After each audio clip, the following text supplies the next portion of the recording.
Well, here we are. It is quarterfinals Friday in Prague. Last year, this was the day ruined by rain, but not today. The sun is out. We're ready to party. 8 teams will start the day, but only 4 will survive to finals day. Going to be a big day of action. I'm Mr. Maximo. This is the FanCode European Cricket Series Czech Republic, and it starts right now.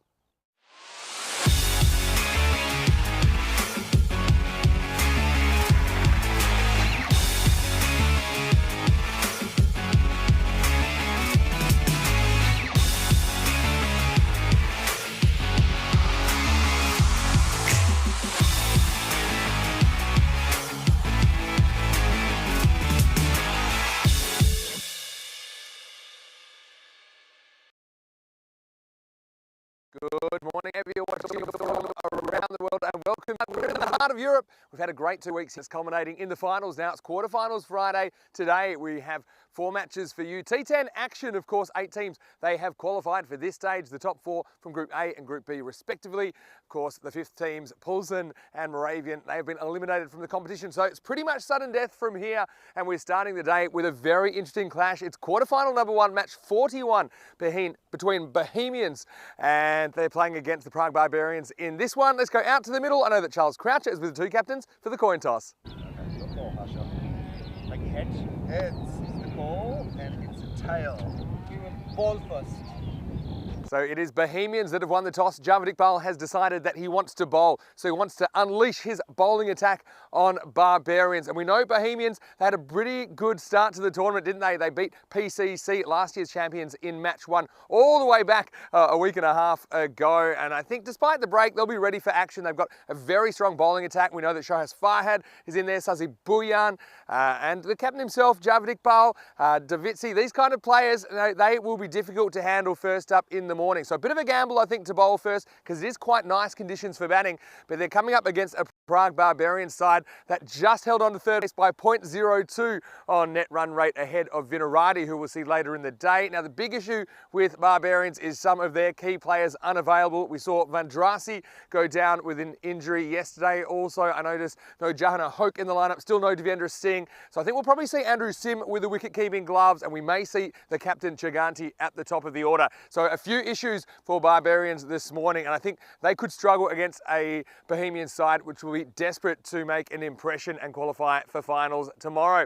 Let's talk about the conditions today in the Czech Republic. I can tell you it's a beautiful day. The sun is out, expecting a maximum temperature of 23 degrees, currently about 19 to get this one started. So remember, yeah, exactly a year ago we were here on quarterfinals Friday. We couldn't play any of these matches because of the weather, but a very different story this time around. And here's a man with a sunny disposition. It's Danny Hudacek, who's in the commentary ice cube and ready to go. I can tell you the news from the middle in quarterfinal number 1 is Bohemians have won the toss. They're going to bowl first. Let's get ready for QFF. Thanks, Vinny, and welcome to the FanCode European Cricket Series here from the Czech Republic. Lovely Viennoge ground, the Scott Page Field, and this ground is just to the north of Prague. And as we see the teams, very strong Bohemians line up. They haven't gone easy against a weakened Barbarian side. I think if you look at the records, 6-2 Bohemians, second in the group. Prague Barbarians held on to that third place, did very well yesterday. But I think they're a little bit undermanned are the Barbarians. They'll have to bowl and bat very, very well against a strong Bohemian side, who I think has the best bowling attack in the whole competition. As you can see, the expected scores, well, the bat versus ball wall, 91 for Bohemians, 69 for Prague Barbarians. They both played in different groups, and as you can see, Barbarians, they did okay, 4-4. They lost the game yesterday against Vinaradi. Apart from that, they had 3 successive wins. But this Bohemian side, they're one of the top teams in the country. They're looking to win this whole thing. Not that Barbarians aren't, but I just don't quite think they've got the firepower today. Bohemians at full strength. They have open with Javid Iqbal, the skipper, who's been very good for them over many years, and he's going to be bowling to Andrew Sim. This is down leg side, called a wide. Bit loose from the skipper. Haven't played for a week, have Bohemians, so it's fact, let's just check the batting in a moment. Javid Iqbal has been very, very good for the Bohemians. As I said, over many years, this is a lovely shot over the top, and that's 4 runs over cover. Great shot. In fact, it's Kumar, the batsman, Piyush Kumar, opening with another batsman that I'll find out in a moment. Let's have a look. Here we go. It's Pankaj Pundia at the other end. Iqbal coming in again. And that's a bit of a shout. I think it's missing off. Probably hit him outside the line.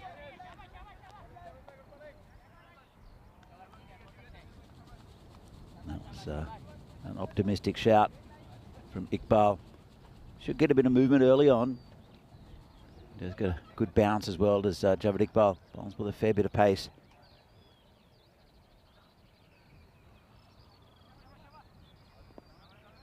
It's been a positive start from the Barbarians, really taking the attack to Bohemians. That one's just pushed down into the gully area. Soft hands, just a single. And bring Pundia on strike, who bowled very well yesterday afternoon. Did Pankaj Pundia. He has to do a different job with the bat, opening the innings here for Barbarians without their big guns. I said I think they'll struggle, but if they can get a decent total on, they've got a pretty good bowling attack to the Barbarians. Comes Iqbal again, short, and gets just struck the batsman. He's okay. There's a bit in it.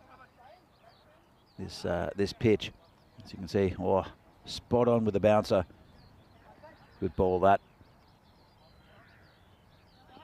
I can imagine the next one being right up in the block hole.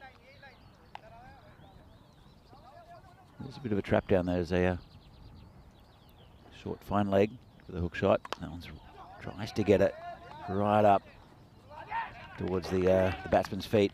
Just squeezed out. Low full toss to mid wicket. Pleasant day again here in Prague. I know we had a little bit of rain a couple of days ago, but all in all, the weather's been fantastic here. Still a little bit on the cool side. A little warm up during the day. Here comes Iqbal again, short, and couldn't quite get it away there. The batsman, just a single. That's the end of the over. Pretty good one for Barbarians. 8 from it.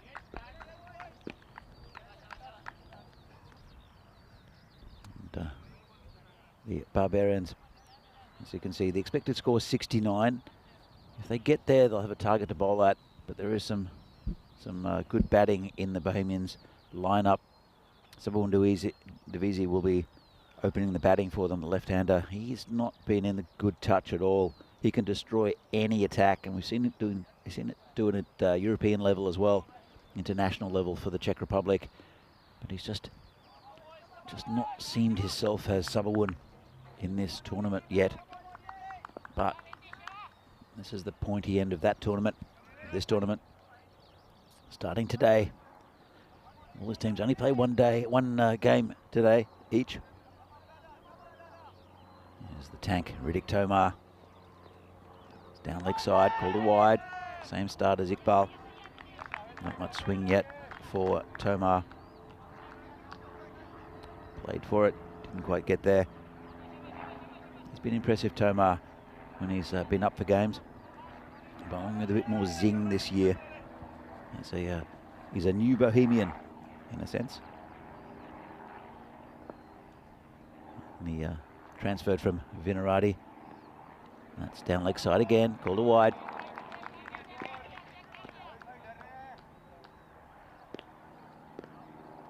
I want to get a few runs on the board in this power play. The Barbarians doing okay at the moment. Run rate of 10 and over with those wides conceded by Tomar. Here comes in again. Again down leg side. This one's been flicked away. The fielder got a knee on it. They should come back for 2. As we know, it's pretty quick down that part of the ground. Just gets a bit leg side and a nice shot around the corner. Fielder does pretty well just to get a hand on it. It's Wazim Sarah down there.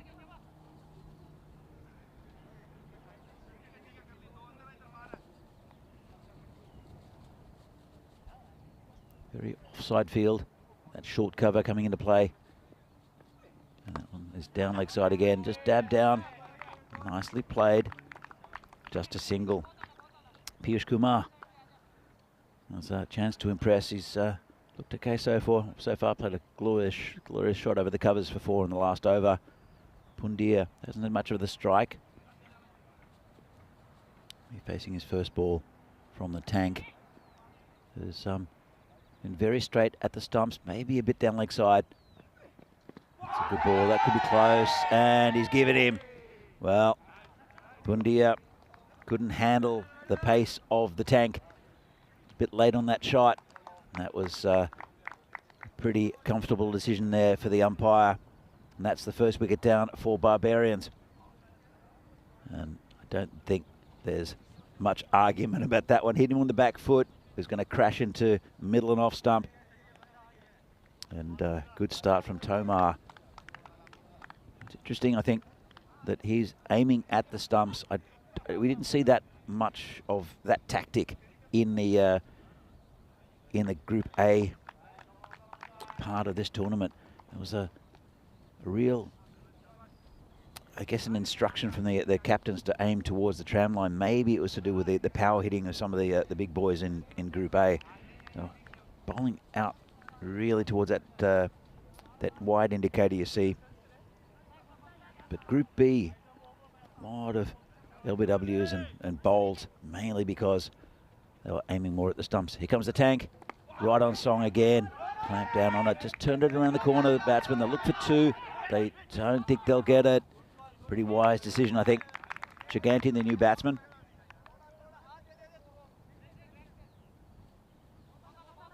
Just turned it around the corners. Right at the stumps again is the tank. It's been a pretty good over, apart from a couple of wides.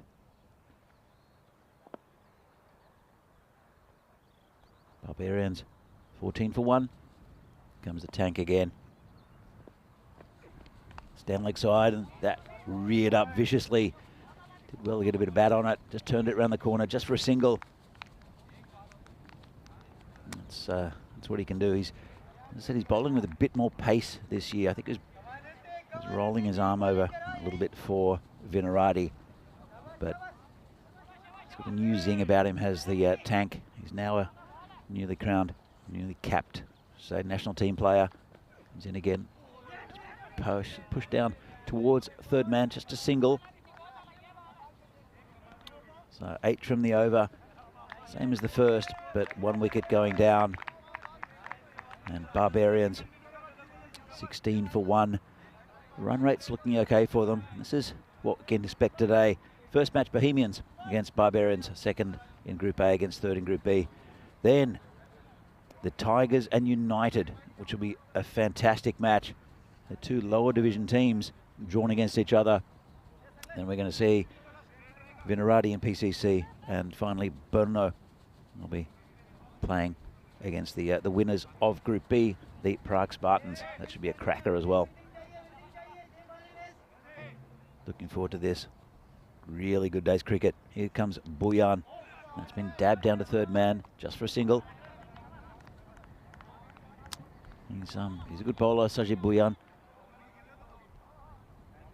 Gets a few wickets, but also the main thing for Buyan is just keeping it really tight. He's a bit awkward. Doesn't go for many. Just poked to point for a single. There's a shy at the stumps. No one backing up. Well, there is a man back there. No one at the stumps. Here's the tank.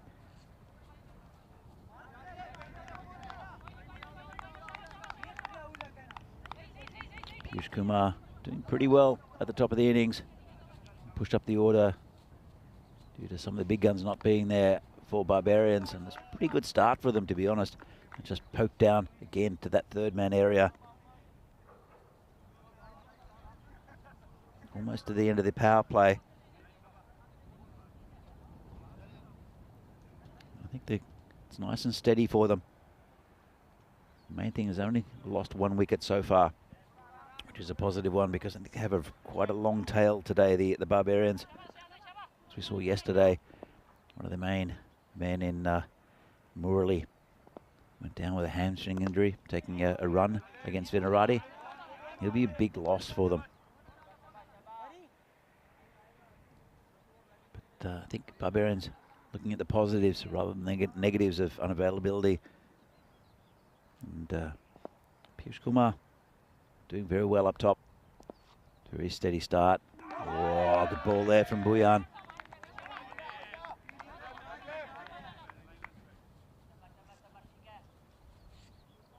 Like a few more runs in this over. It's dried up a bit. Only 3 from it so far. 8 off the other 2.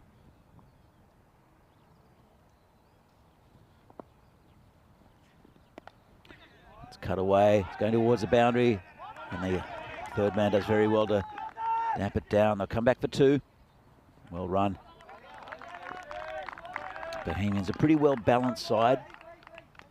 They're good in the field. Very strong bowling side. I think they have the best bowling side in the competition. Although they do lack a spinner. They've got very good pace options, and here is their main pace option here in Fahad. He's steams in, angles it in. Always a difficult customer. Very good bowler is Shohas Fahad. The only spin option I think the Bohemians have is Kamal Singh. Bowls leg spin.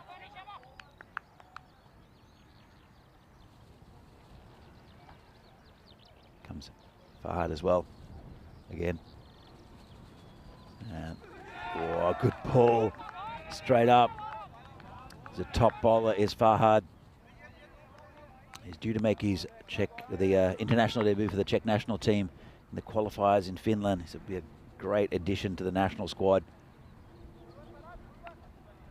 He's holding his shoulder there. I hope he's okay. Comes in again. And got a bit away from him there. He hasn't hurt his shoulder. He's very important to this Bohemian side. With all due respect to Barbarians, Bohemians should get past them in this first quarter-final. Barbarians haven't read that script though. They're going to fight for every run. So again, dab down to Gully, soft hands. Rifled into the keeper from about 5 meters away. Don't think he really appreciates that. Let's have another look. Dabs it down. Sahil Grover is there waiting for the ball, and it gets absolutely flung at him. Hit him somewhere where you don't want to be hit. Saurabh Kakaria in the chat. Hey Danny, how you doing? Yeah, Bohemians rely heavily on paces, but Saklan and Kamal are good spin options. True, I agree. It's Fahad again, and this has been hit onto the onside. It's going towards the boundary. Well done there from the bowler. They'll have to hurry. The fielder gets home. Gets home the batsman. Just clipped away. Nice shot.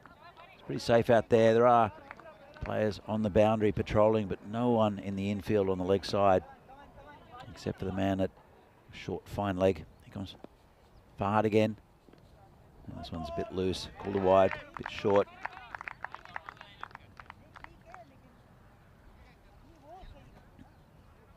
Yeah. Took a wild bounce off the pitch.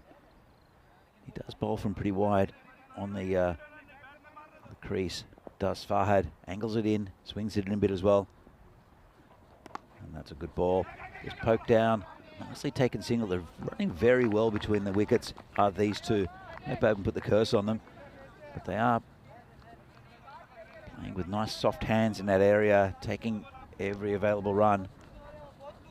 Gigante, the skipper. He's done well, I think, for the Barbarians this week.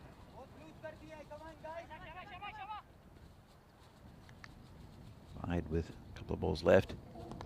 So cut away, good attempt. Almost got a hand to it there. Just a single. Might have just got a hand to it. Great effort there. I think it's Saji Bouyan in that area.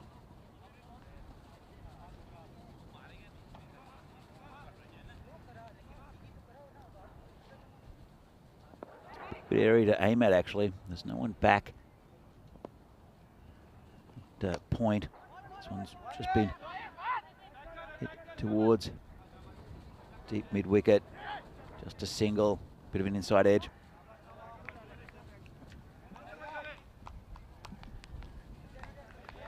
So, Vinny, welcome to the commentary box. Thank you. Thanks very much, Danny. And yeah, happy quarterfinals Friday, everybody. Great to have your company, whether you're watching on FanCode in the Indian subcontinent or our YouTube channel, ECN European Cricket Network. And well, it is Peacock Friday.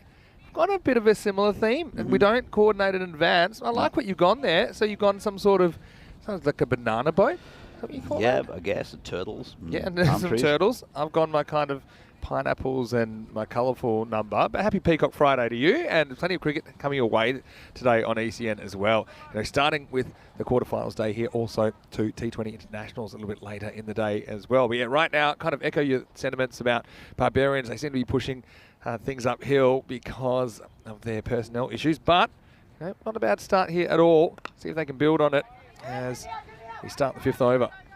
Yeah, it has been a pretty good start. It's been solid, without being spectacular. Just the one boundary so far, but I think they're mounting a good score here. We'll attack the bowling a little bit after this, but there's no real weaknesses in the Bohemians' bowling attack. Tucked around the corner. Just get the one, I think, as well. Yeah, I like that at least being busy, showing a bit of intent. I mean, you're right in what you say, that Bohemians don't really have a weak bowling option. They seem to have a good deep lineup, and it means you're going to have to take calculated risks against some of them. But even that shot against Tack's a bit risky because he steps in front of his stumps, but he knows as long as he gets a bit of bat on it, we'll be able to turn the strike over. You can see where he's aiming. He's just not risking the big shot down on the leg side. Comes in again. Just hits that one down the ground, and it will be 4 runs. Gets enough of it. This ground is pretty quick. Javid Iqbal couldn't come around quickly enough. It's a really good shot. I mean, look at the footwork. It's a confident stride down the wicket. Got to say, Piyush Kumar's been the story of the morning so far. Again, you wouldn't normally see him batting probably in the top 4 for them, but he's taken this challenge head on. That was a really good shot off a good bowler. Yeah, well, I think the thing with Tanky at the moment, apart from the one that reared up, he's in that area right at the stumps, so he's not trying to fool the batsman. And again, it's a good ball, but he's in that area or thereabouts, and he's generally pitching it up, so the batsman can pretty confidently get on the front foot. It's not much sideways movement either, so they can tuck it around the corner or play that drive, that straight drive.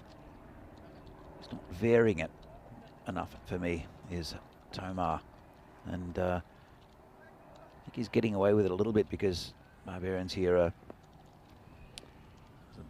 a little bit limited with the batting. No disrespect, but when it comes to the semi-finals and the final, if Bohemians get there and they're playing some of the big boys, bowling that straight, I think it's going to get you launched. Yeah, it's a possibility, that's for sure. Yeah, the Tack has done his job. He's got one for 15 at the moment. Love a second wicket. His last ball, the 5th over. Next side, hit the pad. Might go for a leg by. It's going to be tight, but got a run there by Gigante. So 36 for 1 at the halfway mark. Not a bad start from Barbarians. If they can accelerate from here, they can get into the 80s relatively comfortably. I think it'll be a good score. Yeah, I mean, you look at some of the batting of Bohemians, and they've got some stars in there, no doubt. Probably go with someone to see at the top of the order. Speaking of some of their players to watch, think that Bouillon's actually their top run scorer in the series, ahead of the tank Riddick Toma and Davitsi. So, I mean, they've got plenty of batting, but we also know that finals pressure, anything can happen. As far as their bowling, Farhad's been outstanding at 10 wickets before the start of this game. My issue, I suppose, is the Barbarians bowling as well would be deep enough to deal with the batters. Matishetti's been excellent for them during this tournament, but also Vandrasi. Having said that, I mean, Bohemians, you give them a target, you get a couple of early wickets. I mean, probably see a few nerves creeping in. Bohemians would be expected to win this, but yeah, QFF, funny things happen. We do see upsets all the time. Here's Farhad. It's a good ball there from Farhad. Squares up the batsman. Yeah, look, Davitsi's not been in the greatest form in this tournament. Hoping for the sake of it's a beauty. Such good delivery. It does everything. And it was angling in, seemed away. Yeah, fantastic. Bit of bowling by Farhad. The batter alertly keeping the bat down, which is smart. As Grover sneakily looking for a stumping. And doesn't need the stumping because Farhad hits the stumps, and that's the end of good little innings there from Piyush Kumar. He's gone for a runner ball, 22.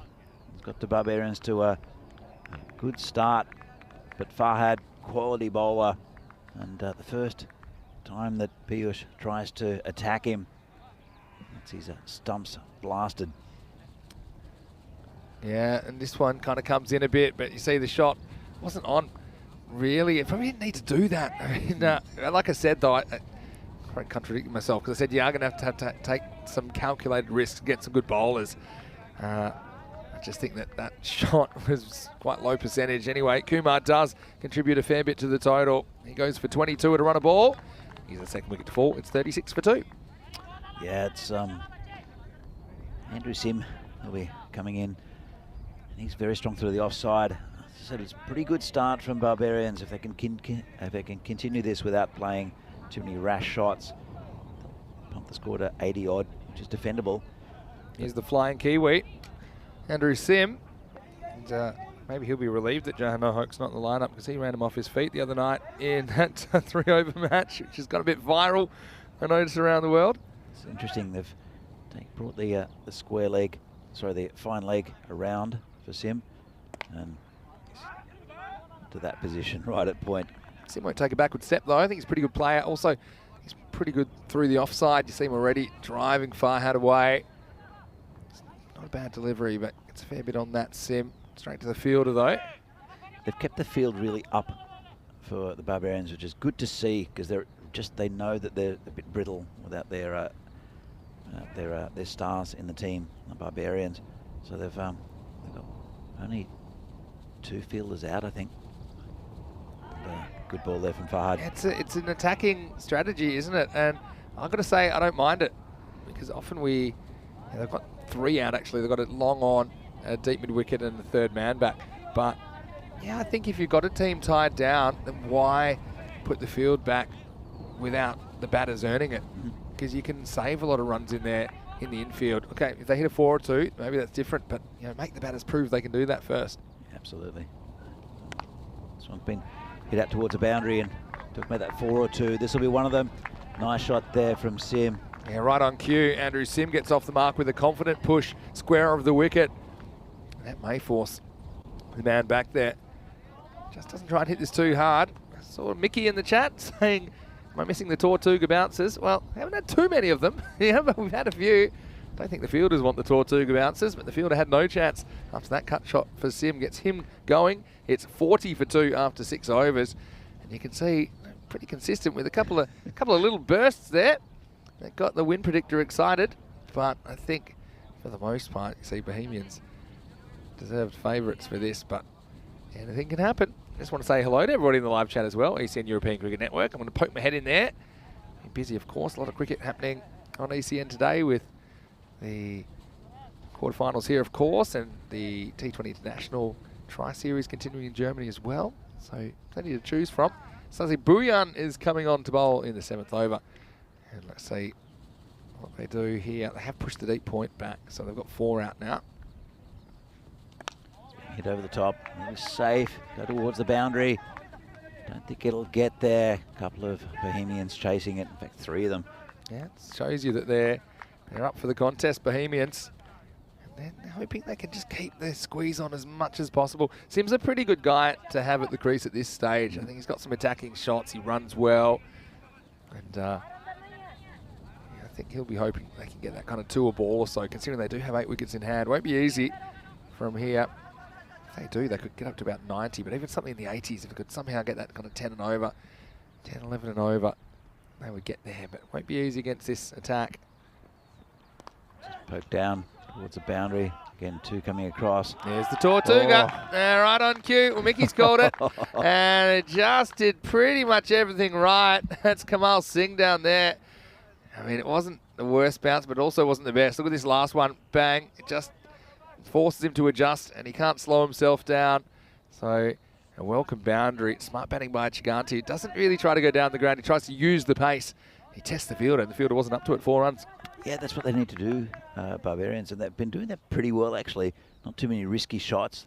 They've been taking singles almost every ball. Been very few dot balls in this innings, and then they've pumped it up here with a couple of 4s off Bulyan, who normally keeps it really tight. Goes to the same area, just bounces in front of the man there at point at Subawun Divisi, and then just come through for a single. But he's very strong, Andrew Sim, as well through that area. They want to keep it pretty much on the stumps or at his body, Sim. But then again, it's a difficult one because there is no fine leg. Comes Bulyan again.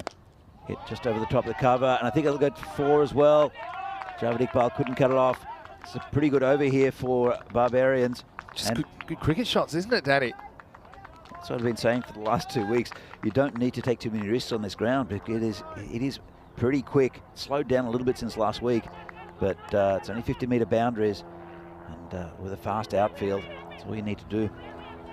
It's been a really good over. So, Bulyan, just like to counter this with a wicket already, up to 76, 77 pace. It's been hit through the same area. There's a fielder out there. They'll just get the 1, I think. Ooh, almost took the bowler's head off. He's not happy. The old little decoy. I think Bulyan, he gets called out of this, gets told to leave it, so he does. And the fielder, it's actually a pretty good catch. Anyway, here we go. Bulyan, last ball of his spell, he's gone for 17. Most of them this over. Just dab down again. That's what they've done really well, the Barbarians. If they've been able to hit a boundary, they've gone for it. Otherwise, they've just dabbed the ball down with soft hands and run, and it just ticks the scoreboard over. I think they know that they're not going to blast the Bohemians' attack out of there. It's true. I think they've been smart. 53 for 2 after 7. Let's have a look at some of the cricket coming up today on ECN, your ECN Friday. We have quarterfinals day here in the Czech Republic, starting with this game between Bohemians and the Prague Barbarians. And you can see that in around about 2 hours or so, things will get underway in the ACI Germany T20 Tri-Series as well, starting with Austria versus Germany, and then Sweden playing Austria. Match 4. It's the first time those 2 teams have met. Germany winning both games on day 1. So they were tested a couple of times. Just think Austria and Sweden, they couldn't put an extended period of dominance together in those games. Germany, the slightly higher ranked team, by about a dozen points over Austria and Sweden. So big ups to Charlie Hunt over there, doing a fantastic job at the Bayer Uerdingen Cricket Ground in Krefeld, Germany, where we will be later in the year for an ECS. So you can multi-screen, you can hip-hop between us today on ECN. Great to have 2 matches happening concurrently a little bit later in the day. Right now, they're going to Subawun Divisi, who they're using as a death bowling option here. Again, he's a tough one to get away. He's just directing his field. He wants the long on back. He wants the mid-off up. He's got 3rd man back as well. Here we go with over number 8.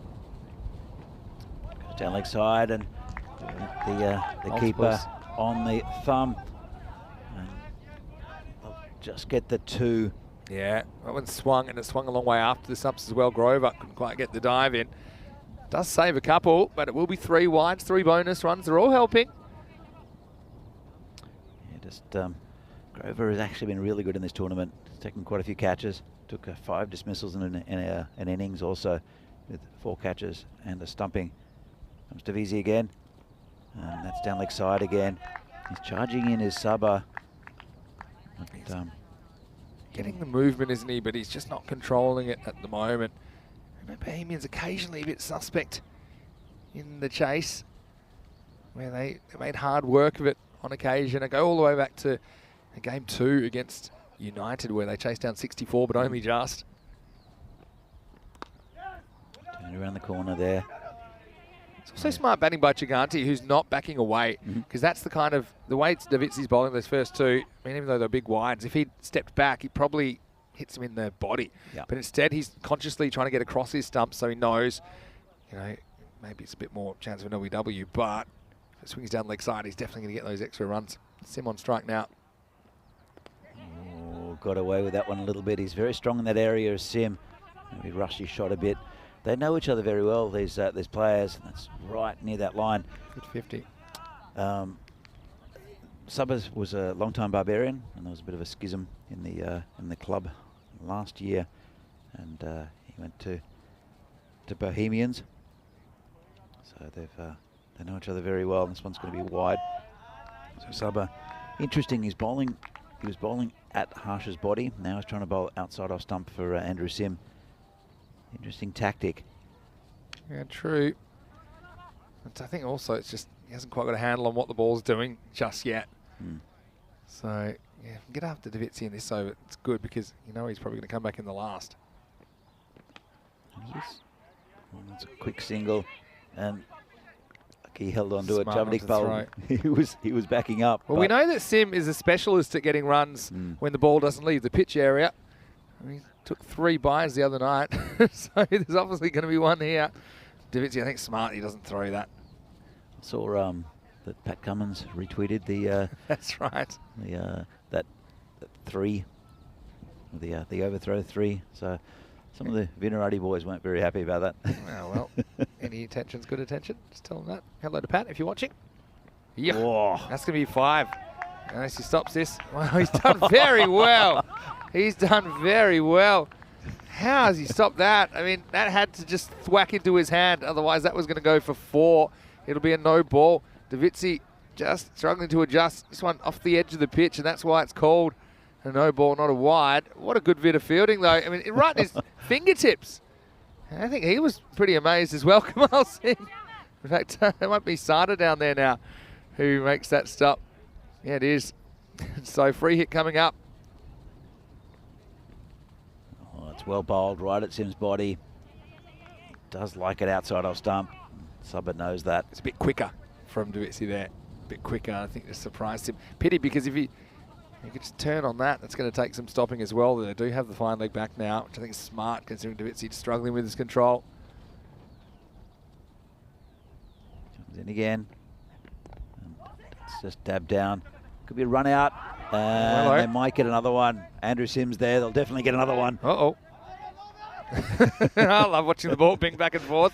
I've never been to Wimbledon, but I assume it's something like that where we're watching the ball just go one side of the field to the other. This has turned out to be a good over because they haven't hit a boundary, but there's been 11 off it. A few wides, just you know, the no ball, went for a bye, a few extras. I think we still got a ball to go as well. So Davitzi, 8 off his analysis, but 11 in total. Last ball of the 8th. It's a pretty good ball to finish up. Again, just dab down to that area. And they'll look for 2. Sim, pretty eager. Yeah, it would have been suicidal. But anyway, they survive, and 12 come off that over, despite no boundaries. So pretty productive stuff from the Barbarians. They have 8 overs in the bank, and the score is 65 for 2. Yeah, as you said, a pretty good over. Don't know if he'll turn to him again, Davitzi. He's got a couple of options. As the skipper, Javed Iqbal, he'll definitely bowl one of them. I think it'll probably be the final over. In fact, he'll be bowling this over. I think he might turn to Davitzi for the last one. But Davitzi was a bit loose. Got some spin options, as was chatted about before, in Saklane Mukhtar and Kamal Singh. I think their plan, though, is to stick with Davitzi. I think They'll be hoping if he can grab a wicket, then the new batter's going to have a few problems dealing with him. But yeah, he wasn't able to break through that over. Javed Iqbal is coming back for the 9th. He bowled the first over of the day, which went for 8. And yeah, from here, 10 and 10 gets you that 85, you know, as a minimum. And these two have been pretty smart. They haven't taken too many risks. I think they know maybe the middle order, lower order's a bit brittle today. So we're going to have to deal with Iqbal now in the 9th. Bit short, gets a dodgy edge, and fielder does well again down there. Sada's been excellent. He's been a run-saving machine down there, and that's a smart field position, I think, because these batters, they have never really looked like elevating down the ground. So I think at the moment they've got the mid-off up in the circle, and they've got the third man back, and I think that's smart because it protects against that kind of a shot. Comes Iqbal again. It's hit flat, and well done. You're right on cue. Yeah. They do go down the ground, but you see, he's still got a fielder there. That's the thing. And yeah, we haven't seen a shot that's looked like clearing the mid-off as yet from these two. So smart captaincy from Javed Iqbal. Once again, I want to say hello to everyone, including Rob Thompson. Hope you're feeling better, Rob. He said he wasn't feeling too well, but hopefully you stay with us and we can bring you a bit of happiness. It's been angled down towards that man again. He's a ball magnet at the moment. He sure is. Wasim Sada. Can have leather poisoning. He's had so much of it. Sada, and once again, handles this well. It's a bit of an awkward bounce. You just don't know whether this is going to take off over your head. But, he deals with it, just a single. Can you get that score up to about 80, I think? Barbarians doing very well. Giving himself a bit of space, and that will be that's over the stumps. Over the stumps, yeah, I agree. It is over the stumps, so it won't be a wide. Joe Foster all over that. I don't mind that though, trying to manufacture a boundary. There's a big gap at square leg. So yeah, just trying to make something happen. Now's the time to take those kind of risks. Yeah, Chiganti, I might try it again here. Let's have a look. Just tucks him up, and again, very well run. Been good in that region, dabbing it down to point and into the gully and running hard. And they came in with a game plan, I think, the Barbarians. Similar kind of a ball. I maybe could have tried it again, but I mean, there was a bit of premeditation in that one before. That time he's happy just to take the one. Last ball of the over coming up. It's been a good run from Iqbal. Only conceded 4 singles in the 5 balls. I think I'd love a boundary here. Let's see if Sim gets creative. Just up, he's strong in that area towards deep cover area. Sim will be happy with the one here. He'll feel, I think he's the boundary hitter between the two of these batters at the crease, so he'll retain the strike. Pretty good over from Iqbal as he only concedes 5 in the 9th. The score is 70 for 2 as we head into the last over. Let's see who gets it, because there's a bit of a conference at the moment. Just checking time, there's no problems there. And Javitzi's got the hat off. He's ready to go. He's not waiting for anyone else. In fact, he will get the 10th over. Look, I think that is their plan. It's not like he bowled a bad over, Davitzi, in the 8th. It just seemed like he didn't quite have his location, did he? But he's a tough customer. I want to say hello to Venki Margashaim in the chat as well, and ask him about the use of Czech flags on jerseys. I don't think that's a problem. It's a Czech competition. I think, you know, just showing the country you're playing in, showing a bit of pride. I don't think that's a problem at all. Davitzi. Down the ground, didn't get much of it. Just be a single, I think. Yeah, ooh, slight fumble, but they'll only get 1. So Chiganti's got to have to try to find another gear here. I think he's probably going to try that, get across and flick to square leg again, because there's still only 3 fielders on the leg side. I think he knows now if he gets out, it's not a huge deal. The value of the boundary would be a lot. I think that, reading his mind, that's what I think he's going to do here. Straight to square leg umpire. Oh, he's got him. Chopped back onto his stumps. Some good bowling there from Davizzi. You're right, Vinny. He tried to move across to flick it on the leg side. Couldn't get hold of it. Yeah, he had commitment issues, I think, because he gets across looking for it and then he changes his mind and he kind of tries to plan B, the ball away on the offside. See, he does take that step across and then thinks, oh, actually, this could be a bit tough. But the funny thing was, it darts back at him, and it actually would have been easier for him to go through with that shot to the leg side. And instead, Harsha goes. And not a bad innings from him either. Run a ball 18. He's the 3rd wicket to fall, and the score is 71 for 3. Yeah, that score's been pumped up a bit by a few wides from the Bohemians. They'll want to fix that going into the next game if they get through this game. And as I said, Vinny, pretty good innings there from the skipper. Bring a new batsman out. It's Michel Manet, who batted okay yesterday afternoon. Yeah. So I'm sure we'll have to... Some of the players that have come in have done a pretty good job for Barbarians. We think Pankaj Pundir, who we saw at the top of the order, not really working out with him with the bat, but he bowled very well yesterday. Davitsi, though, the decision to stick with him in the 10th over, paying dividends. There's a bit of a swipe at it. Look for two. They'll might get it, actually. Sim's pretty quick. Oh, should be out. Oof. Davitz, he's ropeable. He said, what are you doing? There's a bit of a wide throw. And I'd say he's quite an expressive individual, Saba. It should have been easy. I actually don't know why Sim would take this on. But the throw took Davitz a long way away from the stumps and he couldn't deal with it. Well, he needs the last over, and he's been doing that all week. So this is hit straight to Iqbal. Got a friendly bounce, just a single. Yeah, this time I think he'll walk it into Davitz. So yeah, the reason I was wondering why they take 2 on is I thought Sim is the man that you'd want facing, but he's going to get a chance to face now anyway. Probably don't mind the fact they're taking every run. To Sim. Just a single there, knocked down by the bowler. Just a little inside edge there from Sim. Quick few hellos in the chat, which I'll come back to you in a little bit. But hello to Maiden Waters, who said husband's not really Peacock Friday time, even though she suggested it. Hello to Jackson as well. And to Tarek, who's joined us from Australia, I believe. Nice to have you with us. Everybody else, great time to say hello.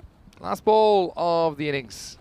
It won't be. Gives me a chance to say hello to James Stewart, who's watching from Estonia. And he's trying to guess my outfit for tomorrow. I normally do go the kind of national colours or the flag colours. So you'll just have to stay tuned, James. That'll be pretty easy for the Czech Republic in a way, because all you need to do is to have Got a little blue shirt there. Yeah, can mix and match. I know the colours, just got to work out which part to put them on. All right, here we go. Proper last ball. Scramble 1. It's a pretty good last couple of overs, really, for Bohemians. It looked like they were going to concede 80 plus. Instead, they don't concede a boundary in the last 2 overs. Well, last 3, in fact, including the 8th for Davitsi. Although that one did go for 12. Just 12 in total off the last 2 overs. They're going to finish on walking sticks, 77 for 3. I think Barbarians, look, they have something on the board. Oh, it doesn't look like enough, but at least to put some pressure on Bohemian batters. And we know at times they have struggled a bit with chasing lowish totals. We remember that game in Game 2 against United, where Bohemian did get across the line, but only just. Apart from that, remember they chased 80 against Brno, and they only did that with 3 balls to spare. That was in match 7. So, look, Bohemians, they should get there, but Barbarians have certainly batted themselves into the contest, and a pretty plucky effort, I think, from the men in red. Well, it is quarterfinals Friday. We were ready for action, and so were these 2 teams. Only 1 spot in finals day up for grabs, but it was Barbarians with a slightly new look top order that came out swinging, and then that one decked back a long way. Attack got rid of Pundir, but I like the batting of Piyush Kumar early. He struck 2 boundaries in his 22. Yeah, absolutely. I think they definitely had a game plan, did the Barbarians. They knew that they really couldn't take it to the Bohemians bowling lineup. They couldn't be overly aggressive, but they plucked around for singles. They hit wide balls. Some good feeling though in general by the Bohemians. Got a bad bounce there. This was fantastic here out in the boundary from Sadar. So they I think the Barbarians have put a total up 77. I'm sure they have a bowling plan as well, and they've got some pretty tidy bowlers. We've got quite a few wickets, especially early. Bohemians, they can get this total as long as they don't get carried away and trying to hit the ball too hard, too early. Look at the scorecard. Piyush Kumar, 22 of 22. Pundir, not really troubling the scorer too much. Good little innings there from the skipper, Chaganti. Getting a run of ball. Andrew Sim, about the same. But extras, 11 wides, it's too many, especially coming to the pointy end of this tournament. 15 extras 77 for 3. I think it was a really good effort from the Barbarians, missing some big guns today through injury and unavailability. Bohemians, they'll have a tricky little chase on. Very capable are the Bohemians of getting to that total. Just depends on which Bohemians turn up. Javid Iqbal, pretty good at the top of the innings, as was Riddick Tomar, took a wicket. The other 2 wickets for Farhad, who was excellent, and also Devizi at the end. No bowlers going for over 10. Bulyan, uncharacteristically the most expensive of the bowlers. So we're going to take a short break while the players get padded up. Win probability 18% for Barbarians, 82% for Bohemians. I think it's tighter than that, and we'll find out whether the Barbarians can chomp through this Bohemians batting lineup. Come back in a few minutes' time for the second innings of this game.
welcome back to this FanCode European Cricket Series match.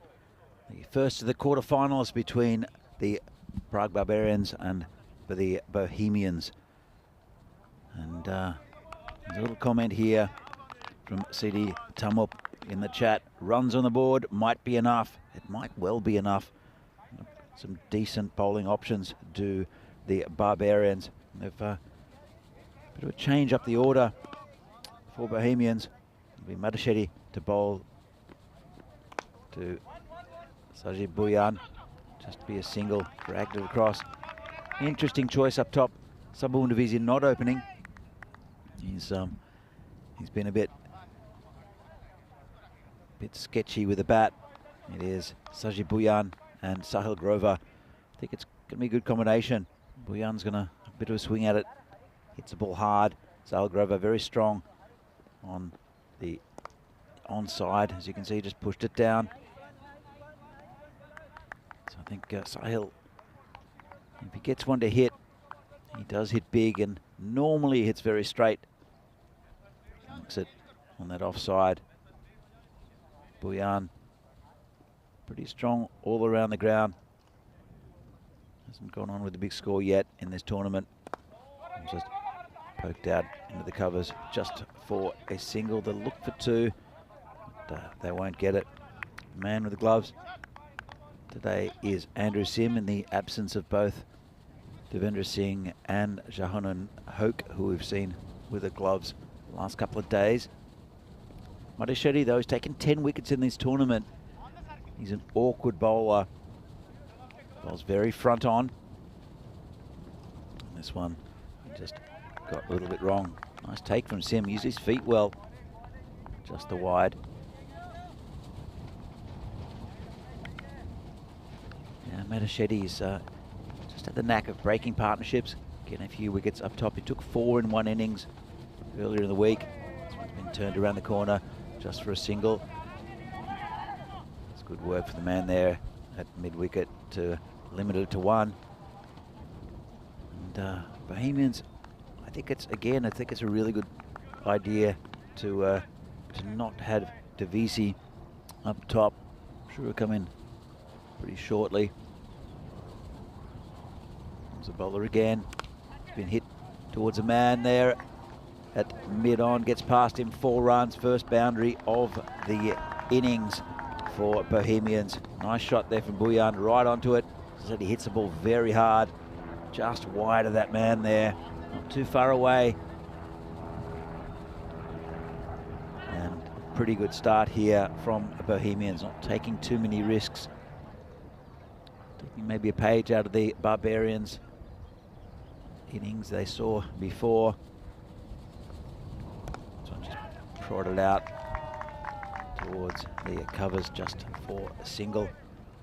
And that's good start for Bohemians. No wicket for 10, chasing 78. Bohemians, they'll, as I mentioned earlier, I think they're one of the favourites for this tournament. They're pretty solid with the batting.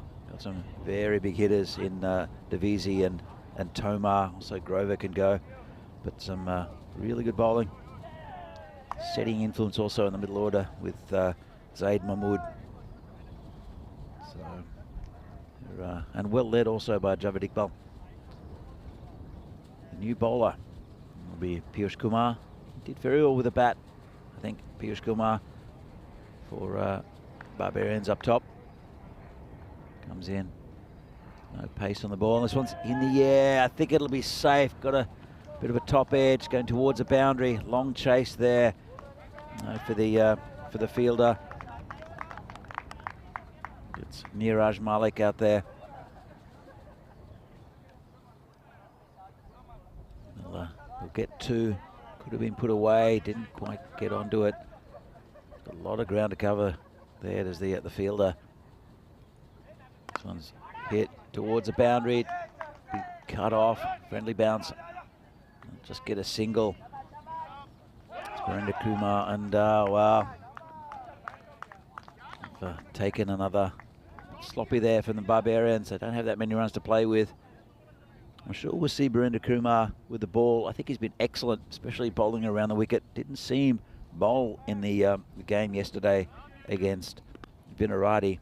It's a bit surprising. Comes Kumar again.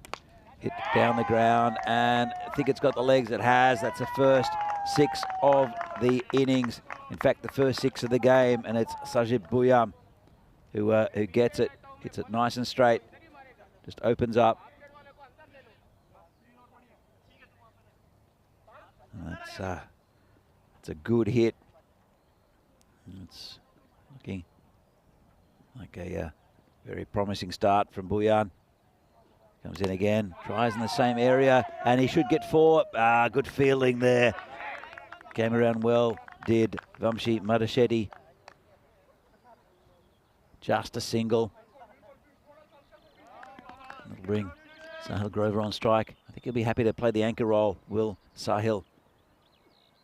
And that one's going to be called a wide outside off stump. He does hit the ball very cleanly, does Grover, especially down the ground.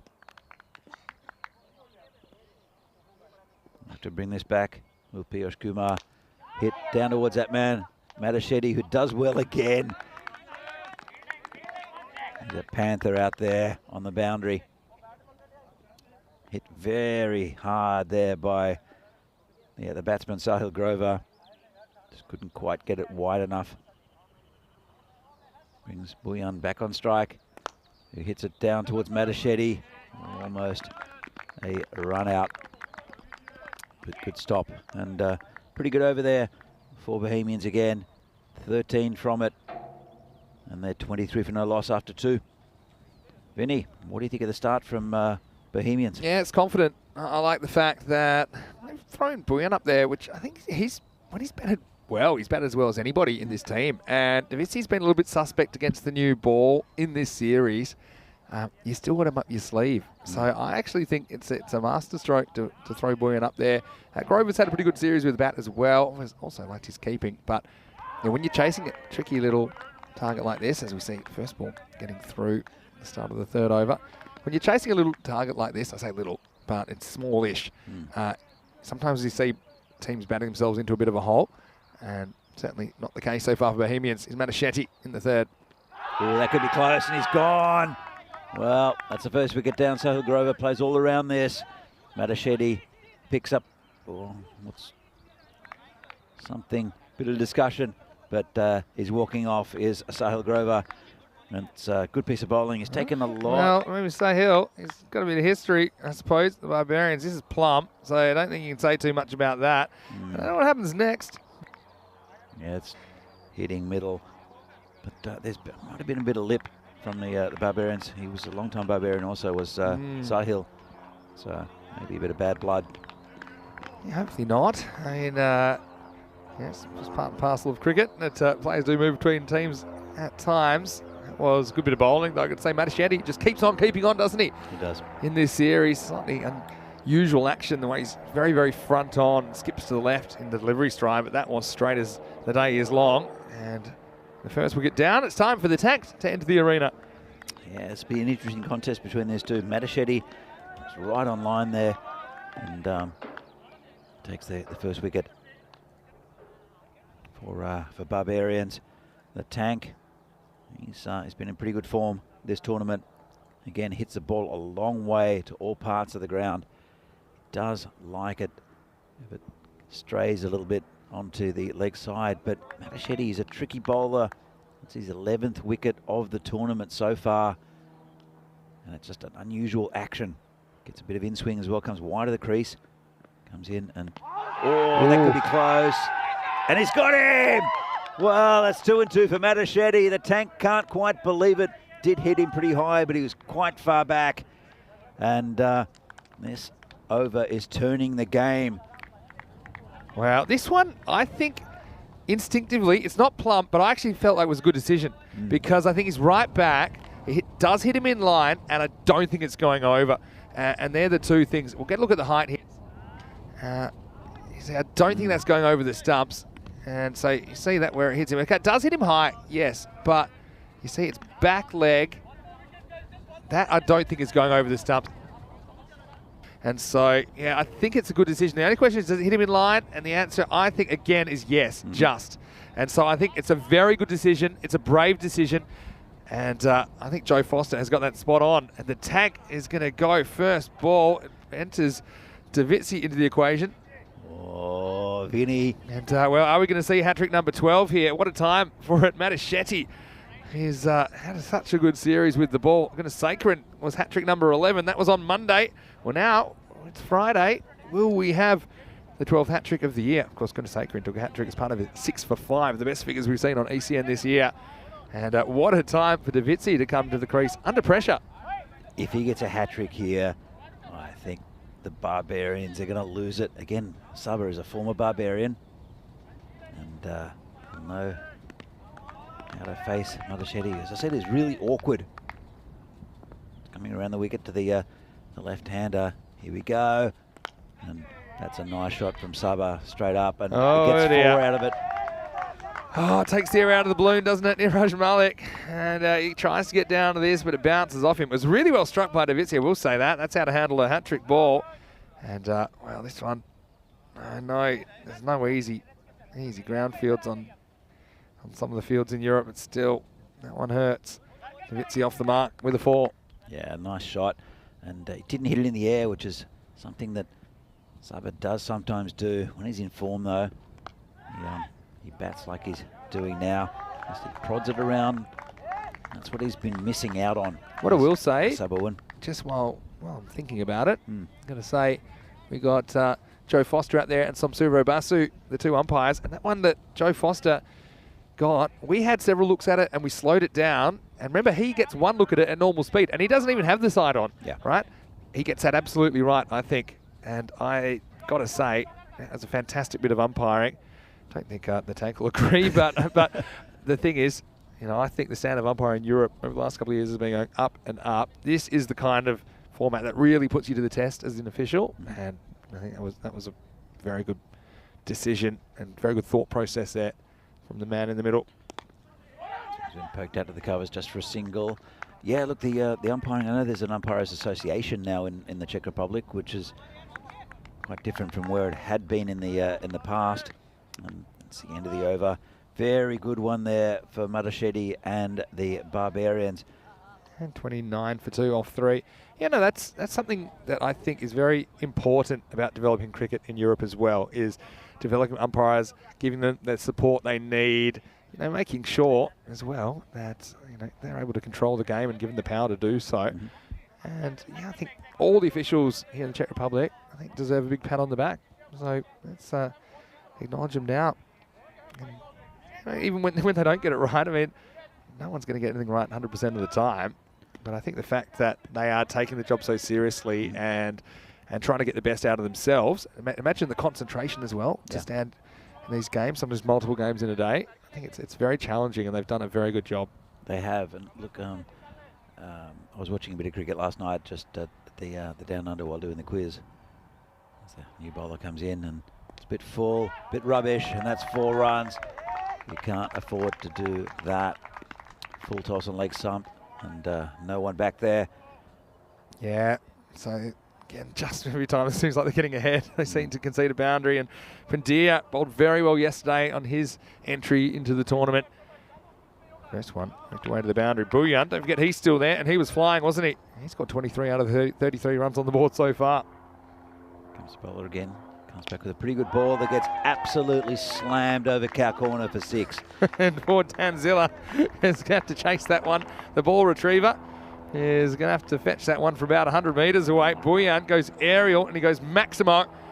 And he is still attacking despite lost those 2 wickets. It was in the slot and it disappeared. He's a powerful hitter of the cricket ball. And I think looking forward to the rest of the tournament, this is an important partnership for Bohemians. Come back to that in a moment. As Pundia comes in again. And just nicely played there. Didn't try to hit it too hard. Just defended the good ball there. They've got the runs they need from this over. Yeah, this partnership, Davizzi's been out of sorts. And Bouillon has not really gone on with innings. And for the rest of this tournament, if they get through this game, which they probably will, the Bohemians, just hit back to the bowler. This will be an important partnership, I think, because they'll have a semi-final and a final that they'll potentially play, and they'll need their big guns firing against the higher-ranked teams. No disrespect to the Barbarians.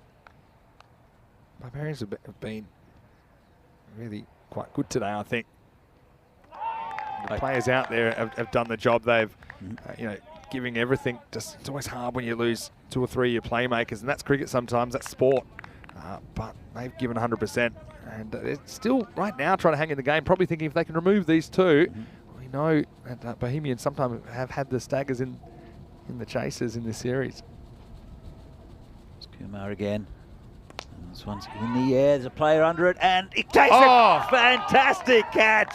Well, that is the skipper. It was going over his head, put one hand up, and Bhuyan's still there in the centre. He can't quite believe that Harsha Shaganti has taken that. And that's a big turning point, I think, in this game. What a catch. That's an unbelievable catch. I mean, that was 6. And he has no right to get this Shaganti. And he just times his jump perfectly. Bang, straight into the hand. We probably were slightly out of position. He was a couple of metres forward, but he has pulled that one out of the sky. And Sazi Bhuyan, well, he's going to need some counselling because he's in shock. He's saying, how did that happen and why did that happen to me? Because he scored 29 in quick time, but he's got to go. I wonder what that conversation was about, Danny. Look, Subber in the middle having a go at Bhuyan. It's always someone else's fault, never Subbers. Wow, I don't know what Bhuyan could have done differently. He absolutely laced that one. And Chaganti, maybe, I probably had to head back, but if he did, maybe, he wouldn't have got as good a jump in. So Bhuyan still seems like he's in shock, and I don't blame him because that was an excellent shot, an even better catch. And it's the end of the over as well. It's 39 for 3 after 4 overs. Well, Vinny Sandhu here, Mr. Maximo, alongside Danny Hudchek, as we have another look at that catch. I mean, that is very ECN, Danny, because, we've seen a lot of interesting cricket this week.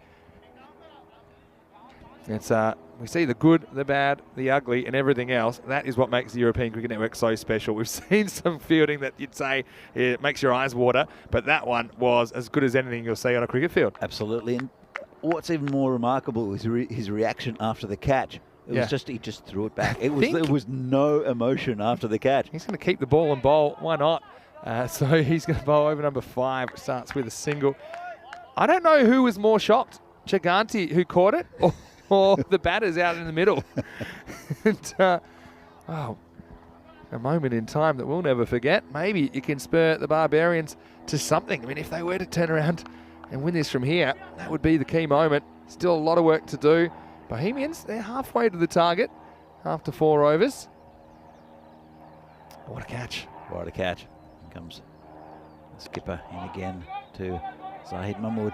Zahid Mahmood has got a couple of decent innings in this tournament. He was badly out of form last year, but looking much better. Sometimes struggles to get runs early. Doesn't often really try to make space for himself. He'll pick bad balls. He's a good batsman. But I like what I've seen from Davizi at the other end, keeping the ball on the ground. I think he's had a good hard look at the games from last week. And that's good fielding. It's that man at short cover. It's been slammed at him. That's Pundia. Been a good over so far from Harsha. I wonder how he feels right now, because I'm not over his catch yet, and he's the one that caught it. He seemed pretty non-fussed at the time. It's like he does it every day. Then again, just dab down, just dot ball. It's been a fantastic over here from Harsha. Only one from it so far. Something's brewing, Danny. Something's brewing. Bit of brilliance. Now Chaganti. Bob better as this tournament's gone on as well. 4 consecutive dot balls now to Mahmood. Tell you what. Last ball the over. So, do you want a single or not? Let's see. Oh, he's got him! What a fantastic over from the skipper. and he took a fantastic catch on the boundary. Comes on the bowl, gets 1 for 1, and they're in a bit of trouble here, Bohemians. Oh, Giganti stepping up, and Mahmood, he's not able to deal.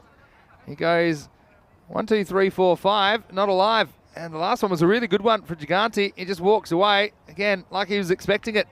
So Zaid Mahmood really burns the 5th over, and suddenly we've got a game on our hands. It's 40 for 4 after 5.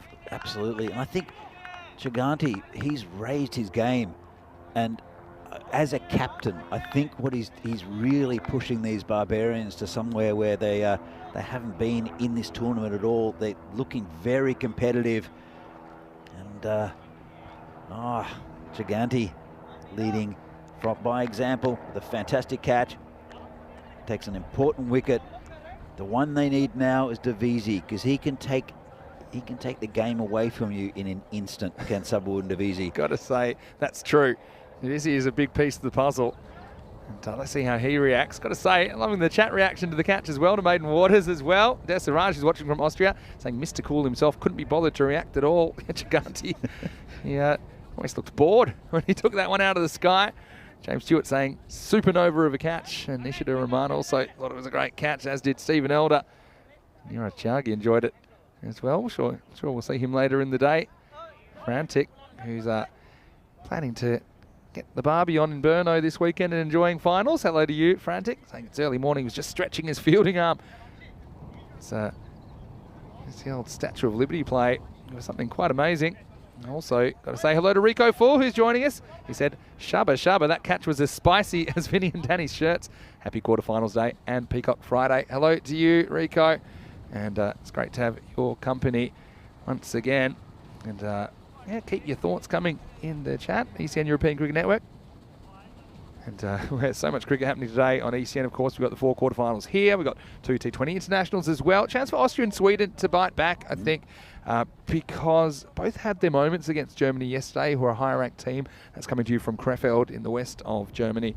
And a facility that is really a good place for cricket. I think I was describing it to you, Danny, the fact they've got good indoor facilities there, kind of good in all weather. It's a pitch that drains very well, even though they had some rain there yesterday. They were still able to get the matches in. I think it's good for cricket, and looking forward to that starting in around about an hour's time. But right now, I am very focused on this contest here. And this is T10 cricket, isn't it? You can feel the game's going one way, and then, bang, there's a moment, and things change a little bit. And the fact that then Giganti bowls such a good over and gets another wicket, a lot is on Davitsi here. He's been joined out there by Sakle Mukhtar, but yeah, fascinating finish to this quarterfinal, I think, ahead. Absolutely. Look, and it's been a very disciplined performance, both with the bat and the ball from Barbarians.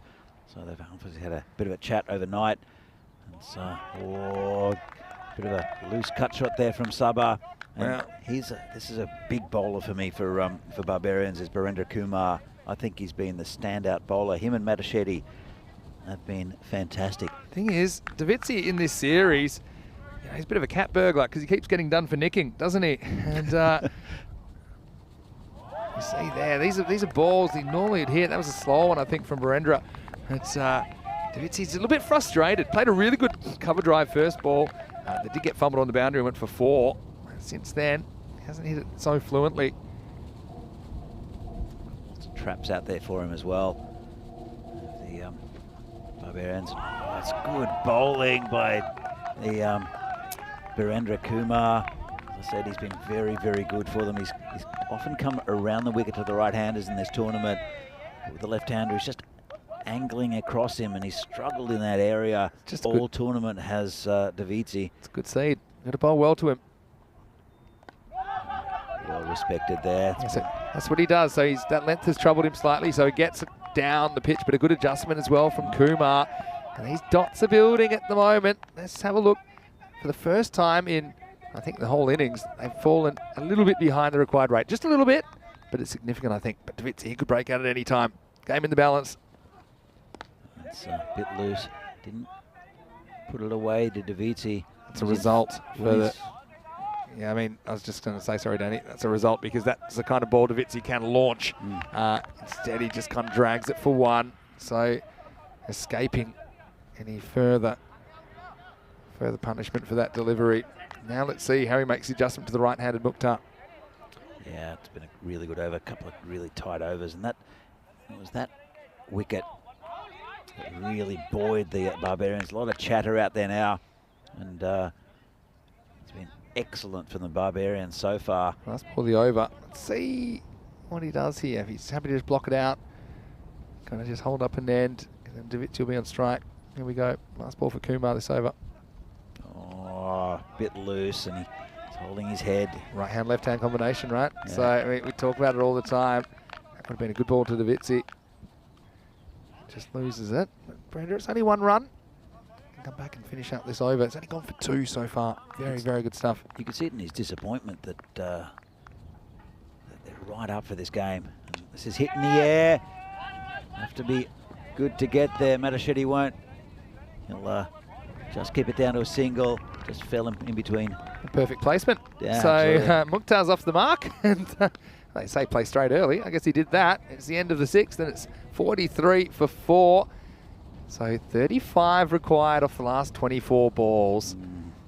Oh, this could be tight. I mean, Davitsi is certainly the key for me at this stage. Not to say they don't have any other batters, but I mean, it's one thing to come in, you know, with the rate as what it is. It certainly adds an element. You can see the win probability graph. Well, I think they've tuned the computers pretty well today, because they've roared back into contention. And now we might have a run out. Throws blindly and misses.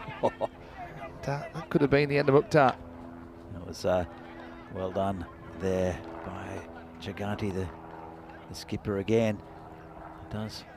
It's actually a pretty good single in the end for Bohemians. Have a look. Yeah, it changes the strike. So even if he's run out here, you know, it's not ideal, but it does change the strike. Now, this is the contest I want to see. Giganti, who's on fire, to Davitsi. He's a little bit cold, but very, very capable of heating up.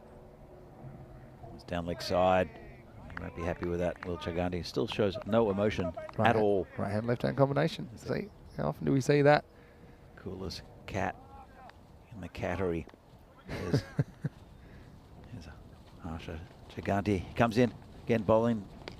There's Sabadavitsi, just pushes it down for a single. And the thing is with Davitsi, you know that he can hit a big over. He can get 20 off an over pretty easily when he's in form. But I don't think he's quite got that touch, and he hasn't got the confidence either at the moment. He'll also know, he'll have that feeling he's one mistake away from dismissal. So he doesn't want to make that mistake. Yeah. Wants to make sure that they kind of get as deep in the game as possible before he has to take any undue risks. He'll be hoping for some bad balls as well. He'll feast on bad balls. Another good ball. Just a bit of a shout out. Said that Stephen Elder was in the chat. Long-time Barbarian, played with in the same team as Steve Elder for many years, along with Phil and Terry. So, the outside off stump, good bowling there. Another dot ball. The pressure's mounting. Hello to you, Steve. How are you enjoying this? How's your fingernails? This one is perfectly placed. Giganti, he just keeps on delivering. This is in the air, should be out, and it's caught, and there's another one down. Well, Barbarians, they looked under strength this morning, but they're playing as a very well-oiled unit. And they're a very good side, Barbarians. Bit patchy during the week, 4-4, but today they're looking like champions. Well, I mean, the game's turned on a dime, hasn't it? And it was the hand of God from Giganti that started it all off. And since then, it's been all Barbars. And it's bye-bye to Mukhtar, who has to go for 2. Couldn't really move the game along. And Giganti once again bowling that channel. You can't really blame Mukhtar. He's coming down, trying to disrupt the length, but he didn't get enough bat on it to get over the fielder. So another wicket to Giganti. Wow, what a Herculean effort this is at the moment. Score 46 for 5. And this brings the captain, Javed Iqbal. So maybe he can stop the madness. But we know that he's a very explosive character himself with the bat. Bilal Samad was the one that took the catch there. And well, here we go with the next delivery. It's the last delivery for Giganti in this match. A good spell, just prodded down to the man who took the catch there, Samad. And they didn't take the single. Brings Davitsi on strike. I think it's a good thing. But what a spell from Harsha Giganti. He's taken a bit of stick with the ball, has Giganti. especially earlier in the week, but his spells over the last couple of days have been fantastic, and that was the best of all. Yeah, well, couldn't agree more. 7 overs down. Just a reminder that we are in Hungary next week, and you can see down the bottom, we've updated that now, that we'll be in Krefeld in the second half of August. Before that, we will be in Austria, and then 5 weeks in Italy, and Dresden just down the road from here, Danny, at the start of August. So stay tuned for more cricket on ECN, the FanCode European Cricket Series, heading around Europe and bringing you unparalleled quantities of entertainment Monday to Saturday on ECN. Here's the next over, and starts with a dot. That's another delivery outside the off stump that Davizzi can't deal with. It's been excellent bowling here from Virendra Kumar. I think he got one wrong in the last over and got away with it, but he's been great. And they're tightening the screws, the Barbarians. Comes in again. Uses his feet, hits that for 6. Just over the fielder, it took him on. It's a tall man there that he had to hit over. That's path. Yeah, it was a good shot. I mean, he gets deep in his crease there, and that was the risk that Davizzi was forced into. This time, he's up to the task. Comes in again. It's a good contest. And he hits another 6. Well, that's what he can do. Savawan Davizzi. Just when you think they're on the ropes, Bohemians, Davizzi can come and slam 12 off 2 balls. And it's to a very good bowler as well in Virendra Kumar. Yeah, and so do you see how he went super far back the first 6, and the next one he got super forward, and he's just trying to mess with Kumar, but really committing to those movements. And this one's loose from the bowler, and that's what it's done. It's put a bit of pressure on him. Just turned around the corner there from Davizzi, and that's 4, and this has changed the game again. So quickly, and now you feel the bowler on the back foot, you can feel the pressure. And Kumar has not bowled a ball like this, really, in this whole spell. And it's all to do with the pressure that Davizzi has put on him now. Probably change angle now, I think, yeah, he will. And so, again, if you get Davizzi now, you can still get the momentum back, but it's going to be really tough unless you get him out. Just prodded that down to third man. Just before single, it almost got through him. I was just going to say with Giganti, from the moment he took that catch, I mean, they only got 3. Yeah, so they only got 1 off the next over, then 3, then 3. So 7 off 18 balls. Yeah. Quite incredible stuff. And so, well, that changed the game. But then Davizzi has gotten a little run here, and he's got it down, back under control. Javed Iqbal to face the last ball of the 8th. And big swing and a miss. I think Kumar's much better coming around the wicket to the right-hander. He's caused a lot of trouble for the right-handers, but unfortunately, he was bowling to a left-hander in Davizzi, who slammed him for quite a few runs off that over. 63 for 5 after 8. Just a reminder that we have the second quarter final coming up as well, and it's the Prague Tigers versus United. 2 teams not even in the top division, but they've played so well in this tournament that they have made it through to QFF, and the Tigers, they will be batting first after Abhimanyu Singh. The United skipper won the toss and elected to bowl. So United, they do like to chase, but we know the Tigers are master defenders as well. They defended 60 earlier in the tournament, so stay tuned for that. We'll get to see Imran Butt and Sahadat Sagor Hussain, I'm guessing, up the top of the order for the Tigers. First up when quarterfinal 2 gets underway in around about half an hour's time. Stay tuned. Giganti 2 for 4. Look at those figures. Yeah. Matashetty 2 wickets as well. But right now, we're looking at Pundia in the 9th. Good start. Prods it down, and it'll be 4. Nice shot there by Davizzi. Didn't try to hit it too hard, just guided it down past that man, the third man, and it is the fastest part of the ground down there. So, very good batting. Really good contest, this. Yeah, it's just intelligent batting, isn't it? Because he doesn't try to hit this too far. It's pretty low-risk stroke. So now just 11 off 11. Davizzi came in a bit lower than usual. He's done the job after a bit of a shaky start. So, right on the money there, just prodded to the covers for a single. Remember when he came in, it was bang, bang wickets. Matashetty got Grover and Tomar LBW in consecutive deliveries. So came under a lot of pressure. You need a bit of luck too. And if you think about Davizzi, those balls that he played and missed out early on, he could have nicked any one of those. Yep. And he kind of did earlier in the tournament. Yep. Seemed to be nicking everything. And he got away with it in this innings. And maybe That's what's turned the game. It's allowed him to stay there. Now he's made 30 off 16, Javid Iqbal. Probably going to try and finish it in 2 hits if I know Javid. But let's go. 10 to come, and Pundia with the ball in his hand. Just dragged away on the leg side by Javid. Good fielding again. Just limited to 1. But you have to think that, well, they'll need Daviti, because he can finish this in 2 balls quite easily. You saw it in the last over when he took on the bowling. Even if you get him, he's still pushing it uphill if you're Barbarians. It's a good ball. So he knows he's got the game under control now. So he took those risks, I suppose. 2 were just very good shots. 1 was probably a bad ball when he got the 3 consecutive boundaries in the last over. But now he knows it's down to run a ball, so he's just basically happy to score. If you're Barbarians, though, you just need to try and take it to the last over, and maybe something funny can happen. Piyush Kumar will probably come back to bowl the last. Again, Iqbal gets it inside dead onto his pad, and it's gone down to the boundary for 4. The luck going the Bohemians' way there. Big inside edge, and the keeper couldn't make a play on that. Andrew Sim.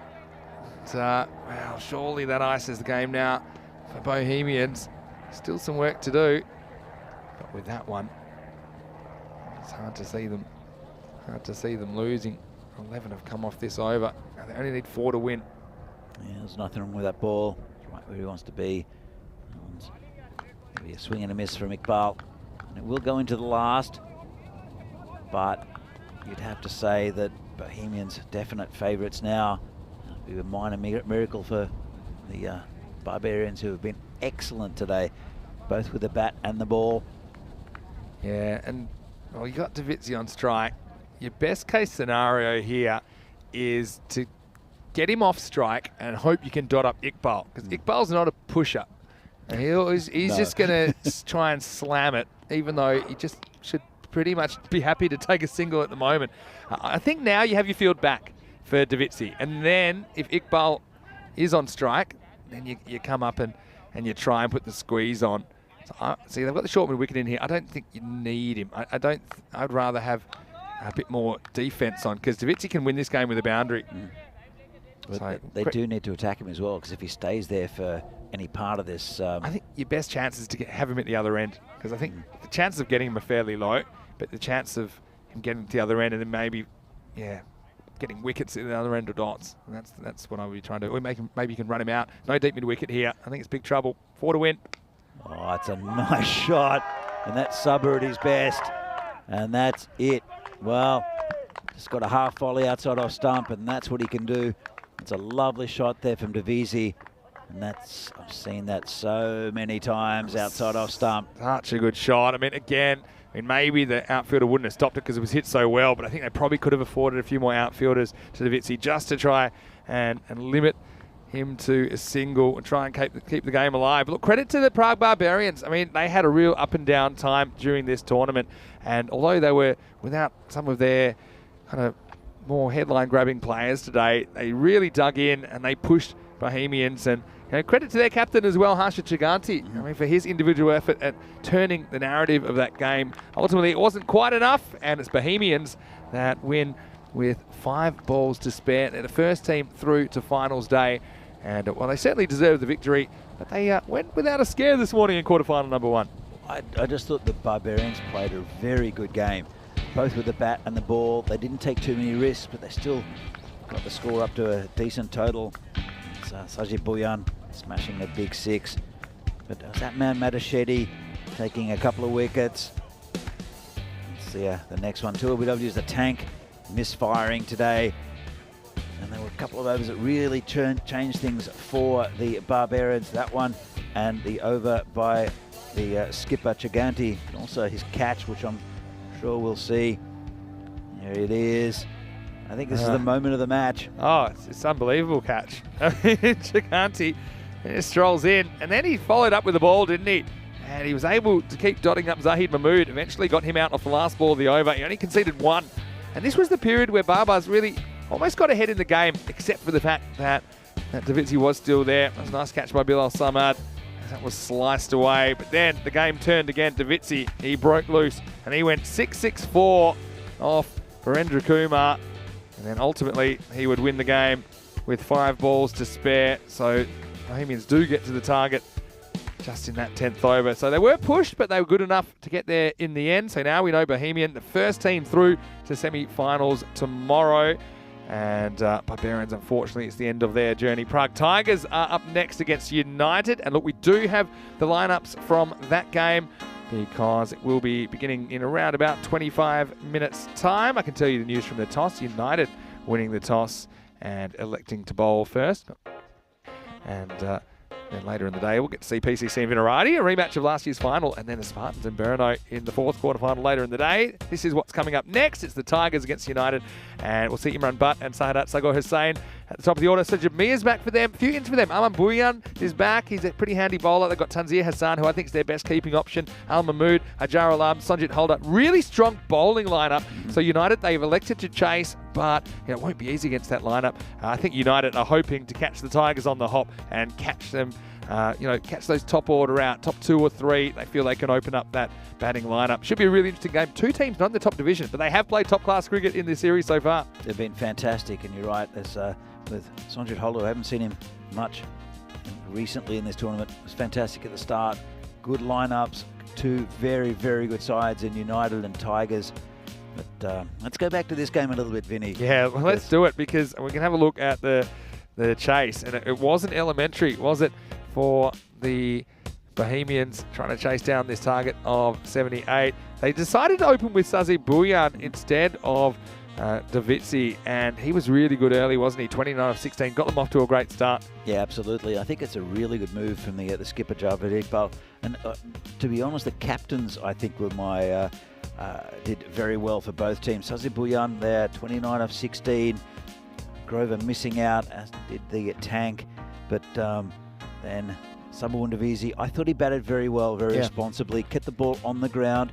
Has still got that little issue outside off stump. You need a bit of luck sometimes. Like I said, he was nicking everything earlier in the week or later in the tournament.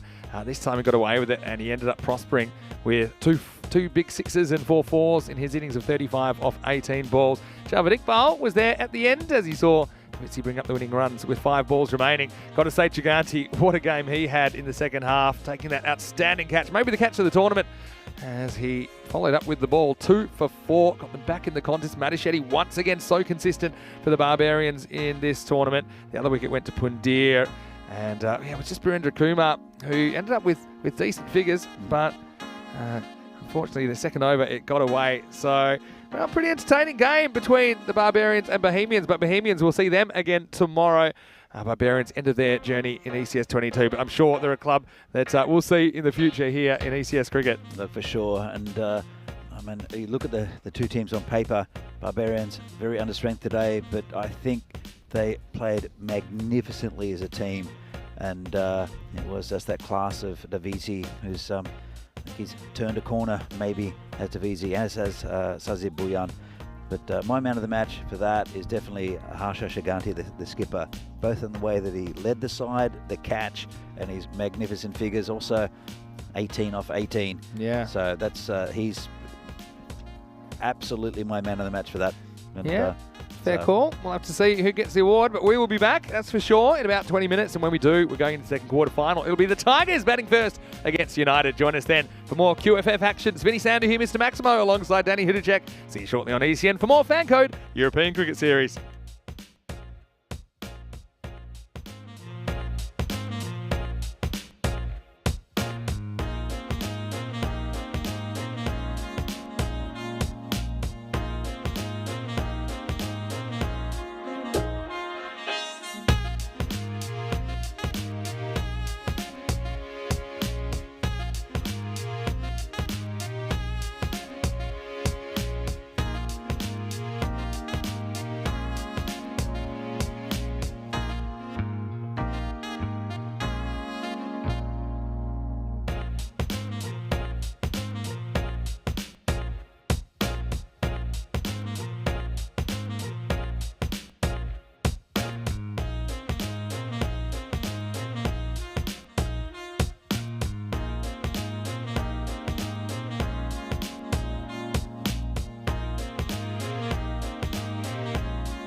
Hello and welcome back to Quarterfinal Friday here in Prague. Already we know one of the finalists for tomorrow, but still three to be determined. And now we're heading into match 42. It's quarterfinal number 2 between the Prague Tigers and United.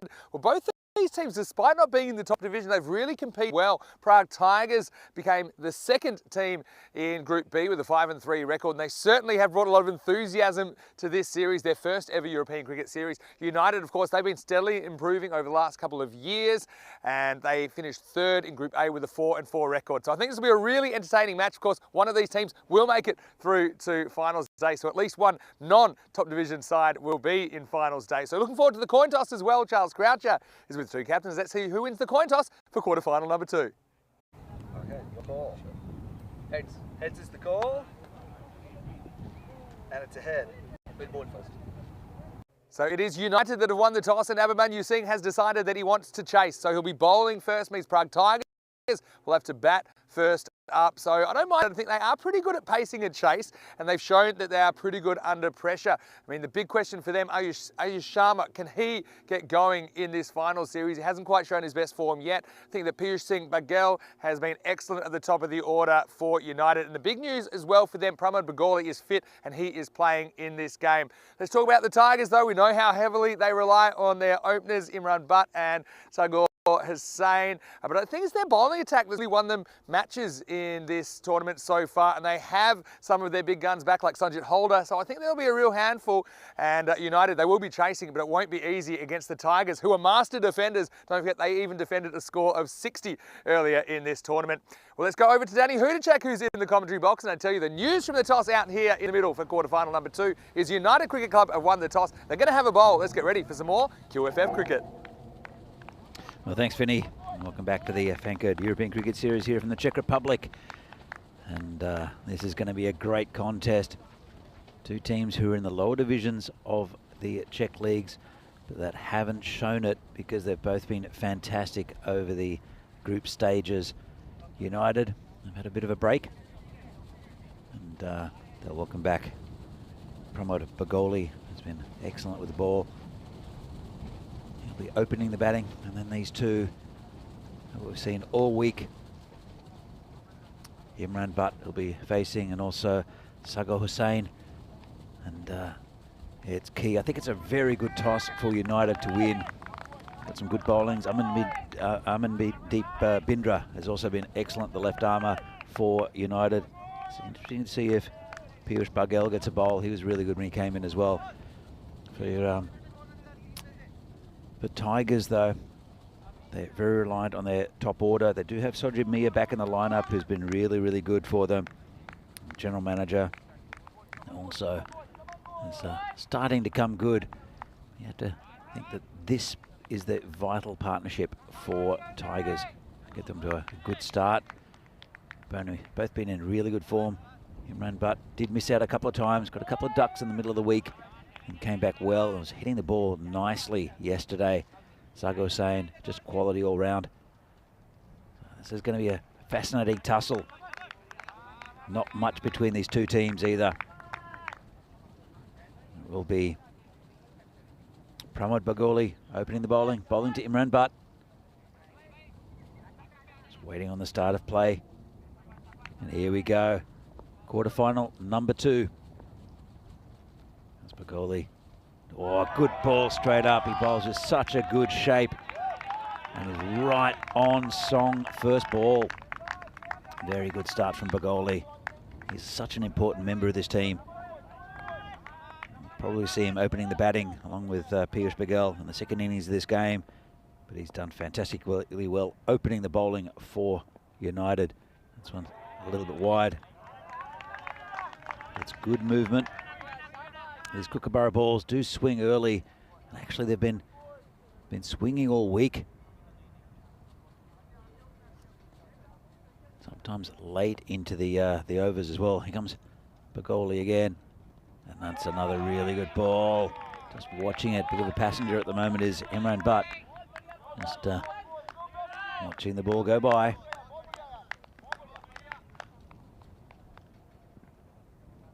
Pretty good start from United. Want to put the pressure on straight away with a wicket. At the moment it's just nice tight bowling. Oh, he's got it straight to that short cover, and that's the first wicket down for the Tigers. Really good bowling from Bagoli, and Butt goes for another duck. And that's a big wicket early up. Just on the back of very, very good bowling from Bagoli, bowling a beautiful shape, lovely outswing bowling. And that's one of the main men for the Tigers back in the sheds. Great start from United. They've come here to play. They've had a good look at the Group B teams. I'm sure they've been watching the replays and analysing. Will be Sojib Mia to the wicket. He's been really good with the bat as well for the Tigers. Missed out the last few games due to unavailability. And, he'll want a big innings. As Imran Butt walks past us, looking very disappointed. They can put a bit of pressure on the Tigers here. United. It's going to be a long way to go for the Tigers. Here we go with Bagoli again. And angles the bat at that. Again, really good bowling. Tigers 1 for 1 at the moment. Just the wide, nothing off the bat yet, apart from the one that Butt hit to that man at short cover.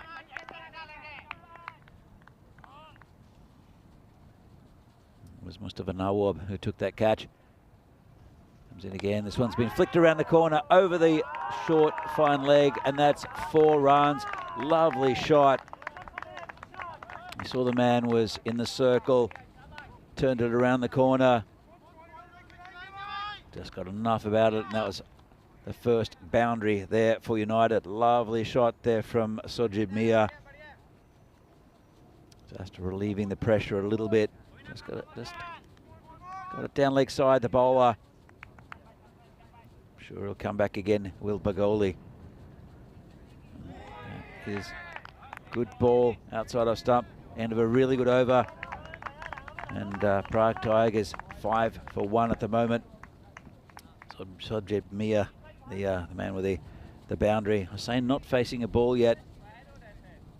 This will be a good contest as we see the top batters for Tigers. 180 runs so far in the tournament for Sagar Hussain. He's been excellent. But Imran Butt, he's back in the sheds already. Sojib Mia, their 3rd highest run getter, and he missed quite a few games. Good strike rate too for Mia. For the bowlers with United, see Nawab, Iqbal and Bagel, but Bagoli has been excellent at the top of the innings.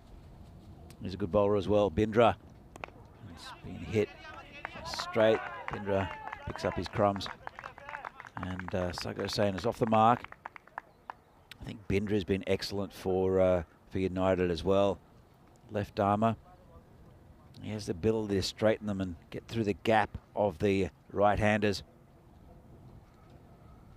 Comes in again, bowling to Sojib Mia. That's what he's aiming at. Good shape in to the right-hander, and he does move it away as well. Does Amandeep Bindra, very tricky bowler. Don't see too many left-arm bowlers in these leagues. See a couple up coming up in the next game. Bindra is equal to those two. And that's hit the pads again. Bowling with a nice shape at the moment. Mia, he starts it just outside off stump. It's a good chance of it collecting the wickets. There he comes again. Again hitting the pads. It's missing leg stump. Good shape and can't quite handle it at the moment, can Sojib Mia. He's looking towards that leg side. Should be careful, he's a clever bowler as Bindra. Comes in again. And again, it's like Groundhog Day for Sojib Mia. It's the 4th one. I think that's hit him, maybe the 3rd one that's hit him in exactly the same spot. Ball coming into him. Comes Bindra again, nice tight over so far. This one's a bit full and he's got him! Well, he played and missed, did Sojib Mia. That one bit fuller, bit of swing, and it took his off stump. And really good over here from Bindra. Tried to pitch it up as a full toss, missed it, and took his off stump. And that's a big wicket again for United. They've got 2 in the first 2 overs. And if they can somehow get Sagar Hussain, he's only faced 1 ball so far as Sagar Hussain, then they'll be in all sorts of trouble with Tigers. The new batsman is the general manager, GM Hassanat, who's he's been a bit patchy with his form. Started to hit the ball pretty nicely a couple of days ago. A bit inconsistent. That's the end of the over. There's Pramod Bagoli. He'll continue. He'll be bowling to Sagar Hussain. That's turned around the corner. And that should be 4 runs, I think. Man coming around. Don't think he'll get there. A nice shot. Just not taking too many risks. Sagar just turned it around the corner. He can hit the ball big. That one just did enough to get that 4 runs. Just a bit of a relieving boundary. But 2 wickets down for 10. That wasn't in the script for the Tigers. They've been so good all week. But United looking refreshed.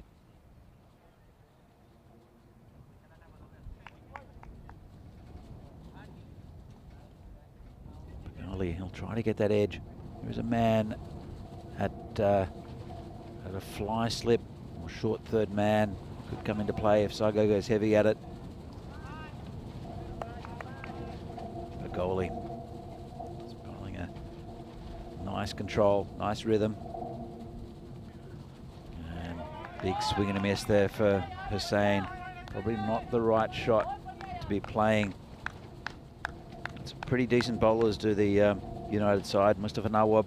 So be interesting to see if Piyush Paghel bowls. He was pretty good when he came in towards the end of last week. Again, tries to follow it. Does Hussain. Not very convinced of that shot.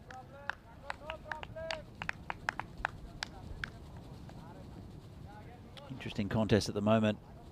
Definitely United with the upper hand. Goalie again. This one's outside off, and he's bowling that channel we saw with a lot of the Group A teams, bowling close to that wide line.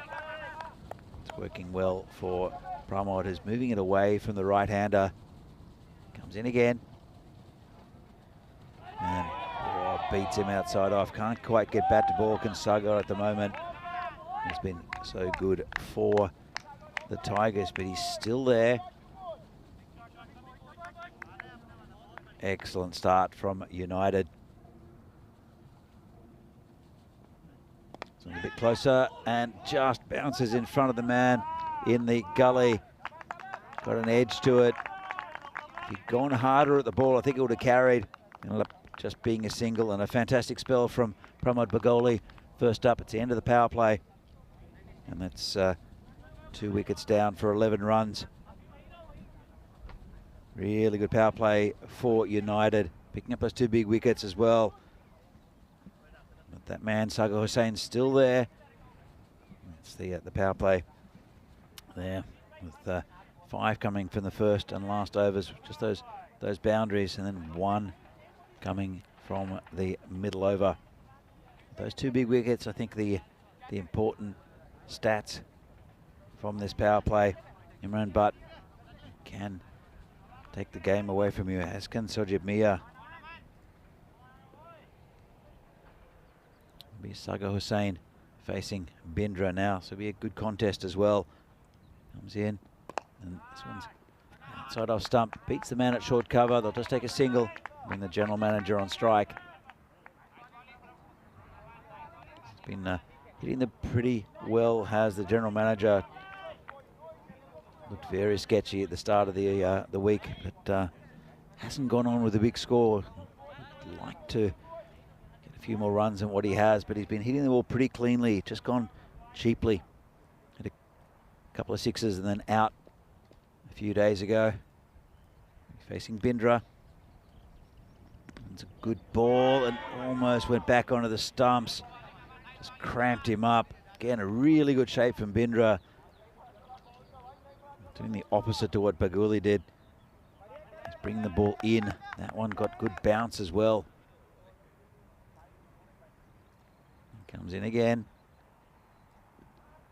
Big swing and a miss from the general manager. That one just went a bit straight across the right-hander. And he's a tricky bowler. There's Bindra.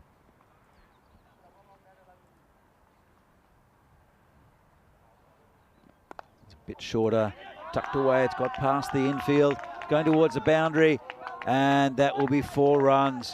Nice shot. Didn't overhit it, just guided it through that vacant gully area. And that's a really nice shot. 2 men there. But, the man there at his slightly backward point rather than the gully. Got past him. There is a back gap, and this one tries to muscle it through the offside. The general manager didn't quite get hold of the full toss. But Bindra, it's been a really good spell. Actually, both of these bowlers, the openers for United, have been really good. Bindra with the last ball of his spell. Been a really good full toss there, but just that loose one. It's gone for 4. And that's a bit of a relieving boundary there. Couple of boundaries in that over. Vinny, what do you make of the start from these two? Yeah, a bit of a fight back late on. Obviously, 2 wickets in the power play, and we know how important taking wickets is against the Tigers' top order. 21 for 2 after 4. Yeah, it's great to be back here in the commentary ice cube with you on a beautiful day in Prague. Currently at 21 degrees, and they're expecting maximum temperature of 23.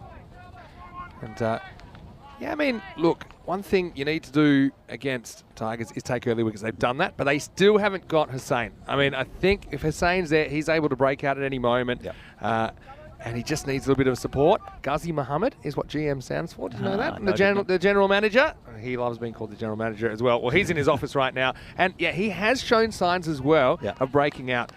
Just a reminder also that Watson Cricket come to you from Germany, starting about 15 minutes. Austria winning the toss and batting first. So they won't be chasing like they were yesterday. So stay tuned for that. Well, this could be 4, and it will be, I think. And so, well, there you go. That's why you're on the big bucks, as he's so late on this, but it's perfectly executed backwards hook from the general manager, and take that, 4 runs. Spot on with his placement there, the GM, and he's looking pretty good. Hit a couple of 4s, and the win predictor 50-50 at the moment. I have to agree. It's so even, these two sides. Yeah, it's a really good contest. Contest we really wanted to see as well, I think, here in the quarterfinals. The 2 non-top division sides have been playing out of their skin in this series. His next ball from Nawab. And that's a clever bit of batting as well. Steps across, and wow, this one could have been close, you know.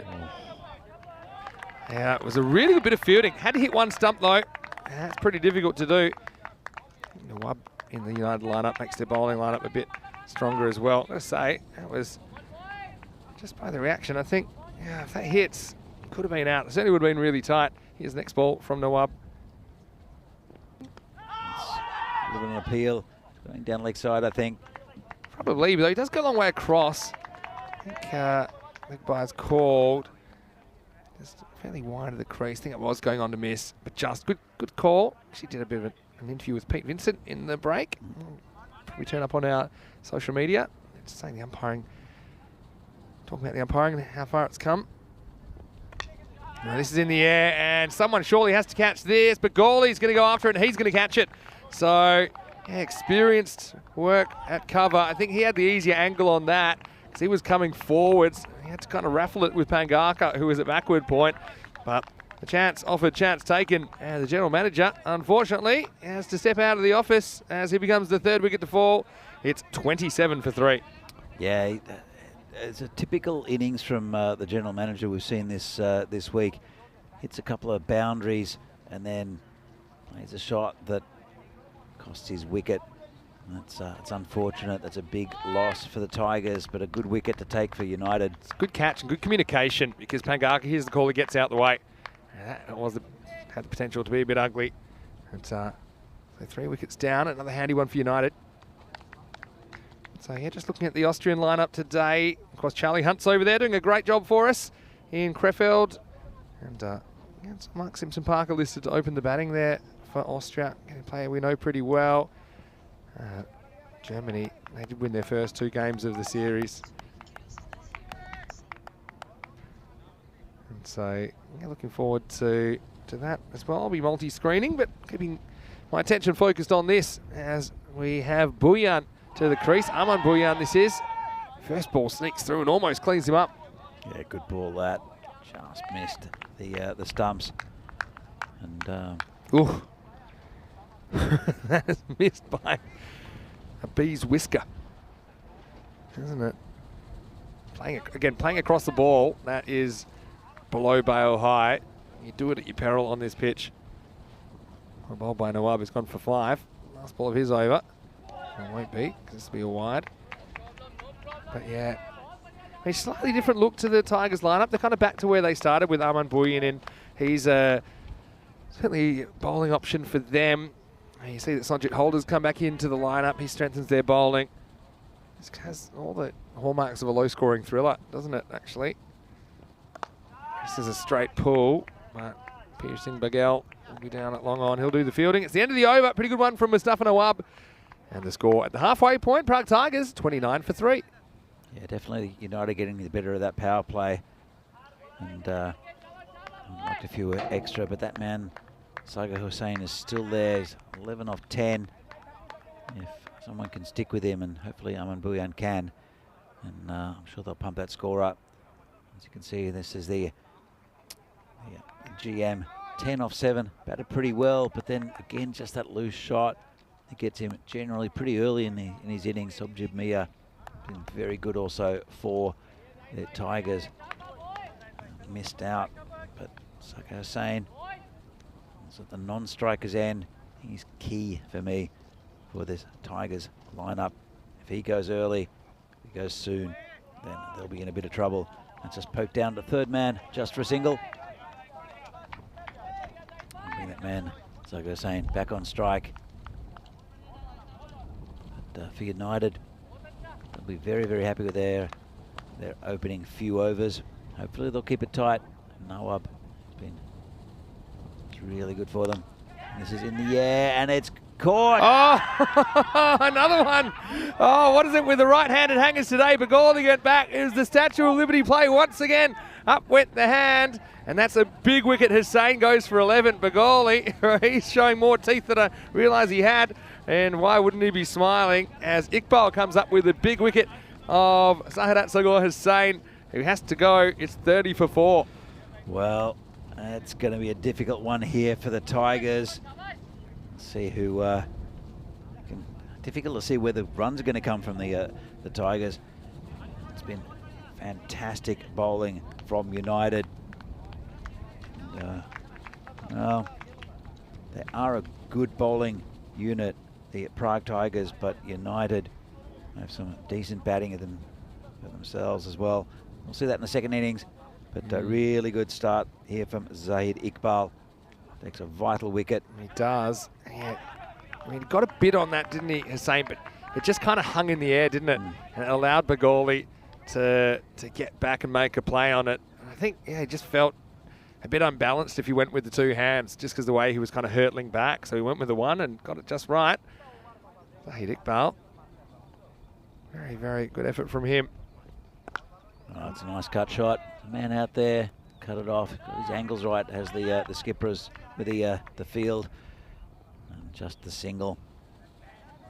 So Vinny, this game is going to be a difficult one here from the Tigers to pump up that score. But remember that United sometimes struggle with the stick as well. And the Tigers defended 60 about a week ago, less than a week ago.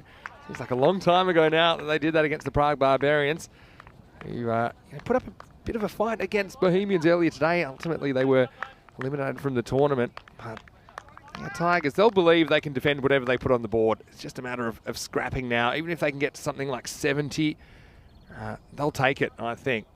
It's a long way to 70 from here, though, Vinny. They're only going at about 5.5 and over. Yeah. But yeah, it's a real test for this middle order, no doubt about it. Bouyan will want to step up. Ahmed Hussain has had a pretty good series with the bat as well at times. Drags this one across the line out to deep mid wicket. This will be the end of the over. So Iqbal delivers for United in the 6th. It's the big wicket of Hussain. And after 6, it's 34 for 4. All right, so let's see from here. If they can get 10 and over. Now, I know they're only going less than run of ball pace, but it's time for a slight change in mindset, I think, because they've got 6 wickets to play with. You've got Alamin Hussain, who's out there at the moment, who's batted as high as 3. So quite a few of the middle order have had an innings where it's gone well for them. And Alamin Hussain, maybe this is the one where he can step up, and Bouyan as well can hold the bat. You can see United, a bit of a topsy-turvy win probability chart, but they are now well ahead according to that. And I wouldn't be surprised to see Piyush get a bowl here, Piyush Singh Baghel, because he was very, very good when he was brought into the attack. Didn't bowl hardly at all at the start of the tournament, but when he came in, he did some very, very good things. So he is going to get the 7th here. They'll be hunting a couple quick wickets here, 34 for 6. It is a really long way back for the Tigers then. So let's see what happens. Should be interesting. Baghel with the ball. Next side, once again, rattled onto the pads. I mean, United are a team we've seen now 3 years running in the ECN games we've had here. I think we did see them originally a couple of years ago now at least, but they've been steadily improving. Yeah, they were everybody's favourite team, as this is in the air and it could be caught, and there's another one. Well, nice grab there from Pramod Bagoli, who cannot get away from the ball today. It's following, that's his 3rd catch of the innings. And Piyush Baghel comes up with a wicket. And they're in all sorts of troubles now, the Tigers. Yeah, they sure are. And Pramod, well, he's a bit of a seat warmer here because he's keeping Piyush Singh Baghel's spot warm at long on. And that one was offered to him. And just going with the 2 hands this time. And that probably makes sense because it was straight down his throat. And so Baghel does the trick again. He's been very, very good with the ball, actually, in addition to his key role at the top of the order for United. And he leaves the Tigers in even more disarray now. They're 35 for 5. Pramod Bagoli missed a few games at the end of last week. And it was Piyush Baghel who stepped up with the ball and was excellent for United. And he's just picked up another really good wicket here. And they're so important to this team, those two, Baghel and Bagoli, as well as the keeper and skipper, Abhimanyu Singh, who's been really good as well. Baghel into the new batter. It's a full toss this time. Cracked away. Well handled there. Deep cover. That wasn't an easy one. Russell Mia. And as the players come in, and he can whack it. Again, he's the guy who's occasionally batted right up the top of the order. I think that one's fine because he does advance. I think it would have been below the waist at the crease. So they've got to keep attacking despite losing wickets. They can't just stagger to 50 or something. That's exactly what he does, but he skews, and it could be a chance for Bindra, who will drop it, but he will keep it in the field of play. So that might be the worst result. He was a little bit worried, I think, that either he was going to step over or he might tap it over. In the end, it will be a long single. I suppose it's a drop chance, but not the worst result for United. Yeah, it was a good effort. He was worried about the boundaries. You could see he put the brakes on when he started going back.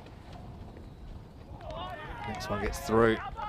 So I think often a situation like that, it depends on the match situation. If it was none for or 1 for, and it was early on, and you'd really consider that a drop catch that might cost you runs down the stretch. But right now, I think the fact that it prevents it going for 4 or 6 is pretty important. People bowled by Baghel. He still want to angle in. Yeah, so some things are kind of situational. Bindra does keep the ball in the field of play. Into the over. That's 7 overs down now. And the score is 37 for 5. And of course, we do have plenty of cricket happening today on ECN, just a few minutes away from a start in the Austria versus Germany game.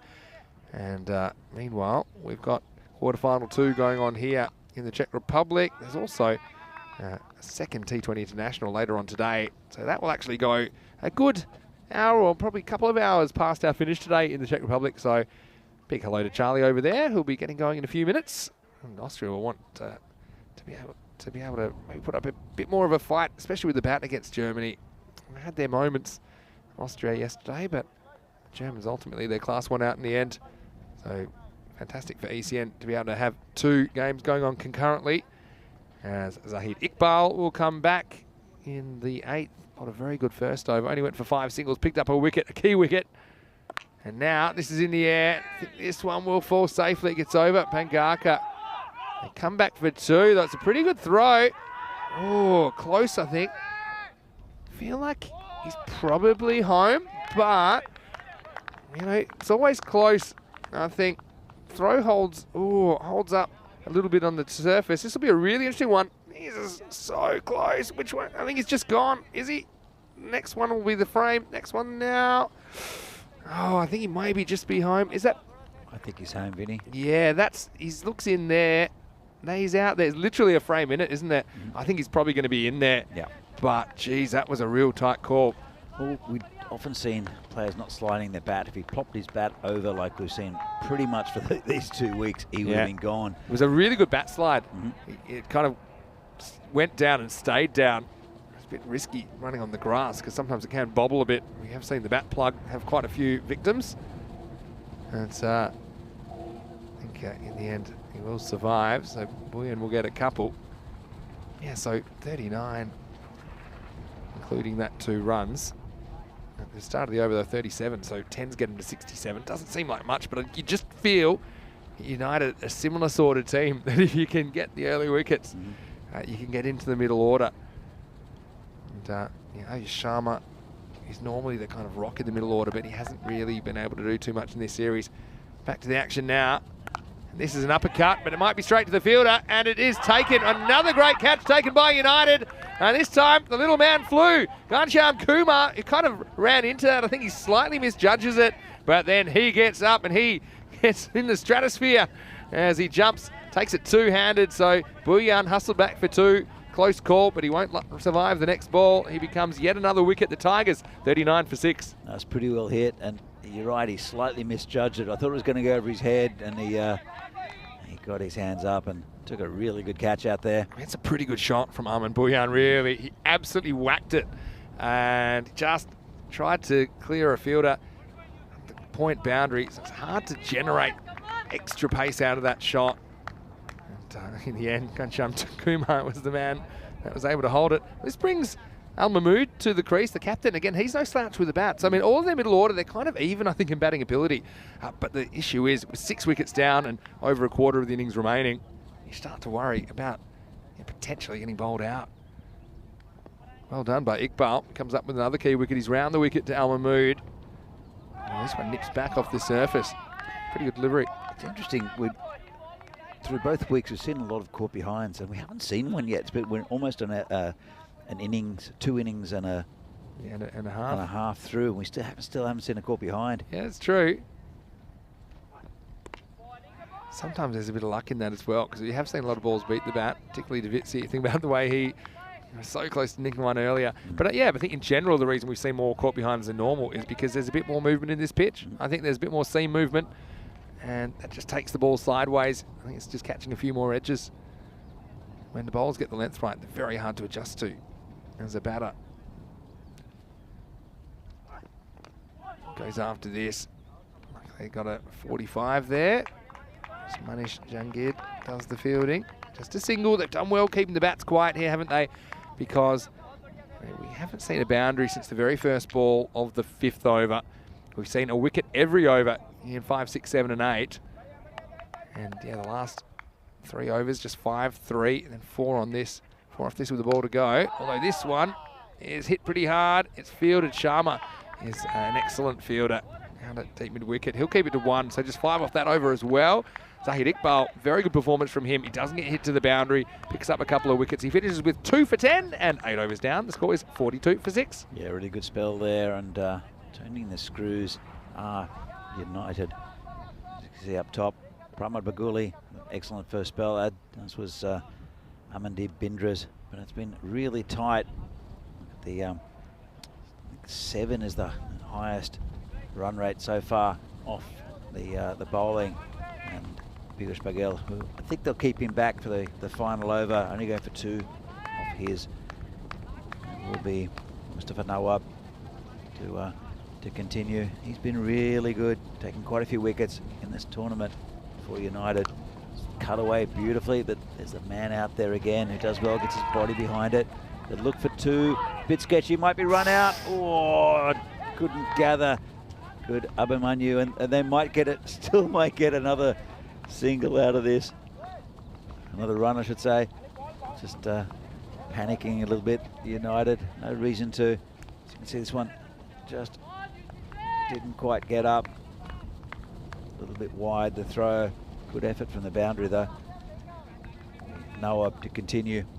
Bowling to Russell Mia. And swing and a miss, kept a bit low. That's probably the wrong shot to play. It's one outside off stump. And these two are capable, Russell Mia and Al Mahmood. Pretty much as full strength of the Tigers, as are United. Comes in again. Gets it in the air, wide of Bindra, who gets wrong-footed, and just taken a right turn at Albuquerque, that ball, and it's gone for 4. Well, Bindra, he must be having flashbacks, I think, in that area of the ground, because earlier he got probably the worst Tortuga I've ever seen. This time he gets it's kind of Shane Warne special out of the footmarks, doesn't he? And can't deal with it. So welcome boundary for the Tigers as Nawab comes back in, and this is skewed away. Should be an easy catch for Josh, and he'll take it. So nice hands there. It's going to be 4 and out. Mia was threatening, but now he's no longer a threat to United. He's the 7th wicket to fall, 47 for 7. A second wicket for Mustafa Nawab. Yeah, they're in danger of being bowled out here, the Tigers. And really good bowling, all up, really tight, not giving them anything at all, and their catching's been great. Yeah, they've been brilliant, haven't they? I mean, that's once again a wicket in the over. So we've seen 5 overs in a row where wickets have fallen. So the inability to develop a partnership has hurt the Tigers, as at one stage they were 27 for 2. And 5 wickets falling for 20 runs. Fairly evenly spaced as well. On the walk, big swing and a miss. This is Ajar Alam, who has bowled well during the series. You just wonder here if the Tigers get 60 with their bowling attack. I mean, they have 6 or 7 top line bowlers in this lineup. They couldn't break the record again, could they? Could they? Kind of deer in the headlights there from Alam. He can't think of a shot, and so he decides to let it go. It's the end of the 9th over. It's 47 for 7. See here, he's hoping it's going to swing for a wide. It doesn't, and so he won't be on strike. It'll be Al Mahmood facing up. 6 balls to go, 47 for 7. Vinny, I don't think they're going to get 60, to be fair. They've struggled. Even if they get the run rate they're at the moment, they'll end up on about 52. Yeah. So can they do it again? Can they beat their own record? They're very capable. It could with the be. ball. I mean, I think it's they're going to land somewhere in the 50s. Don't know where, but I feel like that's the most likely. Will United land in the 50s or the 40s? Well, There you would hope not if you're a United supporter, but anything's possible. Here's Baghel, last overtime. Big swing, doesn't get much, decides to just daintily throw back to the keeper in the end. Is there a bit about in that? Maybe no. Leg by signalled. So that takes him to 48. Alarm. I think he'll enjoy Baghel a bit more because he's it's going to swing into him, and I think he wants to get something leg side. So let's just see how he deals with it. And he does get leg side, the inside edge. Just get 1, so creeping up to 49. it's a very disciplined bowling performance from the United side, and those wickets just keep on tumbling. They've held their catches as well. I mean, the easier ones and even the more difficult ones. That's been important. It's going to be a wide. It's just a wide. Grabbed, I'm going to say 4 millimetres of the tram line. See if you agree. Maybe a bit more. Good Yeah, call. definitely a wide there. So that does bring up the 50 now for the Prague Tigers. Can it grow to something maybe high 50s? Can they wrangle a boundary from somewhere? Mahmood on strike. He hits it hard. And Bindra, he's an interesting time in that fielding position. Gets it back in, keeps it to 1. Well, we saw him get hit in the mouth with that Tortuga bounce. Yeah, I wasn't going to early mention in it the again week. because I'm sure he remembers, but luckily he doesn't that time. I would have thought maybe you take on the 2 there. I know you're running out of wickets, but there's not much time left. Alarm now swings and misses, and they're going to go anyway, and I think he's going to be run out by a long way. So, yeah, this is a tough one because they sacrifice Mahmood. Means the new batter will be on strike. It's one of those ones that if they're going to go, I think Alarm's got to hold that end safe because then potentially you force them to go to the bowler's end. As it is, I think Abhimanyu Singh, he was very, very cool. Realised he didn't have to throw the ball. So Mahmood becomes collateral damage. He's run out for 4. And the Tigers, with 2 balls remaining, they're 51 for 8. He likes charging them down the wicket, does Ajay Alam, and I think that time he just was fed up of trying to go back and make his ground, called his partner through, just ran him out. So here is Tanzi Hassan, the ramrod, the wicketkeeper, the battering ram. As we saw him, he took out a couple of his teammates trying to go for catches earlier in the week. It is. Once again, no bat on ball. Oh, now let's see who's out here. And, well, I think this is, I thought it might almost be a dead heat. Just, again, I think the batter then realised, okay, maybe I'll try and keep this end safe, but he doesn't really commit to it. And in the end, I think it's Alam. Yeah, I think it's the striker that's out. You think? Yeah, look. Yeah. Yep. So they hadn't crossed at the point that the stumps are broken. So I'm pretty sure. So, yeah, he'll come and he'll go. So, again, you see, so Alam won't be out. It looks, it'll be the new striker on. It won't really matter that much because the new, the new batter's on strike anyway. What are the odds that Alam's going to charge down the wicket with this one as well? Well, it'll be the new, the new batter will be on strike. Just make sure they get this right because he was run out at the keeper's end, which means, they're just sorting this out now. So the new batter, Sanjit Halder, will come to the striker's end. Glad we worked that out in the end. And so 51 for 9. And a ball to go. Bargel's been good, but they've had an all-out attack approach, haven't they, the Tigers? But they've been coming up with fresh air more than anything in this last over. We only had a leg by, a wide and 2 singles, and 2 run-outs off this over. Here's the last ball, buckle up. Oh, some bat on this. Hold up. We'll probably get a single, and it's smart from Abhimanyu Singh, just happy to hold on to it. So 52 for 9 in the end. They bat out their 10, only just. And a pretty disciplined performance from United. And the Tigers, to stay in the tournament, they're going to have to break their own record. But if there's one team that you thought could defend 52 against another team, it might be this game. And the Tigers, I'm sure there's a lot of fight left in them because they've made the impossible happen once already in this FanCode European Cricket Series. They'll have to do it again to stay alive, but credit to United. I mean, they were excellent with the ball. They backed it up in the field, and they just seemed probably a little bit more experienced in this sudden death encounter in quarterfinal number 2. Yeah, really good from the United side, and they've really stepped up a gear in this tournament. Have United. Last year we saw them, and they were everyone's favourite team. As we see the matches today, Prague Tigers United, this game, big game next. Also, we're going to see PCC come back with their big guns, firing at Vinarati, who'll want to get one over them. And then the last game of the day is between Prague Spartans, who are very, very good, and Brno, who make the trip up from the southern city. That should be a really good game as well. This is the wicket of Imran Butt. It was a big one, wasn't it? He went for a duck early. We know United are a pretty good defensive team in the field. They've got some good bowling options. Bindra got this one to move, despite being a full toss. It crashed into the off stump.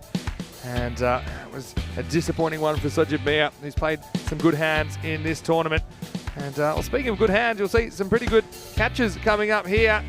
And well, firstly, there was this one from Bagoli. And that was important to get Hussain when he did. And then for his next trick, he went back and took one just in the one. That's been a kind of a theme of the day here on Quarterfinals Friday. And United, they were up and about. And really, they just never let a partnership grow for the Tigers. Very, very good effort from the United side. You're right, Vinny. It was Bindra that knocked that one down. They were excellent in the field and very disciplined with the bowling. Were United. It's going to be a difficult task for the Tigers to defend this total. However, we've seen it before. They reduced the Barbarians to 34. Defended 60, so they can do it, the Tigers. Very good bowling attack. United will be buoyed by what they've just done in the field. I think they'll be disciplined as well. As you can see, the scorecard here, not much to write home about for the Tigers. It's only Sako Hussain with 11 and their general manager with a quick fire 10 over double figures. Pretty disciplined with the ball. Only 3 wides, 3 leg byes or so for the United side, but just not enough runs. 52 for 9. Never could quite build a partnership. Could the Tigers? United super disciplined. Have a look at the bowling figures. They'll be pretty impressive for United. And up top in Pramod Bagoli, has come back into the side. He was excellent. Good display of outswing bowling. Took 1 wicket, a big one though, of Imran Butt. And Mustafa Nawab took 2 wickets. Most expensive of the bowlers, still going at only 6 and over. Zayed Iqbal also excellent. Piyush Baghel at the end taking a wicket, but only going for 6 runs off his 2 overs.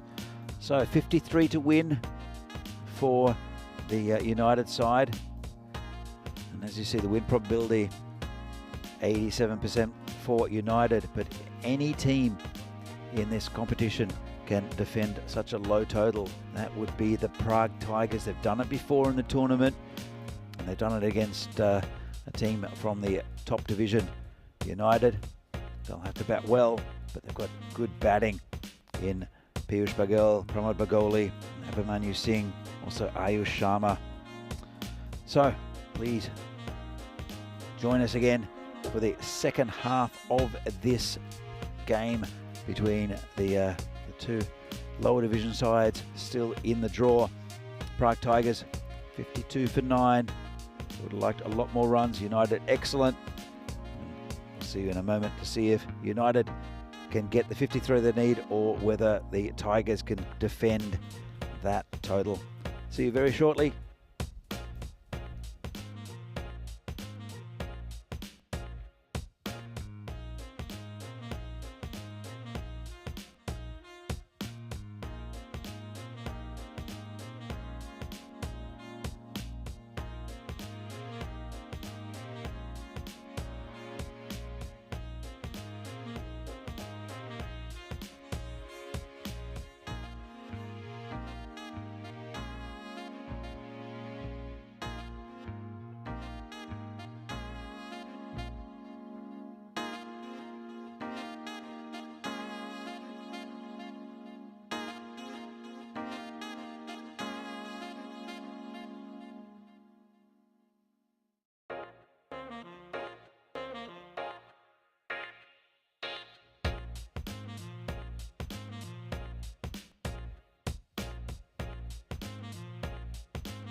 And welcome back to Prague for this FanCode European Cricket Series second quarter-final between the Prague Tigers and United. United did the job with the ball, restricting the Tigers to a pretty low score of 52-53 to win for United. But the Tigers, we've seen them draw their claws all week. They've been fantastic in this Group B, and they've got a very good shot of defending this total. If any team in this competition can defend such a low total, it is the Tigers. They'll beat the record that they set earlier where they defended 60. They got the Barbarians restricted to 34. That was earlier in the week. This is a different day, different opposition. And United, they'll want to get a nice early brisk start to their innings. It will be Bhamanu Singh and Piyush Paghel, the opening combination, holding Bagoli back a little bit.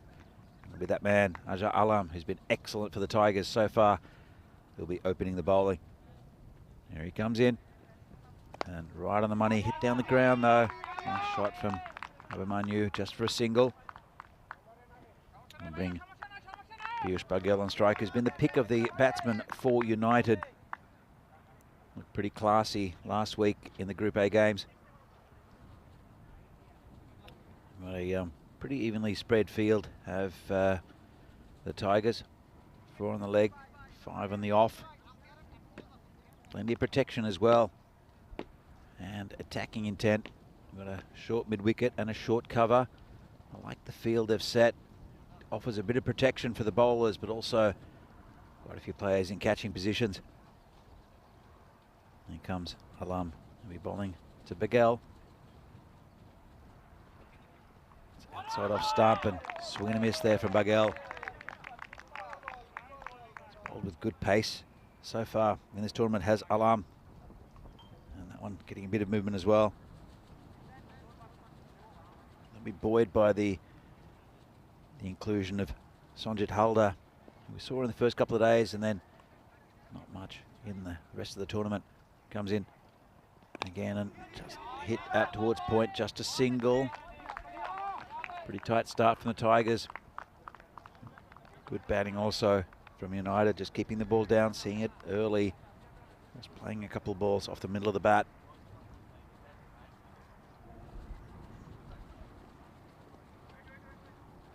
Alam now, we're bowling to the skipper. Abhimanyu Singh led his team very well in this tournament. Tucked around the corner and attacked it well, did the man there at that short fine leg position. Just that leg by. A good start from Alam without it being too threatening.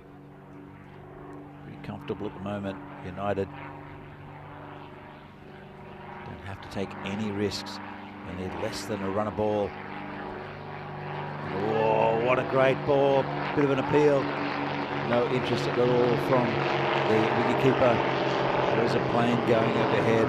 Not sure what Alam heard, but that was an absolute beauty. Just outside of stump.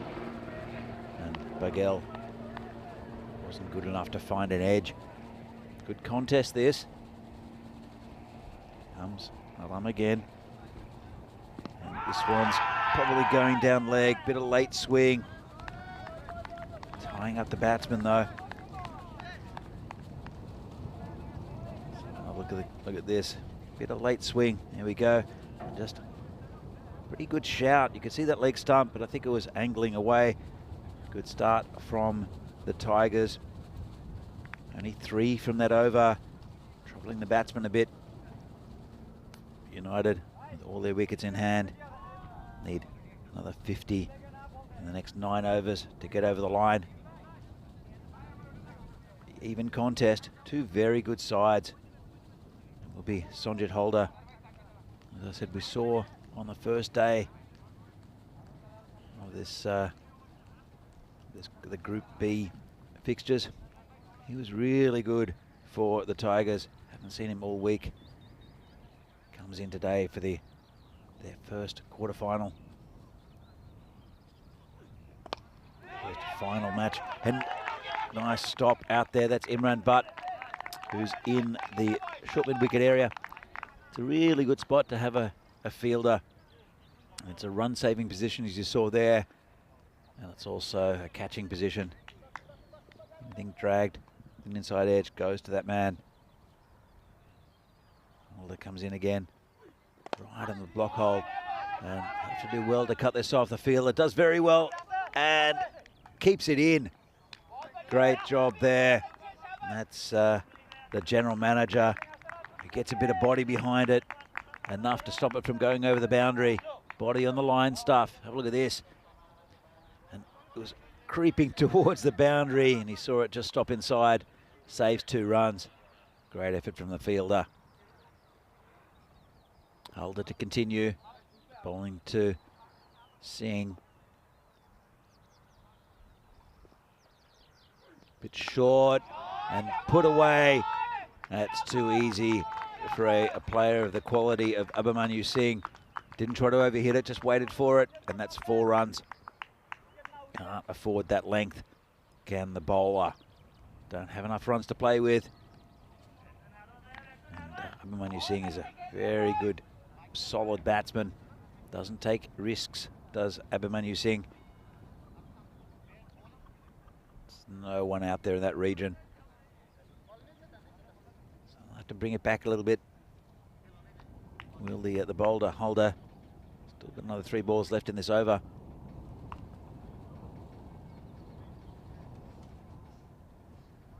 It's in again. Full toss, going to be called a no ball.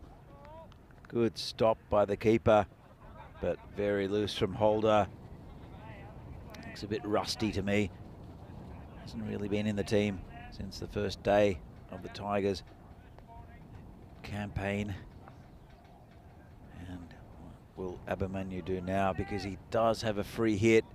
Lots of spaces around the ground and pretty good bowling there from Holder. That's much better.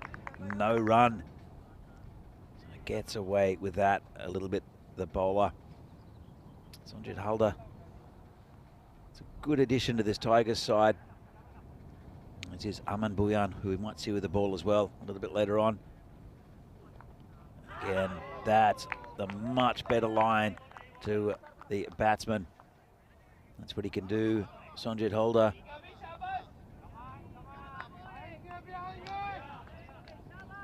Very tense, this game.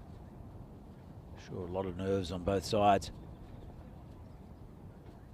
Bit of a slower ball towards that man, Imran Butt, who can't collect, but he'll come back for a second. It'll be tight. Throw just a little bit wide. Good work out there from the general manager, but he couldn't quite get that ball towards the stumps. Well taken, 2 in the end for United. It's a pretty good over for them.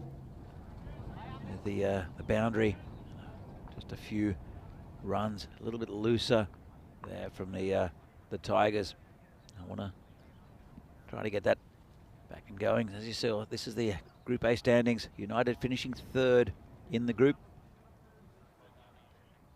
And Tigers did very well to finish 2nd.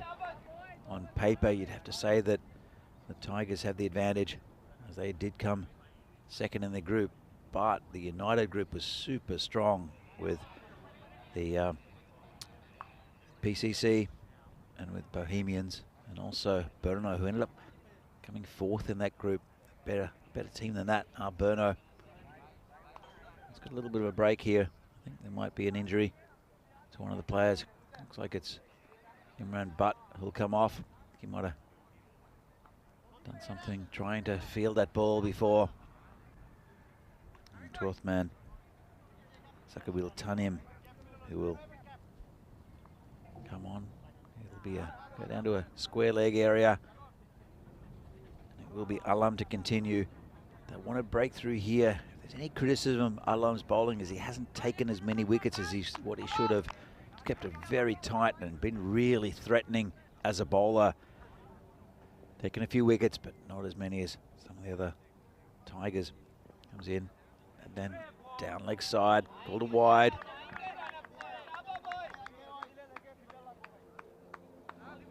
Interesting to see who they turn to with the ball. I'm sure Sago Hussain will get a few. He's been the top wicket taker so far for the Tigers. The best of their batsmen as well. Missed out today though. Here comes Alam again. That's outside off stump, hit in the air. There's a man back there, just bounce in front of him. Does well to get around. And it's just a single. Could have gone to hand. I mean, a big wicket. In the end, does very well, the fielder out there. It's Russell Mia. Just to restrict it for one. Comes Alam again, bowling to Manu Singh. Giving the pad. No run, nice and tight. Had a good spell. Not many runs coming from the overs bowled by Alam, but they need a wicket. It's almost the end of the power play. About 3 balls left. Only 14 for United, but they'll be happy with a 0 after that. This one's cut down. The man just at that fly slip area. Just for a single.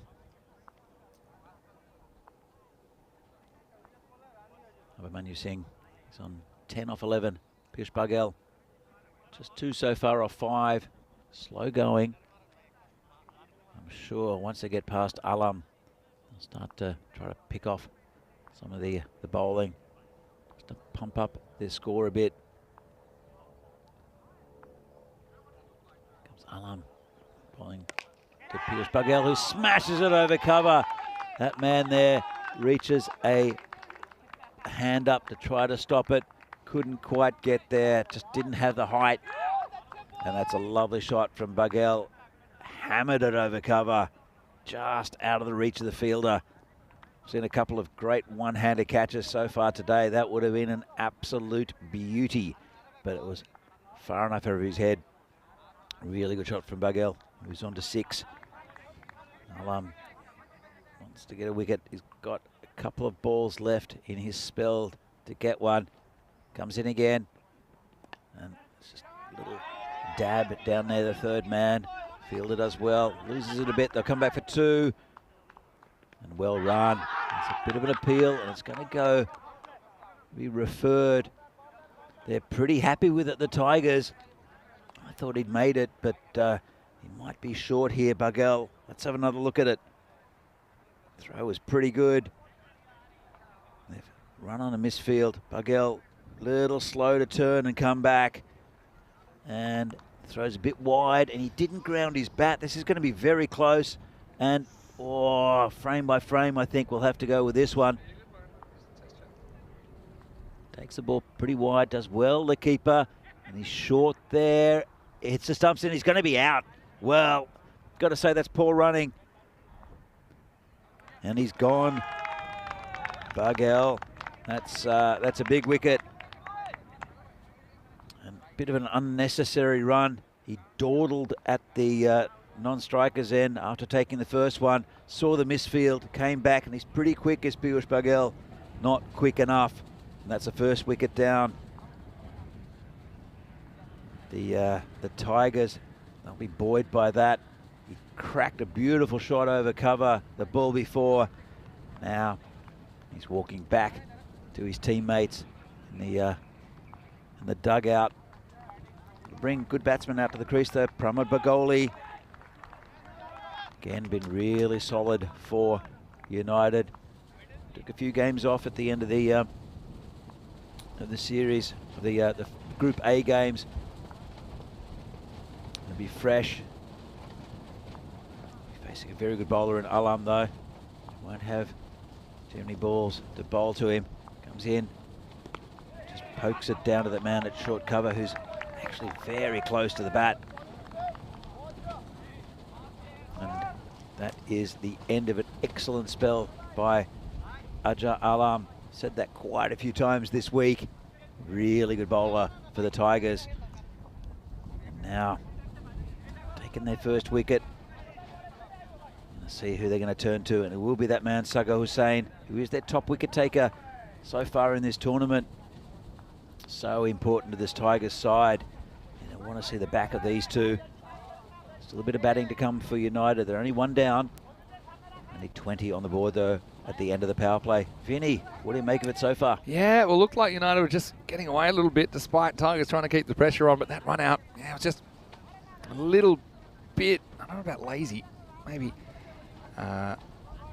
unobservant running from Miguel, who didn't get a great stretch in that. He was run out by centimetres.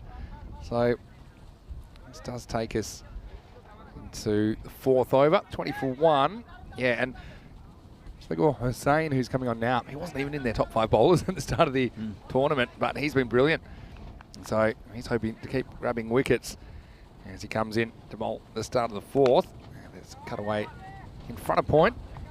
This one will test Begorley, but he'll get through for a single. And yeah, promote Begorley, just struggling a little bit with a leg injury towards the end of the group stage. I think he's one player where the week off has been good for him. It gets him in better shape. He bowled very well. Did see him in the opening position, but batting at 3 in this game.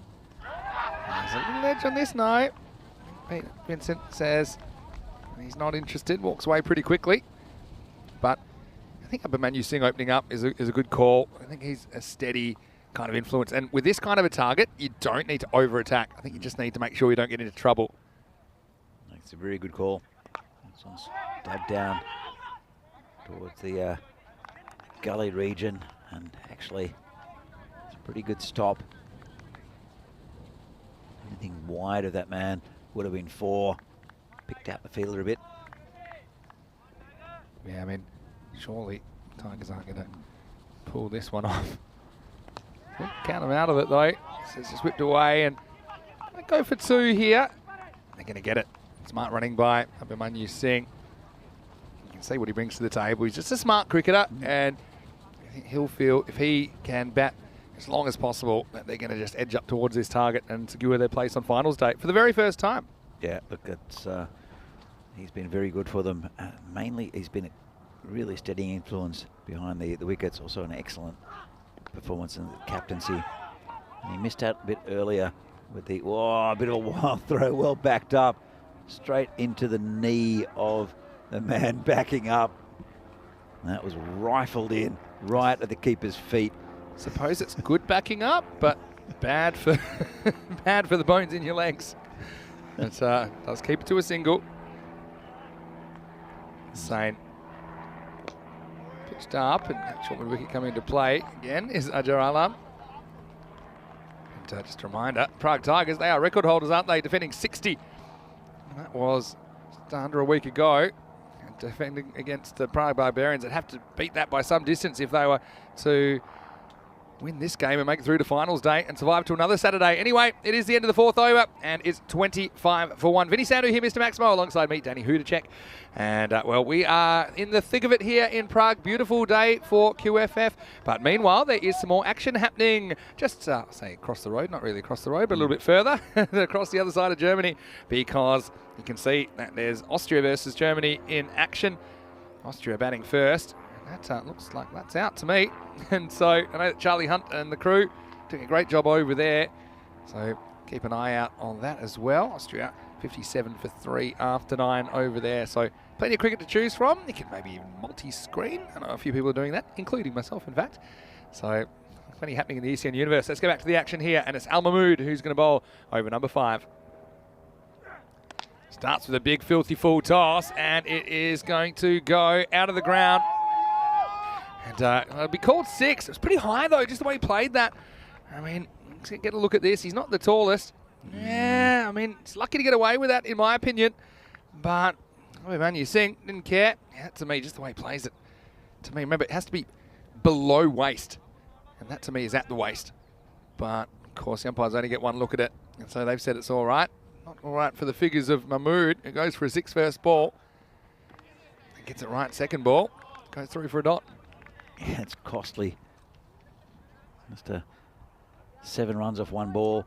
That really doesn't help.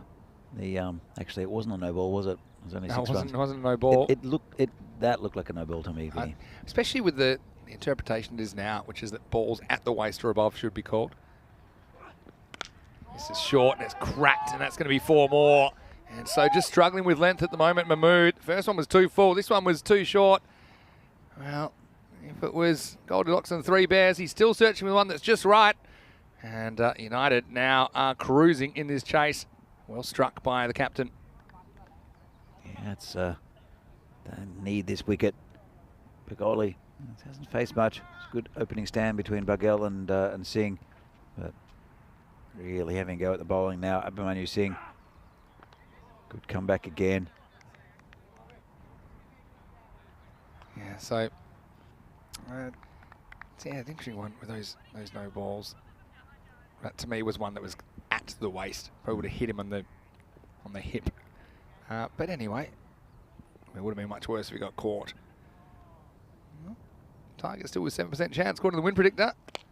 Feel like it might be fading fast. Well, that would have been such a ridiculous catch if this was held. He's so close in, Najar Alam. That was whacked it to his right, and he almost held on, Danny. That's one of the ones that they stick. They stick. That one didn't stick. It was unstuck. And good stop though, safe 4 runs. Painful one though. Oh. Bit of bat in this, I think. And so no run. End of the over. The score is 35 for 1, so 18 more required. And I know that a lot of you out there are enjoying quarterfinals Friday. We certainly are as well. This ground is pretty as a picture at the moment. And I wonder how long this game will last now. 18 required off the last 5 overs. And it's been Abhimanyu Singh at top of the order doing the damage so far for United. I want to say hello to Brendra Kumar, who's watching in the chat. Hello, and I know, feeling for you guys, Barbarians, who put up a really good fight in the first quarterfinal. Ultimately, they couldn't quite get across the line against Bohemians, who booked their place on finals day. But Brendra, thank you so much for taking an interest in the other teams as well, and hopefully you can join us as we head across Europe to various different locations over the next few weeks. Really enjoyed your input. And also thought you played very well during this tournament. Here's Hussain coming back in the 6th. Steps across and just dabs this one away for 1. Yeah, I think Abhimanyu Singh's taken the sting out of this this attack a little bit.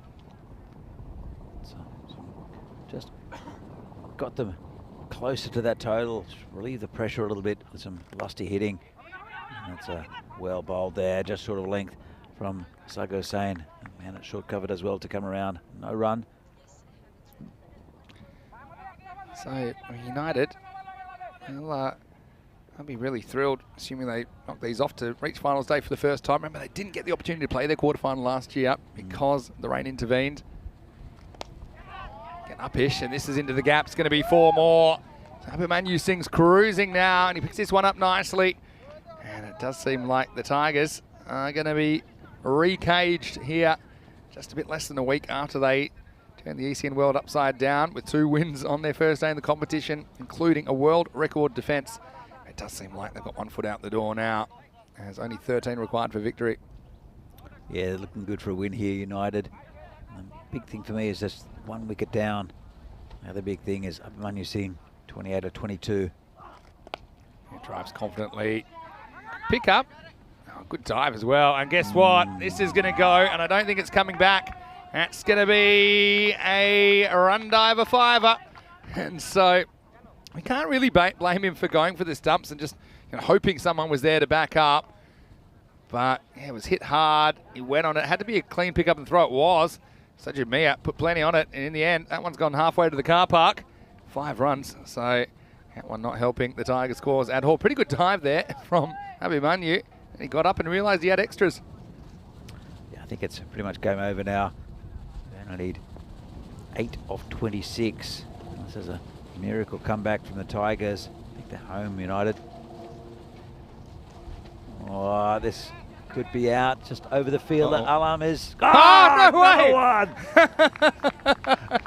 I mean, this is just changing it up because this is a left-hand miracle catch from Ajar Alam. Well, they say things happen in threes, and this was a slower ball. Actually, it wasn't a bad ball at all from Hussain. It was that kind of back-of-the-hand slower ball. But Gawley skied it, and Alam, well, he had time to stop and ask for directions. He had no idea where he was going. But when he did turn around, he threw up the left hand. And once again, he just acts like it's all in a day's work, but I can tell you that was an extraordinary catch. And so maybe a consolation wicket, but a pretty good one for the highlights reel for Alam, as Hussain gets his first wicket here in the quarterfinals. It's 45 for 2. Really good slow ball, just rolled his wrist over it, and he was nowhere near that. Was Alam turning around, coming back, and then just stuck one hand up. That's the third one today we've seen, I think, Vinny. I don't think we've seen a one-handed catch in the last 2 weeks. Yeah, I mean, maybe the keeper catch from Veron Mehta. Yeah. But, yeah, it's just ridiculous that we had so many close together. Well, could there be another twist in the tiger tail? It's like I was saying, be bowling here to the new batsman. It's Ayush Sharma. And hit straight down the ground and couldn't quite cut that off. The fielder there, Russell Mayer, and that's another 4 runs. In fact, it's Sojit Mayer. Yeah, so well, the highlight was short-lived, wasn't it? As the next ball goes to the boundary, and there's not long to go, I think. And got to say that 7%, I think it needs to be updated, because I think it's heading down. And well, we will be heading into the afternoon session as Prague CC winning the toss and batting against Vinarati. Vinarati brought a pretty decent team here with Kyle Gillam in there, Heidenreich as well. No Shub Chowdhury, that hurts their bowling a bit, but they do have Arshad Ali and Arshad Hyatt in the lineup. Naroop Raval, one of your favourites, is in there. I've got to say, I'm more of a James Flotto man myself, but it'll be Lala and the Beast, I think, opening up with the Shogun at 3. It'll be a matter of, can Vinarati break through, or will PCC bat them into oblivion?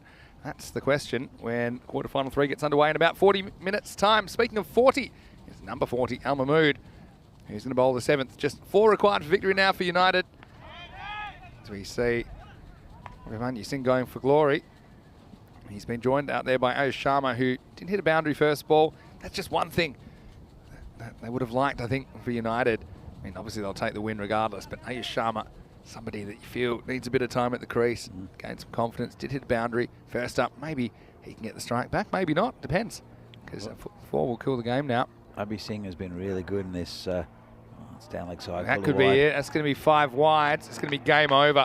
So, unfortunately for the Tigers, it's the end of their journey. But, geez, they've injected some excitement into this tournament, haven't they? They started with a big win over Vinarati where they chased down triple digits. Their second game, they were able to defend the lowest score successfully in ECN history against the Barbarians.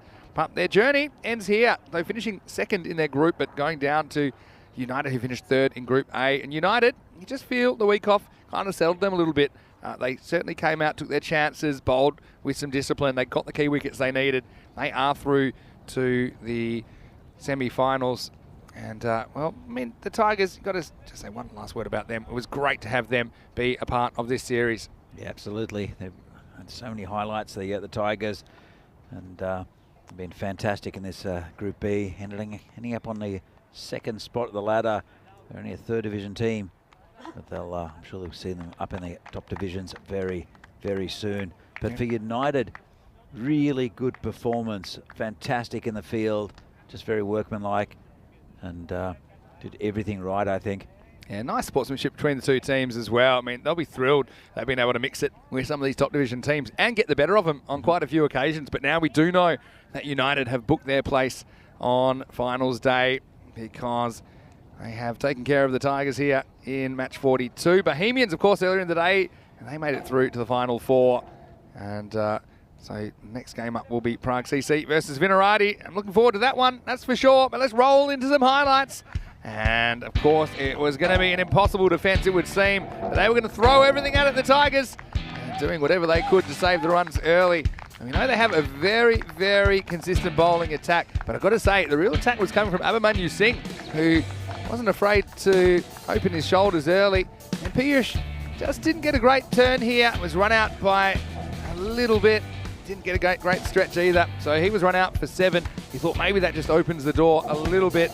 But Abhimanyu Singh, with his 33 not out, he anchored this chase. He made sure that there wouldn't be any more records broken here in quarterfinal number 2. Yeah, he really anchored that innings well, and then just accelerated and just took the game away from the Tigers. They're only defending a small total, but sometimes that pressure can get to you, and it did to the Tigers then with those overthrows. And as was a really good catch. I mean, that was the highlight. Had 3 incredible one-hand catches today. Ultimately, Sharma came to the crease and he did get to face one ball, which he did hit the boundary, but then wasn't the best way to finish. As Al Mahmood went down the leg side, it wasn't handled by Tanzania. And so it is United that are the second team to progress. Coming up next, we do have Prague CC against Vinarati. Looking forward to that game, which starts in about 35 minutes. Just quickly, we'll look at these lineups, and you see a couple of ins there. Kushal Mendon and Akash Palmer coming into PCC, making their middle order even more strengthened. So I talked about the top 3, but don't count them out as well. They haven't had any cricket in this ECS so far. As for Vinarati, they do have high rate. They've got Carl Gillam in there as well, and Sid Gowd. I think he'll be keen to put on a good performance at the top of the order. I think Vinarati, at least they'll know how many they need to chase. They'll know how attacking to be in their innings. Of course, they are only in 4th place by 0.02 of net run rate as well, so they do have to come up against PCC. Right here, though, it was Abhimanyu Singh, 33 of 24 with 3 fours and a Maximo, as they cruise into the semi-finals for the first time. And it's a really good result for them, considering that they had their quarterfinal washed out last year. They won theirs this year. And Sahadat Sagor Hussain was the best of the bowlers, 1 for 19 off his 2 overs. Apart from that, Ajar Alam, once again, good spell from him. Only conceded 10, but in the end, Danny, it was just a case of very few runs to defend. They weren't quite able to do it this time, but the Tigers, they've been an excitement machine, and wishing them all the best for this season and future season. They seem like a really exciting cricket club. They are, and they've excited a lot of viewers out there, and also us throughout this week in the Group B. There's 2 Group A sides that go through into the semi-finals tomorrow, with Bohemians winning the first game, and then very impressive display there by United, who I think will be tricky oppositions to the whoever they face in the semi-finals tomorrow. And as you can see, Abhimanyu Singh, 33 of 24, was excellent for United. Led his team well as well, but for the Tigers, the big thing is only managing to get 52, losing 9 wickets. At top of the order, missed out again. Sahadat Hussain with 11, top scoring. But United, they move forward. We'll see them again tomorrow. Yep. And we're going to see another really good game coming up after this. Yeah, it's going to be good. It's going to be a rematch of last year's final and, in fact, the 2020 final in ECS cricket here in the Czech Republic. It'll be PCC batting first against Vinos when we return. Vinny Sandhu here, Mr. Maximo, alongside Danny Hudacek. We'll see you shortly for more FanCode European Cricket Series.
Hello and welcome back to Quarterfinals Friday here in the Czech Republic, and with two of the finalists known, we still don't know the other two, and we're heading into the afternoon session in quarterfinal number 3. It's Prague CC who are here taking on Vinohrady. Well, this is a rematch of last year's ECS final and the 2020 ECS final, so we know these two teams have a very healthy rivalry. Let's see what happens at the toss. Charles Croucher is with the two captains. Okay, thank you. Your call. Yeah, sure. Heads. Heads is the call. And it's a tail.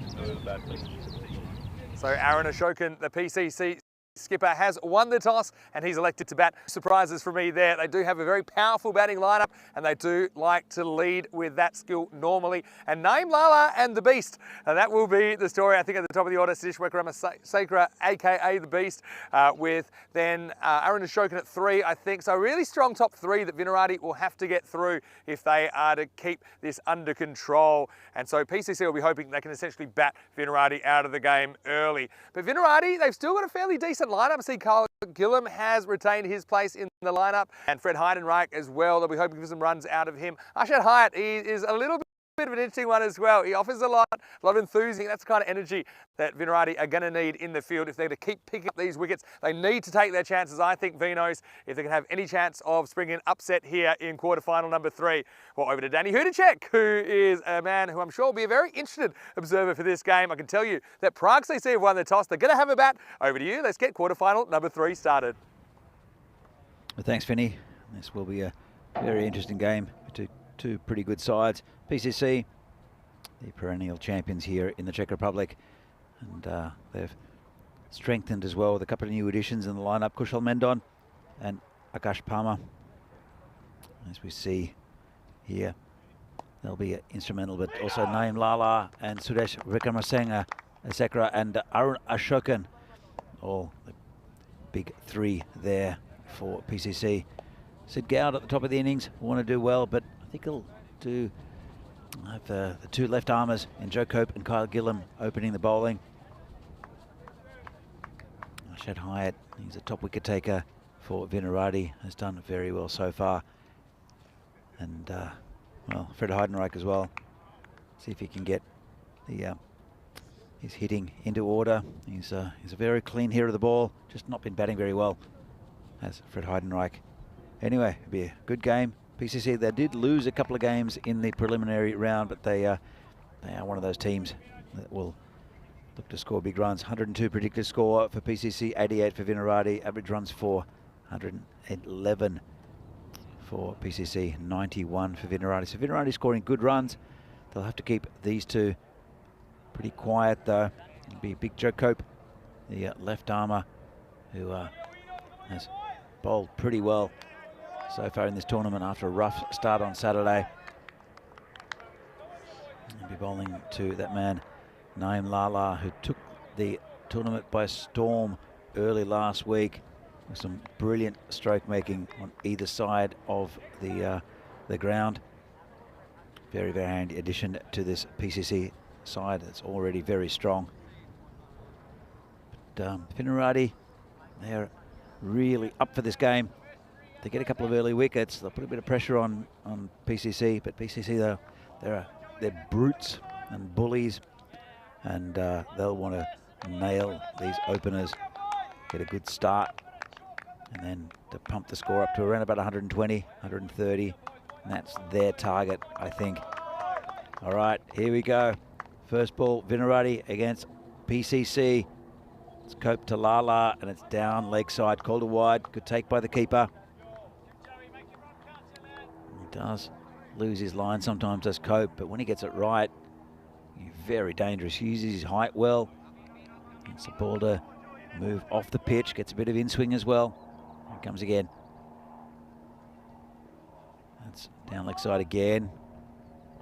Getting a bit of movement, decent pace as well. Just having a chat to himself.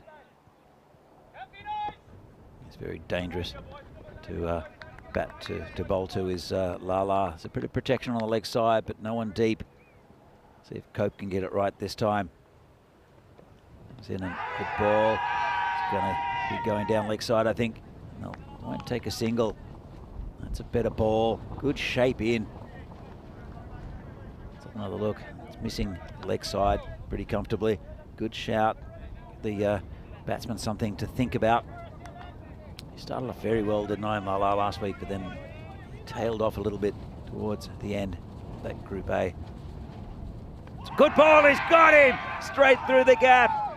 And Lala's gone for none. Cope gets it just right, finds the gap, and that's a huge wicket early on for Vinarati, and aren't they excited? Well, big Joe Cope. As I said, Lala has been so good for PCC, and he's on his way back for a duck. Look at that. Beautiful movement in from Cope. Saw it swing early, then he finally got that one right on line. Lala not up to it. And it'll bring a new batsman in. It'll be Aaron Ashokan, the skipper. And that was an absolute perler from the big man, Joe Cope. Vinny, what a start for Vinarati. Well, I had to turn my volume down on my headphones because you almost deafened me. Danny, you're pretty excited about that. I'm sure the Vino supporters are as well. That's one of the top three gone. What a delivery from Cope. That one bent around the corner, didn't it? It was heading way outside the off stump, crashes into the pegs in the end. And Lala has been such a find for PCC in this tournament. He goes without scoring. So an opportunity. That one big hitter replaces another. It's the Czech national skipper and Prague CC skipper Aaron Ashokan to come in at number 3. Yeah, this will be another big wicket. We saw when Ashokan wasn't there last week that PCC's batting suffered greatly. They have strengthened a bit with Mendon and Palmer coming in. But this is the ever-reliable pair for PCC in Ashokan and Vikramasekaran. And it's a good ball. That could be close. I think he's not going to give him. Well, that was a very good shout. Might have been going down leg. Let's have another look. Late swing again, probably going down leg, but a fantastic shout. Oh, I don't know about that one, Vinny. I'm not super sure this is swing down leg side, if I'm honest. When he's on the front stool, that helps him. Umpire's call, I suppose. I mean, he was a long way across. I just think that was more likely to hit than miss, but I do think there was an element of doubt in it. Umpire only gets one look. Wow, that would have been huge. That would have been huge. Comes in again. Now it's down leg side again. Well, Joe Cope, fine margin of error. He is swinging the ball very nicely. Really good shape. Just not quite starting it wide enough. Needs to start on about off stump. Comes in again. Bowling to Ashokan. That one's hit the pad. That's a bit more optimistic in appeal. I get a leg by. Still getting flashbacks to that first one. Trying to work out if it was going to hit or not. That one I'm pretty sure it's not. Well, actually, my instinct says I think that was hitting. That wasn't a bad shot. It wasn't bad either. It did hit him on the full. Yeah, it did, but that one probably hit a bit more to the right of the leg, if you like. So I think that one was hitting the leg side. Yeah. The first one looked better. I think that one. I just think. But the first one. Trying to picture the first one, trying to Hawkeye it in my head. I've got it hitting, I think. Oh, good ball. Tucked him up, the big man. That's the thing about the umpire. And I'm still sitting here thinking about 3 balls later. Still can't decide. So if that's the case, it's probably a good decision that's not out. But has bowled a very good first over, hasn't he, Cope? It's been a few down leg side, but he's been pretty much on target. Comes again, and that's one's got away with it. And I don't think it's going to be called a no ball, but normally that gets launched onto the golf course from the beast and missed out. Yeah, it's pretty high. Anyway, it will be the end of the over. Yeah, it was borderline at best. As we get to the end of the first over, we can look at some of the top performers. And PCC, no surprises, their top 3 are listed there. And already Lala has gone their leading run scorer in the group stage. It's despite not playing the first 2 matches for Vinarati. Well, they've got Ashad Hyatt in the lineup. He's their top wicket taker with 10. And there's Daylight second. No Shub Chowdhury in their lineup. As far as Prague CC bowlers, Mataranga, he's always a good performer, isn't he? With 7 wickets in this series. And then you've got the Beast and Ashokan tied on 5. Vinarati, they do have Heinreich in their lineup. There's some concerns about his availability, but he is here. In fact, he's going to grab the ball for the second over. So just dab down there. No run. Well bowled. Good start from Fred. You will get a bit outswing, Fred. Now holding back Kyle Gillam. I think it's a pretty brave move from the skipper. Surprised. Maybe they want to go with a left-hand, right-hand kind of combination with the ball. But they do have two good left armers they could have used. Just cuts away from Ashokan, who dabs it down to Flotto down there at third man. See, the thing with Heidenreich and his bowling, he is medium pace at a push. So he is going to have to do something with the ball, I think, to trouble these guys. And he's capable of doing that. We've seen him getting some outswing and straightening ball down the line. But you're going to have to move the ball off the straight, I think, to trouble these two. Has a big swing there, the beast. And good shape out. That's exactly what he does, see? This one does move. Oh, that's what you have to do. That's what you have to do to get good players out. You can't just rock in and bowl straight and expect these guys to miss one. The beast doesn't really move his feet much. And it's a bit close to him. Just jabs it down. No run again. There's a player there. It's one of the Arshad brothers, Arshad Ali, who's there at that short mid-wicket area. It's a good start from Vinarati, keeping it tight. A lot of energy in this Vino side. Remember, they were only fourth by 0.02 on net run rate.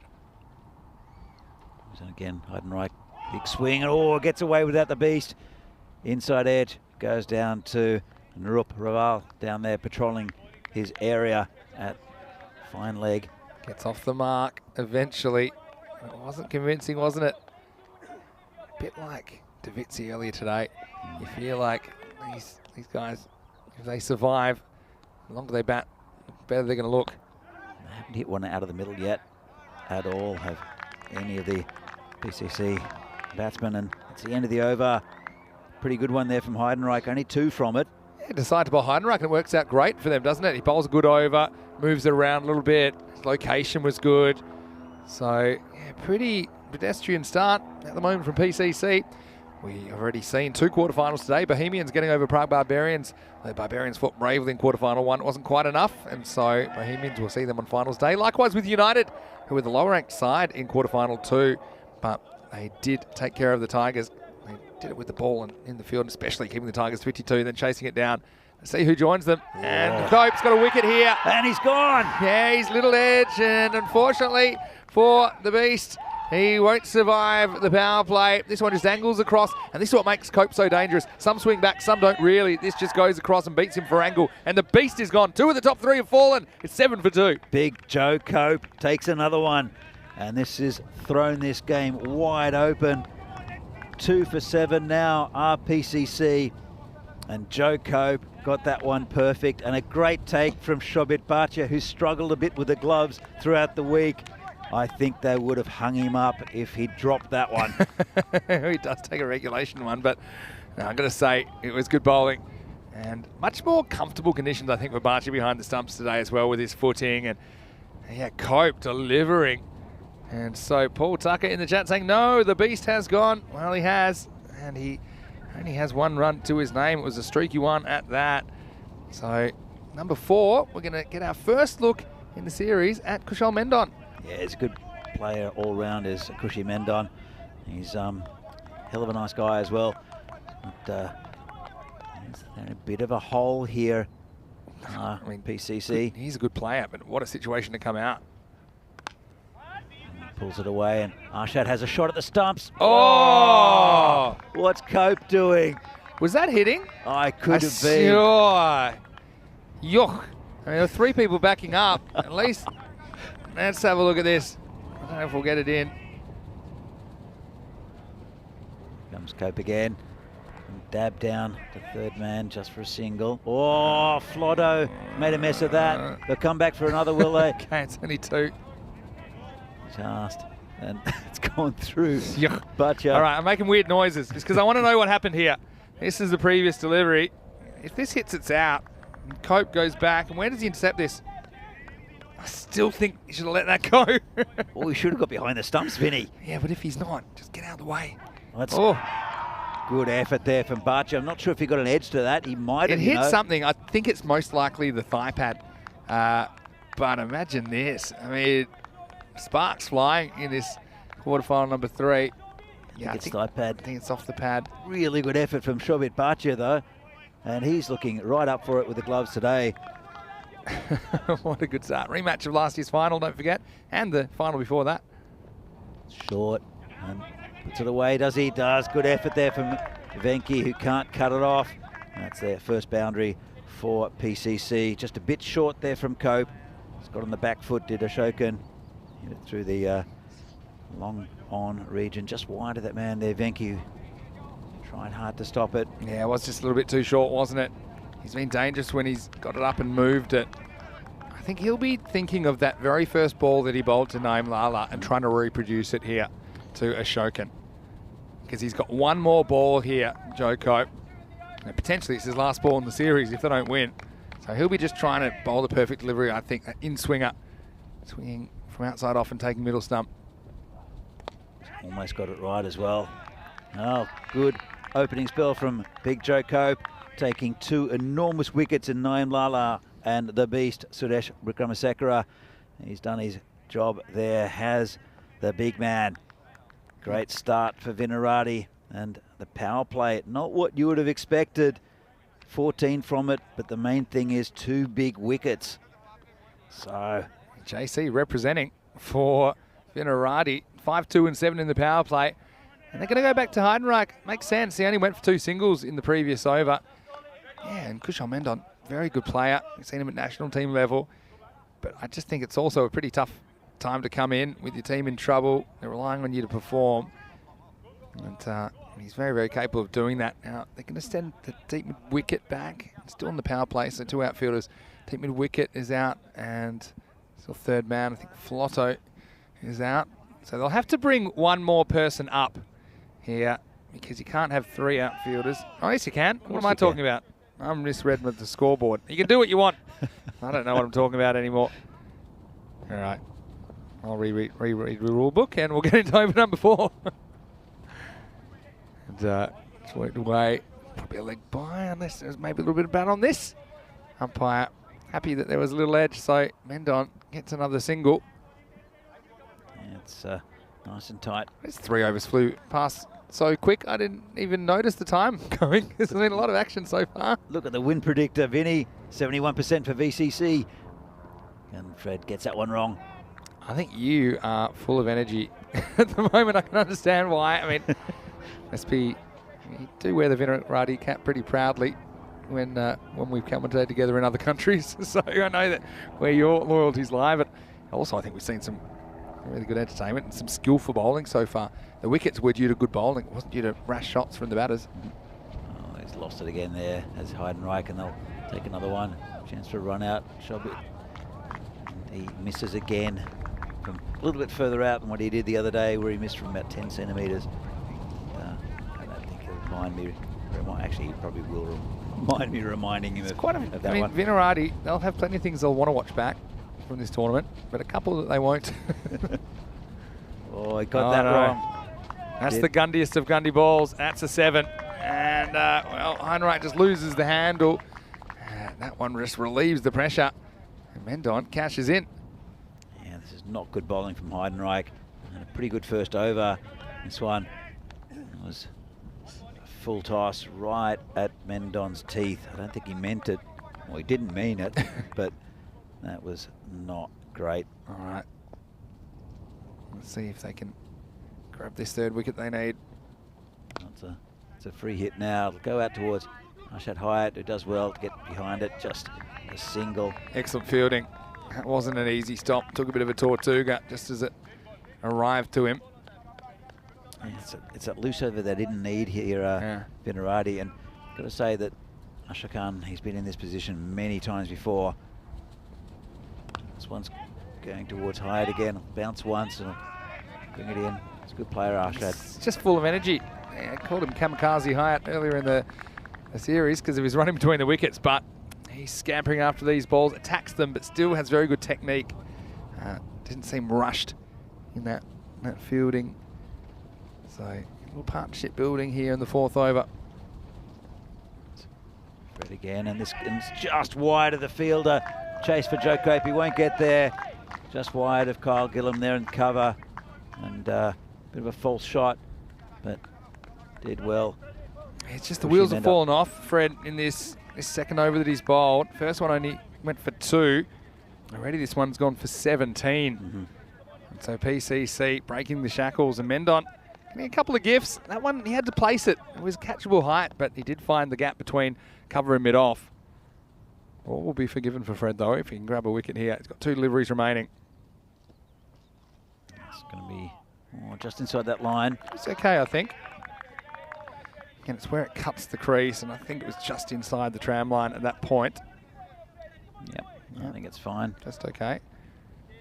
Did you hear about the line marking fiasco last night from Terry? I heard something about rabbits. Yeah, I'll tell you after this. This one probably is going to be all right. It's just a smidgen wider. Yeah, so apparently last night they beautifully marked all the lines again, and some rabbits got loose and ran through them and ran down the pitch. So if you look very faintly, you can't see it on the camera, but there's a bit of rabbit paws for good luck. It's on straighter.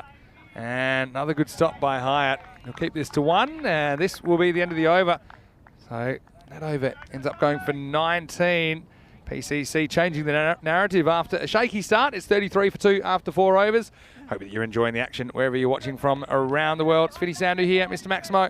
Alongside me is Danny Hudacek. And whether you're watching on FanCode in India or whether you're watching on our YouTube channel, ECN European Cricket Network, it's great to have your company. And well, this is a dream matchup really on Peacock Friday, if you don't mind, between these two teams who met each other in the final last year. Yep. And look, looking at the two sides, there's a lot of quality in both of these teams. Absolutely, and look, it was a great start with 2 big wickets early for Vinarati. That last over though just got a bit loose, and they've pumped up their score here, the Prague Cricket Club. It's going to be an interesting one from here on. I think this is a key moment because Kyle Gillam is about to bowl his first ball. He'll be unleashed into the attack. As the first one is played across the line, and Hyatt won't be able to get there. It'll be 4. So Mendon continues his good start, and he's imposed himself on this innings now with 18. Yeah, so Gillam replacing a left armer with a left armer. He's another dangerous player. He's played a lot of cricket at a high level. So if he bowls well and can grab these next couple of wickets, then Vinarati can probably get the ascendancy back. He's not as much a wicket-taking bowler as Kyle Gillam, and I think he'll fancy himself against Kushi Mendon, who's having a hard swing at pretty much everything. Here comes Gillam again. Just outside off stump. Goes Win predictor has swung again. Now it's time towards PCC. I want to say hello to Lakshmi Selvan in the chat. Hello to you. Hope you're well. It's great to have you joining us, and I'm sure a lot of the Czech cricket community will be tuning into this, as well as all of our other viewers across Europe and the globe. Yeah, Gillam never really swung the ball at all yesterday. I think, again, when he hits at his most dangerous, he can bring it back towards the right-hander. It's nicely played. That'll be 4 runs. Lovely shot there from Kushal. Just leant on it, and it's been a good addition so far already to this PCC side. Smart batting, really. Just uses the pace of Gillam, and a minimum of risk in this shot as well. So he doesn't try and hit it too hard. That's the key with that shot. Just guides it, and that raced away to the boundary. The PCC dugout looking a little bit pensive earlier. They're settling down a little bit now as this partnership builds. Comes in again. This one's right on line, just over the stumps there from Gillam, and Cushy's not very happy with himself. It's a loose shot. It's a shot he didn't need to play. There's nothing wrong with this ball. In fact, he's lucky that doesn't clip the top and middle stump. And Gillam can't believe it. Yeah, Mendon have a bit of a think about that one. Yeah, just got carried away with his own hype there as he's accelerated into this innings. They faced the same amount of balls, these two, well, they had before that ball. Mendon is the quicker of the two. A slower ball then from Gillam. And heard the call of 2, that was never on. Arshad Hyatt patrolling that area. Hello to Dheeraj Thakur in the chat, who was playing for Moravian in this series, saying Shobit looking terrific behind the stumps today. Yep, well, you'd know Dheeraj, he spent a lot of time behind the stumps as well during the series. And yeah, I would say he's done everything that's been asked of him so far. Interesting contest. We're bowling to Shokin this time. Hits it down towards Fred, and the cover's no run. Shokin probably knows he can take a back seat at the moment as well as we get to the end of the 5th over. So Gillam goes for 9. It's 42 for 2 at the halfway point of the first innings of quarterfinal 3. Yeah, Ashokan's a really smart cricketer. I think that, especially with the captaincy that he's carried the last couple of years, you mentioned that it's kind of brought out a kind of maturity in his game. So I think he knows here, he can just kind of sit back, turn the strike over. Mendon can go pretty hard. And then he knows if Mendon goes, then he can kind of reassess where the game's at. Still plenty of batting to come with Akash Palmer, who's into the side at 5.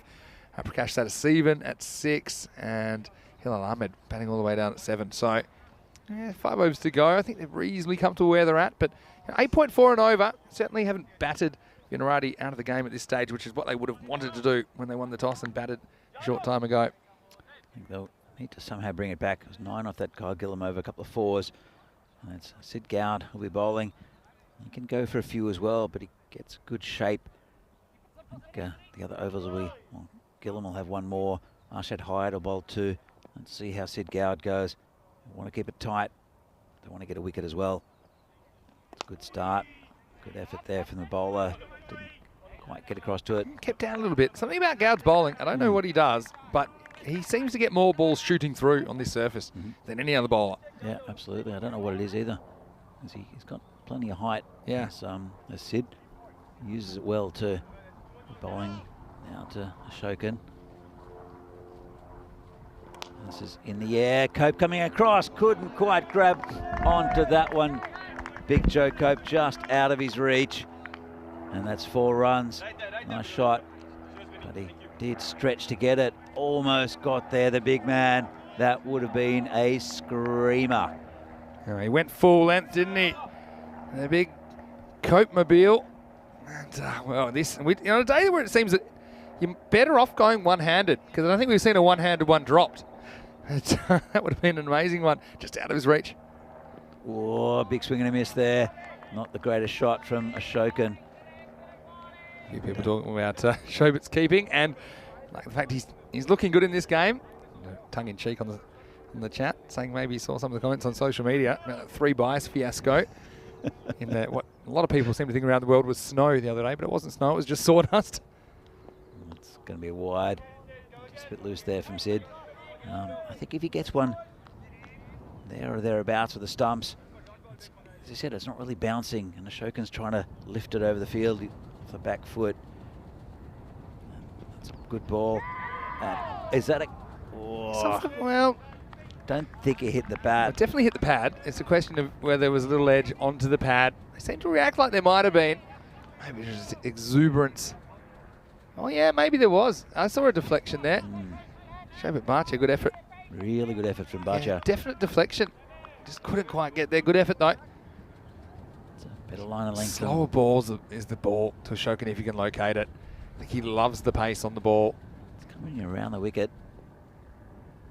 See how this works. Oh, tried to tickle it to Shobit. Didn't quite get onto it. Yeah. It's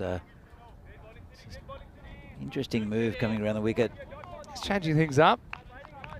I would have thought if he gets at leg stump at all, Ashokan will want him square on the leg side to clip it away. It should pitch outside leg stump. And again, and it's wide, just dab down. Oh, bit of a misfield there from Kyle Gillam. Yeah, that's all right. They probably would have got one anyway. At least doesn't let it get through him. So, yeah, very, very entertaining start to this game at the moment. 6 overs down. Prague CC 49 for 2. Well, from here, I mean, as a default, I'd probably go to a ball from here, which would get them to 97. And by no means is that killing the game. I think they would have wanted 120 plus in their top order to fire. At the moment, neck and neck. And VCC just pulling ahead. We've seen a lot of intersections and lead changes in this game so far. Really good contest. That's the quarterfinal we deserved between these two teams, who did come all the way to the final, not only in last year's ECS, but also the year before. Both those occasions, it was PCC that won, though. Yeah, it was, and they're a good side. They know how to win. And I'm going to take the helmet off here. Kushi Mendon. It's Arshad Hyatt, who's the leading wicket taker for Vinarati. And they'll take a couple more here. It'll be interesting if they break this partnership to get these two out, especially Ashokan, who's probably the more dangerous of the two. No offense to Kushi Mendon, who's 24 off 13 and batting really well, but Ashokan, we've seen it many times before, just with a a careful start and then unleashing massive sixes. Both clever cricketers. This will be an interesting moment in the game, though, as Arshat Hyatt is unleashed in the 7th. Talking about unleashed, well, that was just a fraction short. That's what Ashokan can do. Smashed him over cow corner for 6. It was in the slot, wasn't it? And yeah, let's just say Ashokan didn't wait to have a look at Kamikaze Hyatt. He elevated him out of the ground, so Maximo time. Maybe that's the one that gets Ashokan going. There's less than 4 overs left. I think with 8 wickets in hand, they're going to be pressing the turbo button here, PCC. This is pretty much in the slot again. It's out to Sid Gowd. Straight to him. Just a single. It'll be Arshad. I mean, you can probably handle 1 boundary and over if you're Vinarati, because that'll keep them at that kind of 8 to 10 and over, and maybe keep them below 100. Head out towards Voitahasa out there in the patrolling on the offside. Yeah, but you don't want multiples. That's where they can really hurt you. PCC, they go big. And, someone like Ashokan can get on a boundary hitting bonanza, take overs for 15 to 20, and you are looking at 100 plus. This is in the air. Joe Cope is taking it, and that's the end of Ashokan. There are not many overs at Arshad bowls where he doesn't take a wicket, and he's got another one straight to Joe Cope, who makes no mistake, and that's another wicket down for PCC. It was hit hard by Ashokan, but he didn't get the elevation, did he? And Joe Cope stood there, had plenty of time to set his feet and get in position.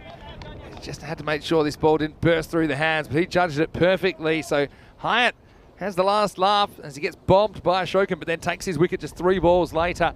And that's the top 3 back in the shed now. Ashokan goes for 20, and it's 57 for 3. Yeah, he's so dangerous, Arshad Hyatt. Doesn't look like he does much.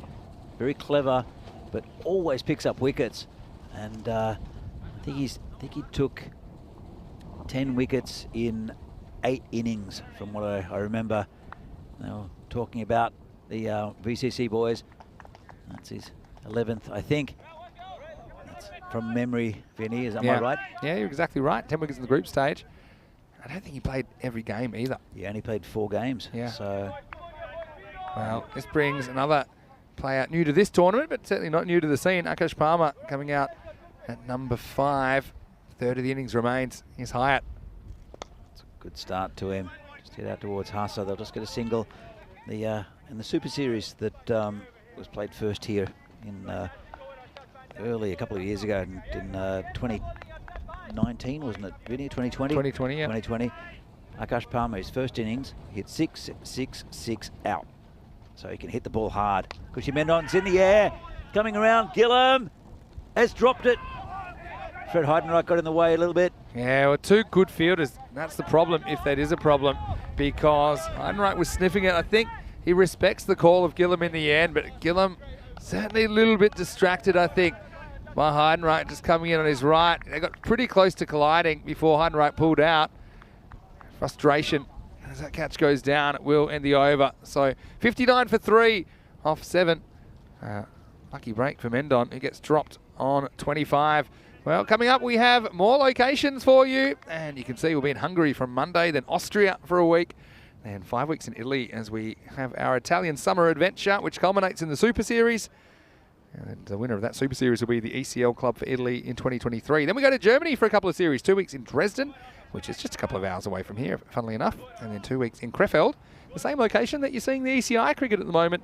The T20 internationals between Germany, Austria and Sweden. So stay tuned. If you want to check that schedule out, go to our website, EuropeanCricket.com. Here's Gowd coming back for the 8th. Let's just head down towards skipper Venki just for a single and bring Akash Palmer back on strike. Make a little note of that. Mendon dropped on 25. Yeah. Tough catch though. It was tough. I mean, it was tougher because of the distraction, I think. Heidenreich pulls out, but he gets kind of within a couple of metres of Gillam, who's trying to attempt the catch. Akash Palmer's hitting the air. Venki's under it, and he will grab it. And that's another wicket, another big wicket. Akash Palmer goes for 1, and the skipper takes a nice catch on the boundary. Sid Gowd gets a wicket. And 60 for 4 now, PCC, with most of their top order back in the shed. Cushy Mendon still there, batting well, but Vinarati are right up for this game. Palmer gets a fair piece of this, but I like the work of Venki here, Magashayam, who, okay, he concentrates principally on catching the ball. He doesn't get distracted. He has a bit of a sense he might be in trouble. I don't think he knows exactly where he is on the field, but he just ends up saying, well, look, I'm going to catch this, and hopefully I'm inside. And then he had a little peek down, and he saw he had a couple of steps to spare. So we saw one dropped. We see this one taken. See how he kind of gets here, and he doesn't go crazy trying to get funky, thinking about throwing the ball back in or trying to like palm it off to someone else. He just makes sure he takes the catch. And he did have a little bit of room to move. And so Palmer gets close to nailing that one, but instead he's got to go for one. And 60 for 4 brings Prakash Sadasivan to the crease at number 6. Sadasivan has been a very good player for PCC over many years. This one's down leg side. And he'll be a steadying hand here. Cushy Mendon doing well though, hitting the ball very well. Here's Mendon. It's just down leg side from Sid. Gowd has only gotten to the boundary once. He's gone pretty well here in quarterfinal 3. Oh, it's got him! Well, doesn't trouble the scorers, does Prakash. And Vinarati, well, who would have seen this at the start of the game? 5 wickets down, most of their top order gone. Still Cushy Mendon then for PCC holding on. And, well, Sid Gowd, he was a former PCC player, actually, Sid Gowd. Left in... Look how much that comes back. Look how much that comes back when it bounces. It really jags left to right. And that's why it gets missed, I think, because it comes in from a long way outside the off stump. And because it's short, by the time it reaches the batter, it's a long way away from where he thinks it's going to be. So straight through between bat and pad. 2 wickets in, 2 balls if you don't count the wide. So a golden duck for Sadasivan. What a fantastic spell this is from Gowd at the moment. 61 for 5. New batter comes to the crease. Smit Patel. And oh, unlucky there, Sid. Straight through Patel. Yes. Can bat a little bit, Smit, but I think they're into the tail now. The Vinarati team, Smit Patel, Padmaraju can go, but they'll really want to get the wickets tumbling. I mean, at the other end, you got Mendon. Remember, he was dropped, so in a sense, he's a dead man walking. But he's going to have to try and hold this together now. 2 balls left for Gowd. He'd love to grab one more wicket, that's for sure. Comes in, bowling Patel. Good ball. Jagged in again. Now look for 2. Don't think they'll get there. And want to give as much strike to Kushal Mendon as possible. And he's pretty good at doing that, is Smit Patel. But, Cushy Mendon now is looking around the ground, see if he can hit some runs. Pressure's on him now. I know you're getting excited into the tail, but Stephen Roberts has reminded you. Hilal Ahmed's still to come. He's a guy we often see up the top of the order. Yeah, he's been out of form for the last decade. Half a decade, yeah. We can spring to life at any moment. We were watching a classic match. We'll get to the end of the 8th over, and the score is 63 for 5. Well bowled by Gowd, 2 for 11, and 2 pretty useful wickets that over. Yeah, we were watching a classic match in the rain delay, weren't we? A couple of days ago, 2 or 3 days ago now, and it was the Czech Republic. It might have been PCC versus Alton. From the ECL, and we saw Hilly get dropped, I think, 6 times during the highlights package. Got dropped off the first ball. One guy tried to take it, and the ball rolled. He fell backwards. It rolled over his whole body, and still went for 4. We were watching this just in the background while we were here, waiting for the rain to stop. Look, he is certainly a guy that can hold the bat. Look, they can still bat fearlessly. They probably have more depth than any team in the competition. Agreed. Prague CC. So even though you got 5 wickets down, it looks a bit ugly. I still think you need to attack. I think Mendon will. But will it come off here in the 9th to Hyatt? Oh, gets an inside edge. He'll leave it go at the stumps. He won't. He'll shove it. No backing up there from Cope, who's just standing on the boundary. And get Smit on the strike. She wants to get as much of the ball as possible. And dragged across the line there. do well to stop it. Great stop. I'm going to come for 2 though. Couldn't quite find the handle, but important because that was right into the gap. But Goud anticipated it and made sure he slid in, got something behind it. Yeah, safe 2 runs. They'll be good between the wickets, these two, especially Smith Patel's pretty quick. Comes high again, and this is in the air. This could go all the way, and it will. Good shot for Patel, and Venki takes out the signage. Hope he's okay. I hope the sign's okay because Venki, he's absolutely demolished it. 100% effort from the captain. He goes and drags this one. Pretty good shot, really, from Smith. And, yeah, well, Venki's up and about, but that one getting over. Yeah, does seem to be okay, but the scoreline increases by 6. Just totally went across the line, but Hyatt does get a bit of that in movement, which makes that a bit easier to fetch him. That's perfect. Yes. Yeah, Smith Patel just watching it go past. And, that was a nice shot from Smith before. Dragged it from outside off stump. Big 6. Goes again. Didn't get that one. Sid Gow just block it off. Does well. They look for 2. Have to rush, and the throws. Well, in fact, the throw didn't come in. He's playing with the ball a little bit too much. He seems to be. He does the right thing here. Just keeps it down, but then for some reason he can't pick up the ball. It's pretty much stopped. Because if he did that, I think he could have fired to the keeper. He's got the arm to do that. Might have got Smith going for the second. Big swing and a miss there from Smith. And it's been a pretty good over for PCC. I kind of said you can handle 1 boundary and over, and they're not batting you out of the game. That's a good finish as well by Hyatt. He'll finish with figures of 1 for 21. So that's 9 overs down, 74 for 5. So it looks for me that probably going to end up somewhere in the 80s. And that's going to be a super interesting second half of this game because we know PCC have got a pretty good bowling lineup, but then Vinarati have some quality bats. I mean, let's see, will they keep Gillam up the top of the order? Or will they try something like Margashayam at the top of the order instead? I'll be really interested. Shobit Bhatia is another one that we have seen opening. So, yeah, a few combinations possible. Going to go to the last over. It's Gillam that's going to come back for his second. And he's coming around the wicket. Interesting move.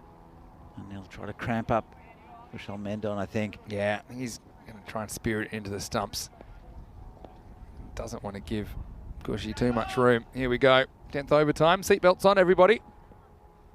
Comes Gillam, bowling to Cushy. Good start. Doesn't go for many. That's the other thing. Carl Gillam. Yeah, he kind of rolls his fingers on this one, a bit like an off-cutter, which is it's a ball which doesn't really bite off the pitch. But he's trying to angle it in and then cut that away. I think Mendon misses out.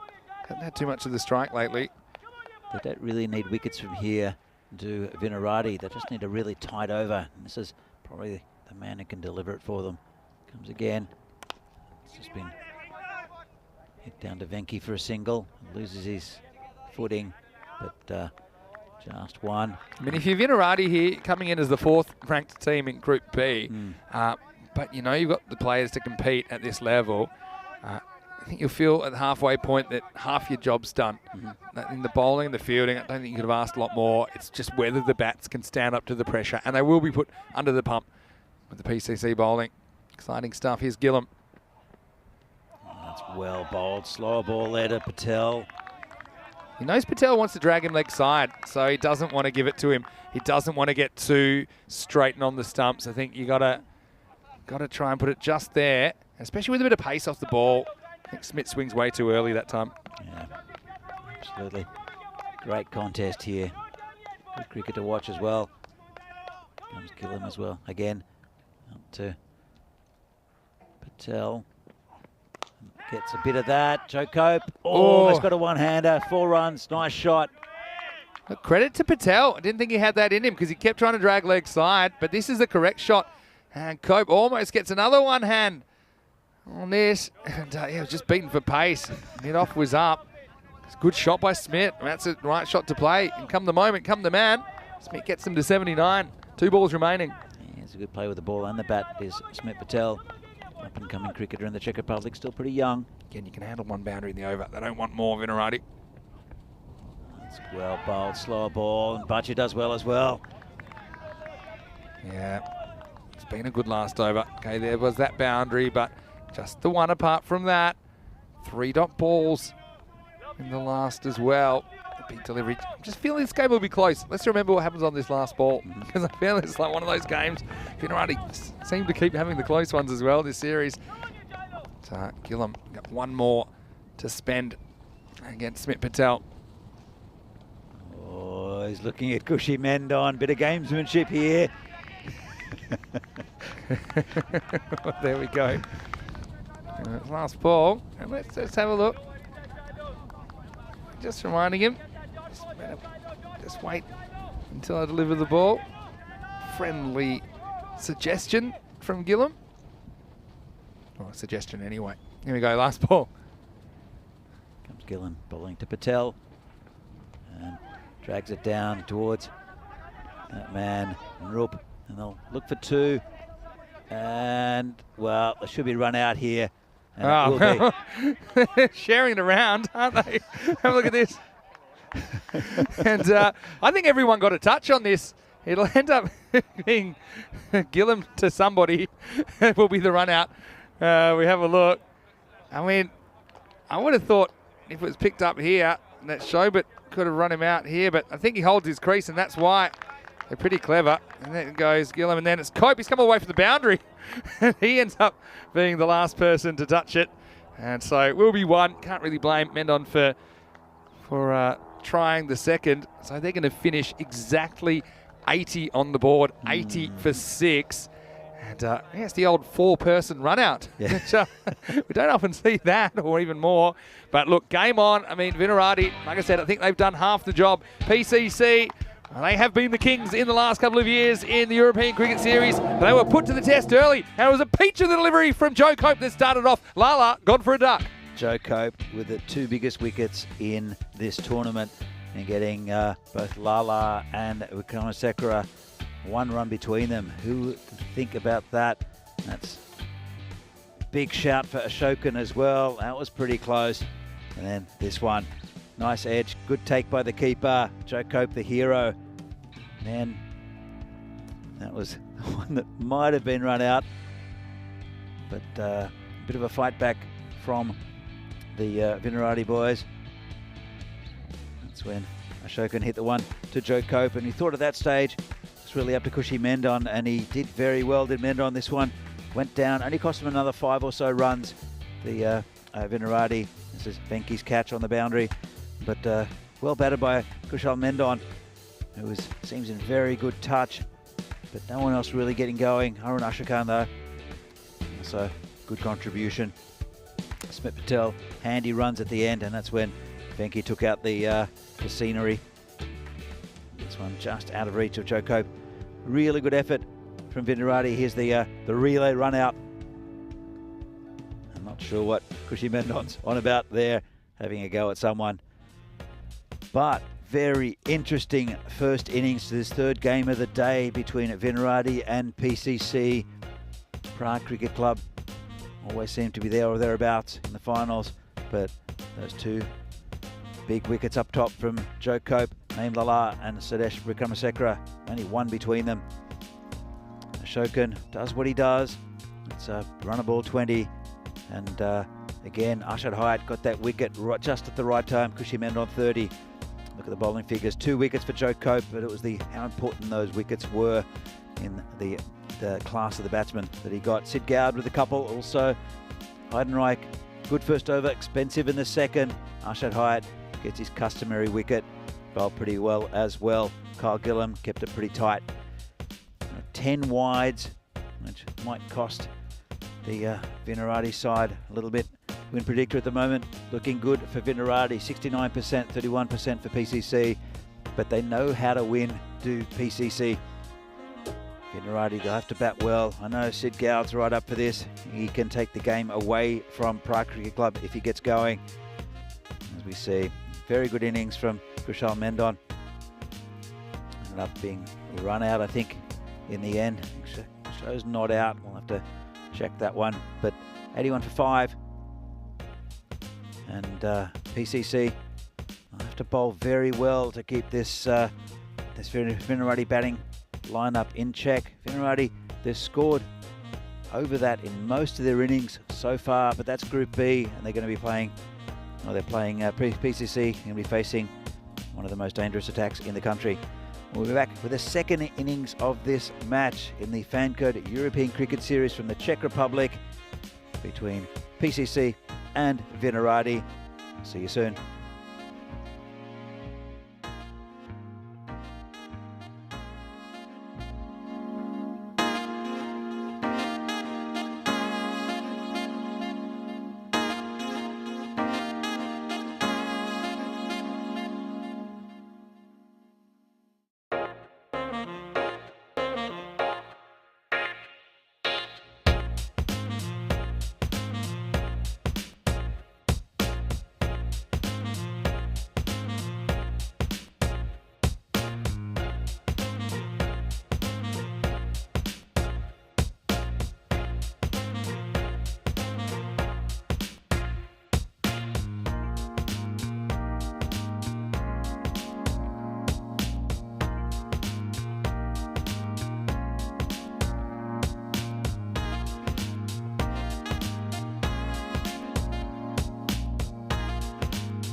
And welcome back to the FanCode European Cricket Series, Czech Republic, here in lovely Prague.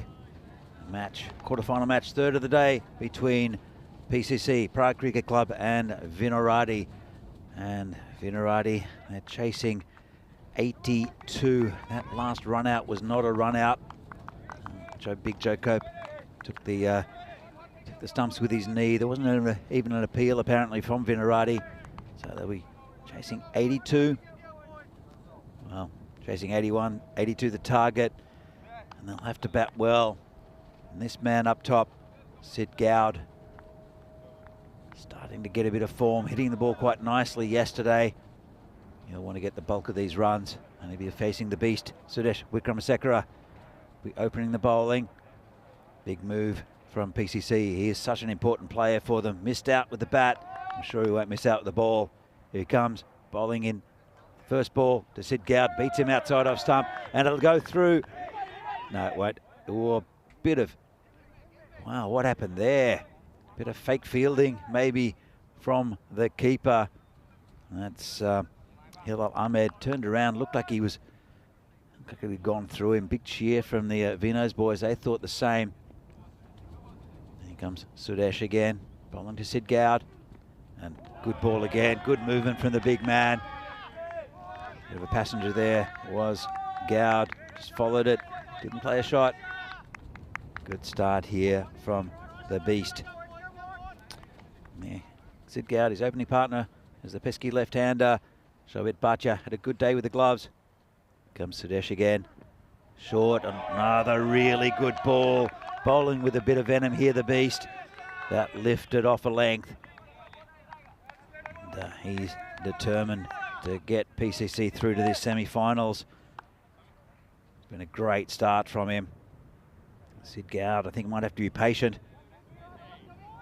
Strong in all parts of the ground, but only if he's out there. Oh, again, causing him all sorts of issues. Caught him on the crease a bit. That one not getting up as much. And very impressive start from the big man. PCC, they know how to win. They've been doing it for years, and that's really important to the structure of this club and their winning ways. Comes Sudesh again. It's a bit short, dab down, just get a single. Well, played onto the bat by Gowd. Leaving Bhatia on strike. It's a good start here from PCC. Just the one run so far off the over. Bhatia is a left-handed batsman. Might cause havoc with some of the bowling, especially of that of Samira Madaranga, who does tend to stray a bit with his bowling, but the beast is on song already. Bowling to Bhatia, who, as I said, did a pretty good job with the gloves for Vinohrady. Looking around the corner, this man Prakash is coming into a short forward square leg area. Tucks it around the corner. He might get some runs here. Bhatia, he'll go with a swing. See if Sudesh bowls across him. Comes in, and that's just dab down. Just be a single down to that short fine leg. Smit Patel's down there. He's a very good fielder. That's the end of the over. 2 runs from it. Good start from PCC. Vinny, what do you make of the start of the second innings of this game? Yeah, I mean, it's I'm really excited to see exactly what happens, because Vino's a funny sort of target. I think they don't want to bat too conservatively early. A very, very good start from Wickramasekera, though. He doesn't break through, and it's going to find a balance between keeping wickets in hand but also not going too conservative here, Vinos. They've got a very good bowling lineup. I'm sure that Padmaraju will have a bowl. Madaranga's going to bowl here. And Ali Hassan, who's one of the leading wicket takers perennially here for PCC. He's in the attack. No great pace, but varies it. Smit Patel's pretty handy as well. Kushal Mendon, Aaron Ashokan, Naeem Lala. They've got a lot of bowling that they can select. Madaranga gets a bit of outswing, does Madaranga. Can also move the ball across the left-hander, but he'll have to get it right. There's no fine leg. And he does spray them sometimes, as Mataranga. Bhatia loves to look for that area, but he's a big LB candidate as well. He does sneak across his stumps a bit sometimes. It's a good start. And nice shot, hit over the top. That'll be 4 runs from Bhatia. Just a little bit short from Samira. And the keeper, Shobit Bhatia, hits it over that mid-wicket area for 4. Wow, little man, but big man energy there from Bhatia, who plays this one beautifully, short of a length, and cracked that. And Akash Palmer, who was went on, slight stumble, but he was never going to reach it. 4 runs. Interesting interesting contest here. He's looking, that leg side is Bhatia, but he pokes that one through the gap. There's a man down there, just a single. Good start from Bhatia, looking very confident. Sid Gowd, he saw plenty of what the beast was offering, and it was too good for him for the most part. Still around though. I think he'll be happier facing Mataranga. Been bringing the ball away from him, and he's very strong through that cover region, is Sid Gowd. So if you're wondering, at the end of the innings, we thought the score was 80. It was actually 81 because the run out wasn't completed off the last ball. More about that in a second. It's going to be called a wide. It will be. Yeah, so the bails are broken by Cope. He may not have had the ball, so that's why they did get the 2 off the last ball. Again, shows you why you go for it off the very last ball. You've got nothing to lose. So Mendon did finish not out in that innings, and an extra run. See if that becomes relevant if this game gets close. Mataranga though, class performer. He is bowling to Gowd. Good contest. Whipped off his toes and stopped there by the beast. Gets it back pretty quickly. That's just 1 run. Couldn't find that gap. And so the field changes again for the left-hander. Pesky left-hander is Shobit Bhatia. I think I'm going to make a T-shirt with that written on him if they get through this game. Yeah, I mean, it would be a big upset based. Vinarati played some very average cricket in this tournament, but when they get their best team together, they are capable of beating anyone. That's what we're seeing today. Mataranga now coming around the wicket and just pushed down. Good single taken there, just a square leg, and pretty good over so far for Vinarati. 8 coming from it, a couple of balls left. Sid Gowd, he's the man I think for Vinarati. He's ex-PCC, he's been with Vinarati for quite a few years, has skippered the team. In fact, he was the captain last year in the same series. And very determined man, I think. Yeah, he's used a few balls. Let's see if he can make the most of it. It's tucked around the corner, just be a single. Hasn't hit one really that cleanly yet. Bring the wicket keeper, batsman, Shobit Bhatia back on strike. So get bowling options here. They've got these 2, of course, the Beast and Mataranga, who've opened up. Probably Lala as a bowler. Maybe Padmaraju as a bowler. I've listed them already, and I'm looking down, and even the keeper, Hilal Ahmed, has bowled in this series. I wonder who they'll go for. Yeah. Big appeal, and he's given him. Well, that's the 3rd time he's been given LBW. Shobit Bhatia. He's come around the wicket, has Samira. Let's have another look at this. The umpire had no doubt. He's coming around the wicket and moves across, and well, you probably have to say that it was hitting middle. Yeah, I mean, it does kind of hit him above the knee and bounce up, but his knees aren't very high, I suppose. Yeah, it just seemed a funny one to me, just because the way it seemed to be climbing. The umpire had no hesitation. So Bhatia once again goes LBW, and it also ends the over. Just have a look at it here. We'll slow it down a bit. I mean, it did look pretty good, didn't it? Maybe hits him on the knee roll. It's just the way it bounced up. Gave me the impression it was higher than it probably was. I don't think that's going over. I think it probably is out. And I don't think it's missing leg or off. So, fortunately for Bhatia, his innings ends a similar way than a couple of other occasions in this tournament. But he did hit a nice boundary in there, and that's the end of the second over. It's 11 for 1.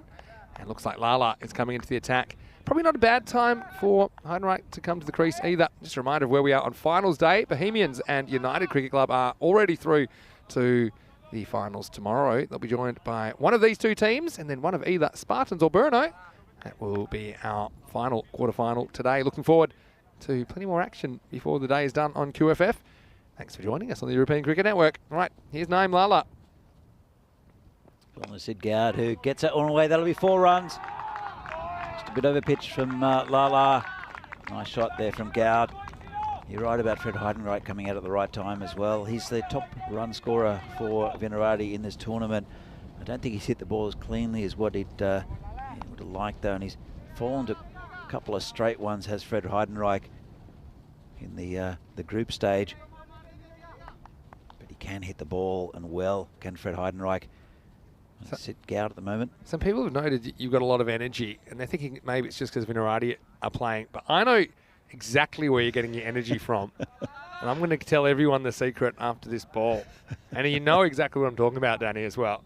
As noted in the chat. I'm thinking, hey, just Danny's got a bit of extra pep this game so far. And this is in the air, just dropping in front of Akash Palmer. He's a good fielder. And they've come through for the single. Bit of luck for Gowd there. Man, that could have easily spooned to a fielder, but fell safely. You have been having some of these ridiculous brand energy drinks in the morning. Just one, Vinny. Yeah, but I don't even know, what are they called again? It's like Kong Big Energy. And something like that. You said it costs 8 crowns, which is, I'm trying to work out what that is. Not much. It's about 30 cents. Do you feel it would be illegal in most countries? To be fair, they taste kind of like the big name brand. Yeah, okay. That do, but I took a photo. Cheaper. Hold on, I'm going to take it. I'm going to go back to my phone because I took a photo of this. The one I had yesterday It's was called Kong Strong Wild Power. But you didn't see what the actual, because there's different ones. There's a cassis one, but the one I had yesterday was Kamikaze, named after Arshad Hyatt. I'm not making this up. I just went to my notes. It is called Kong Strong Wild Power Kamikaze Energy Drink. So if you want to know why Danny's got a bit extra, hey, I'm lucky there's no drug testing in this competition, because I feel like the ingredients list there is probably not going to pass. I think another thing that really got me motivated for this game was the opening spell by Big Joe Cope. Yeah, he was up and about, wasn't he? This is going to be called a wide. Yeah, it was over the line. And Fred Heidenreich, he's a good bat. He can hit the ball very hard and very cleanly. Don't think he's been at his best in this tournament. But if he does bat well, I would love very close to this total. I would love Kong Strong Kamikaze Energy Drink to sponsor us, but if they're selling it at 30 cents a pop, I just don't think they'll have the cash to spare. It's me to miss. Yeah. Anyway, I'm always on the lookout for sponsors and partners. There's this angry-looking gorilla on it as well. It's one of the best cans I've ever seen, actually. I'll have to get you a couple, Vinny. I don't know if I don't know how you'd be with energy drinks. I think it might be a little bit too much for me to take. I don't normally take them because got enough of the natural stuff. But anyway, last ball, the power play. Game's in the balance here. It's kept low. Could be called a wide. To be fair, Vinny, I've had a few late nights doing quizzes. Yeah. And so I needed a pep this morning. And burning the candle at both ends, hey? Yeah, I'm looking forward to doing absolutely nothing this evening. And then coming back fresh tomorrow for the finals day. And then sleeping in on Sunday until Monday. Sleeping's great. We're going to get them once a week. I am considering a third visit to the dumpling house tonight. I might join you, actually. If I'm honest. Last ball, the over. It's like Groundhog Day for Fred Heidenreich. He just keeps on trying to find the ball outside of stump. Can't quite get there. End of a pretty decent over there from Lala. And it's the end of the power play. He did pretty well to come back from position where he was in a bit of trouble early with that boundary. Right now, game's in the balance. That graph shows it perfectly.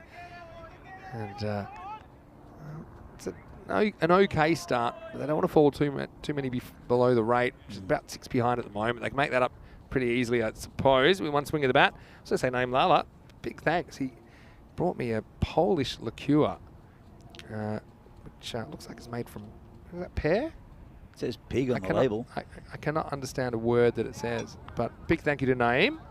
And I know he didn't really fire with the bat, but if we see him again, I'm sure he'll he'll take that opportunity with both hands. And now we are going to go to a fourth bowler in as many overs, and Naveen Padmaraju is going to bowl. So, yeah, these middle overs are so crucial. 4, 5, 6, and 7. You're going to set up whatever they need in the last 3. Heidenreich, you mentioned he missed out a few times outside off stump, but he didn't nick one. A bit like Davitsi this morning. He was maybe a bit lucky to survive after flashing and missing a few times, but did survive.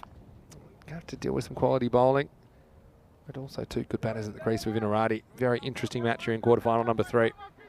It's a good bowler, is Naveen, but he can go for a couple.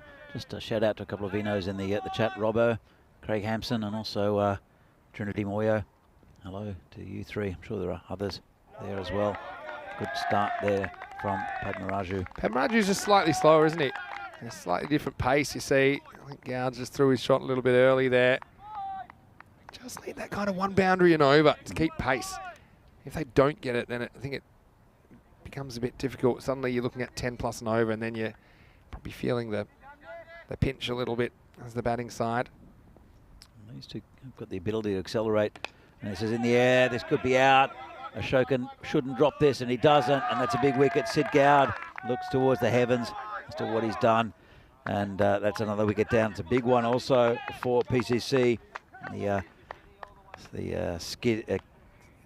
Sid Gowd going for 8. And hoping they don't need the skid guards for at least another 40 years. But what I will say is that Ashokan's got such a safe pair of hands. And Gowd, I think, just feeling the pressure. It had been an over since there'd been a boundary. So he tries to get one out of nothing. And Padmaraju has put it on a good line and length. And he just kind of skewered under it. And Ashokan, he called that one. He was left to do his business, and he did. So 18 for 2, and Kyle Gillam comes to the crease at number 4. You're right about the about Sid being a bit frustrated being at the other end, and it was good bowling from Naeem Lala that kept Fred Heidenreich quiet. I think Sid thought he might have to go for a couple of big shots to boost his score. Didn't have to do it really, to be honest, but just what gets in your mind when you see dot balls, such a condensed form of the game, that dot balls put a lot of pressure on batsmen. But you look at these two at the crease. I mean, they are a left-hand, right-hand combination. They can both be very attacking. I mean, remember, it was Heidenreich that got the Vinos off to a good start with the bat, at least, with 43 right back at the start of Group B. And so Gillam, you know, at his best, can really give the ball a thump as well. Gillam, when he batted higher yesterday, seemed to be a bit more conservative. In that game, they did win, but they won 1 ball too late to finish 3rd. And that's why they finished in 4th by just .02 on net run rate. And that's why they have this matchup with PCC right now. He's a good cricketer, Kyle Gillam. I think he'll. I don't think he'll make the same mistake as Sid Gowd. I think he'll try to play himself into this innings and look for runs, consolidate a little partnership, pump it up to about 40 or 50 until they before they start really attacking this this PCC bowling. Comes Padmaraju again, and this one, well, he's hit that for 6. There goes my theory. Just picked it up off a length, and nice shot there from Kyle Gillam. I think his heart was in his mouth because he doesn't really know where he's hit this. He knows he's hit it okay, but if it's straight at an outfield, I think it's out. But because it's into the gap, he does get 6 Maximo time. And Kyle off to the races here in over number 4. The man patrolling out there is Akash Palmer. We haven't seen him yet in the tournament, but he is a fabulous fielder. Really safe pair of hands and a great arm. So that's pretty brave of Gillam to take him on. Just got him a little bit wide of him. Moved him around a little bit further towards that shot now. There's a big gap at square leg though. Yeah, well that's where they moved the guy from. And, oh, good bowling. And that was hit him on the pad. I think he knows there's that gap that you pointed out, square leg, so he's kind of thinking about it. Guess the ball was there to hit. It's a terrible LB appeal, but I think Gillam will feel he should have done better there. Raju again coming around the wicket. Oh, just a bit of chatter, I think, from Kushal Mendon. Just encouraging his team, nothing untoward about it. Got a feeling this could be a thriller. Yeah, I think so. The way things are going. Raju, is that a wicket? He's had a 6 off him. Oh, good ball. Outside the left-hander's off stump. It's a good line to bowl, I think, to the new batter. Just looking at the batting to come. They still have a bit of batting to come. They've got Venkatesh Magashayam, the captain, listed to come in next, and Vojta Hasa, Ashad Hyatt as well. Probably those three mainly. You trust them to do a bit of a job. Last ball of the over, though. Just poked down, just for a single, down to Mendon, who thinks about having a throw, holds it back. And that's a pretty good over for both teams. A few runs from it, 6 from it, and also big wicket of Sid Goud. So it's 25 for 2 after 4 overs, and welcoming you to our broadcast, no matter where you're watching from in the world, whether you're watching on FanCode in India, whether you're watching on our YouTube channel, ECN European Cricket Network. It's great to have your company. Peacock Friday. I've thrown the jacket out because it's a beautiful day here. Absolutely wonderful. 23 degrees currently. You couldn't have better conditions for cricket, and I feel like the universe is paying us back some good weather from last year when we were here and we were struggling a bit in the cube. But I want to say a big thank you to everyone in the chat who's contributed. I might do my lurker call out. It's Peacock Friday, and some people actually have been watching their Peacock shirts, believe it or not. But if you'd like to leave a comment right now in the chat, ECN European Cricket Network, let us know where you're watching from. I want to say hello from myself and Danny. Say thanks for joining us, and hopefully you're enjoying ECN Cricket. And the more people that watch, the more we can bring to you. So don't forget to like the video if you're watching on YouTube, and tell your family and friends what's going on in the world of European cricket. It is very exciting, and this is no exception, Danny. Absolutely. Good game so far. Yeah, Plenty more of it to come as well. I think Ali Hassan's going to bowl at the next over. He's bowling to Gillam. It's a good start. He's a good bowler, is Ali.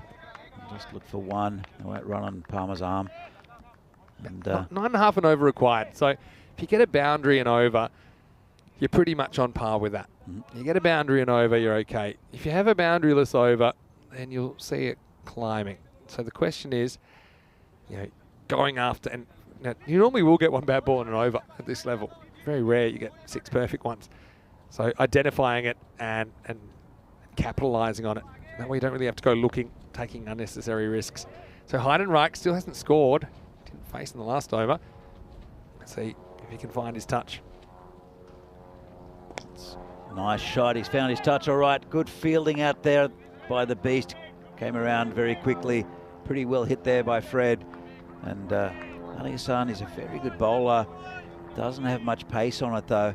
And he's clever. Gets a lot of wickets in the local leagues, but also can be taken for quite a few runs.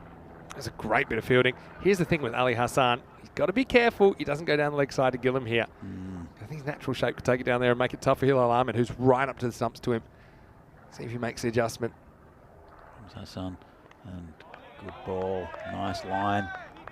And Kyle Gillam just misses that one. Hello to Neeraj Mishra, who's watching from Brno. Hello to you, Neeraj. I thought you played very well in the tournament from Arabians. And you're one of the best bowlers we saw in Group B. So I want to say hello to Frantic, who's watching from the living room of the god of blowing tents onto people. That's an aged reference now, but I do get it. Nice ball there, just falling in front of the fielder. Well run there by Heidenreich. He's pretty quick. Yeah, had to back up and go there. And I say hello to Vinny Fangirl, who's watching from Vinnyland in Peacock Friday outfit.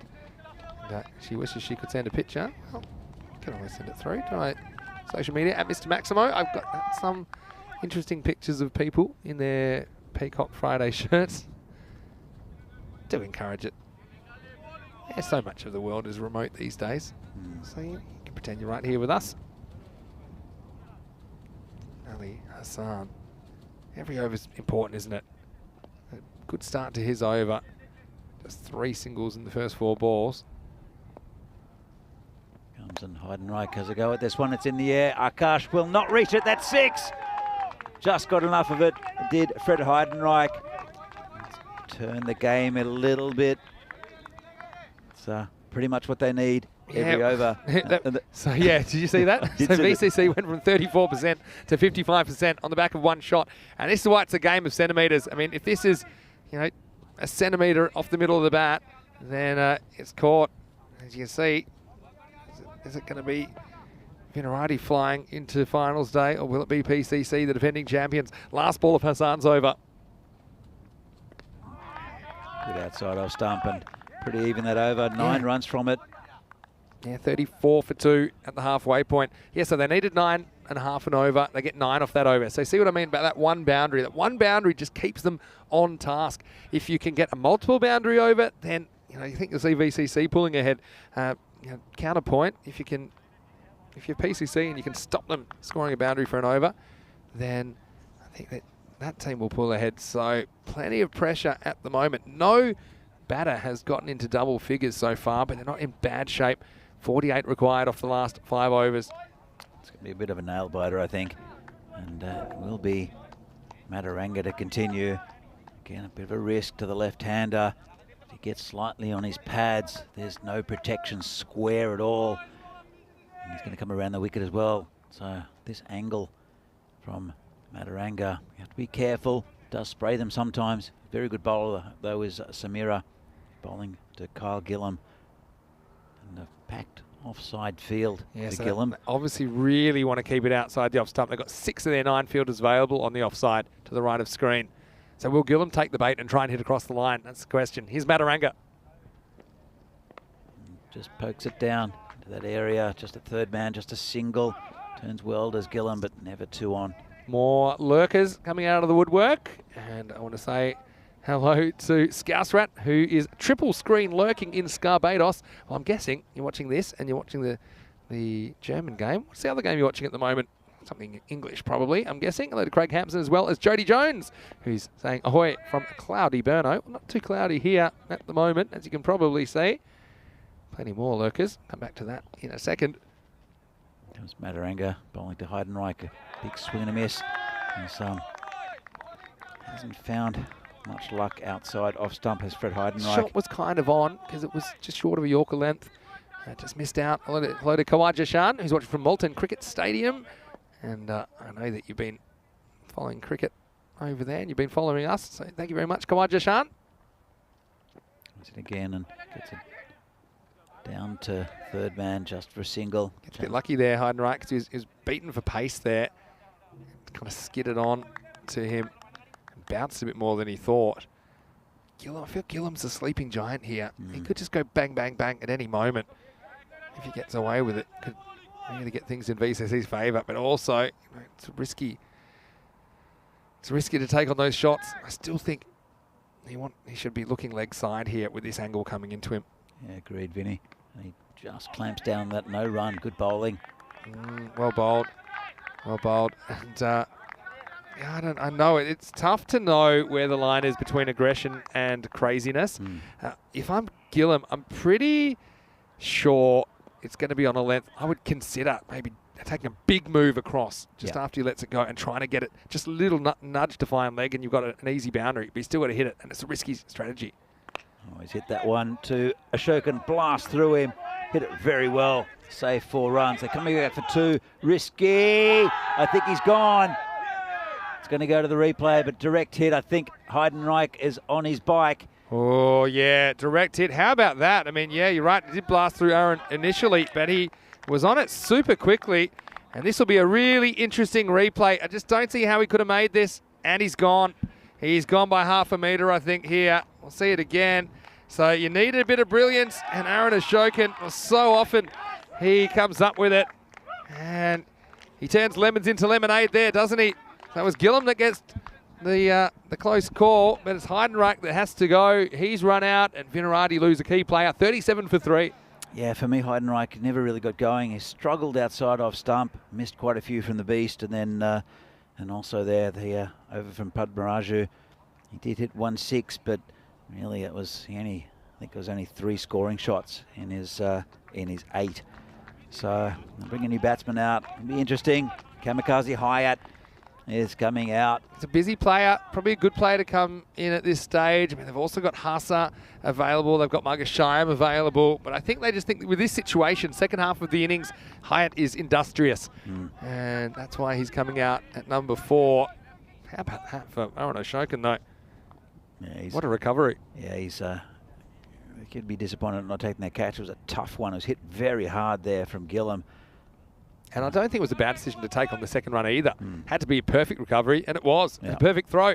Gillam back on strike, though, to Mataranga. Last ball of the over. Down the leg side. A nice take. And good run, I think. Gillam dives.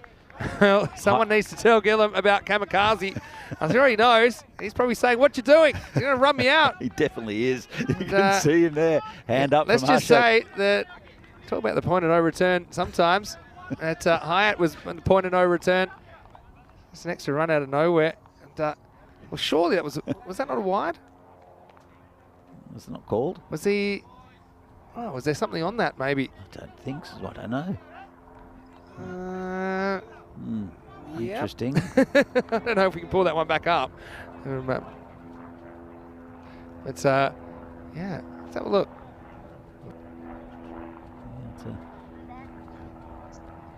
Yeah, so well, as it is, it does seem like it's a leg by, so it must have taken a bit of the pad on the way past. Okay, fair enough. So it will be Gillum on strike, and will take us into the 7th over. The score is 38 for 3. Beast coming back, bowled a beautiful first over with lots of venom, and we're bowling to Gillum. Win predictor now 23% for Vinarati, 77 for PCC, and there's a couple of men back on the leg side for the Beast, bowling to the left-hander, and he's such a big player for PCC is Gramasekara. Bit short and got a bit of it there. It's off the glove, I think. Couldn't quite get to it. Good, the keeper.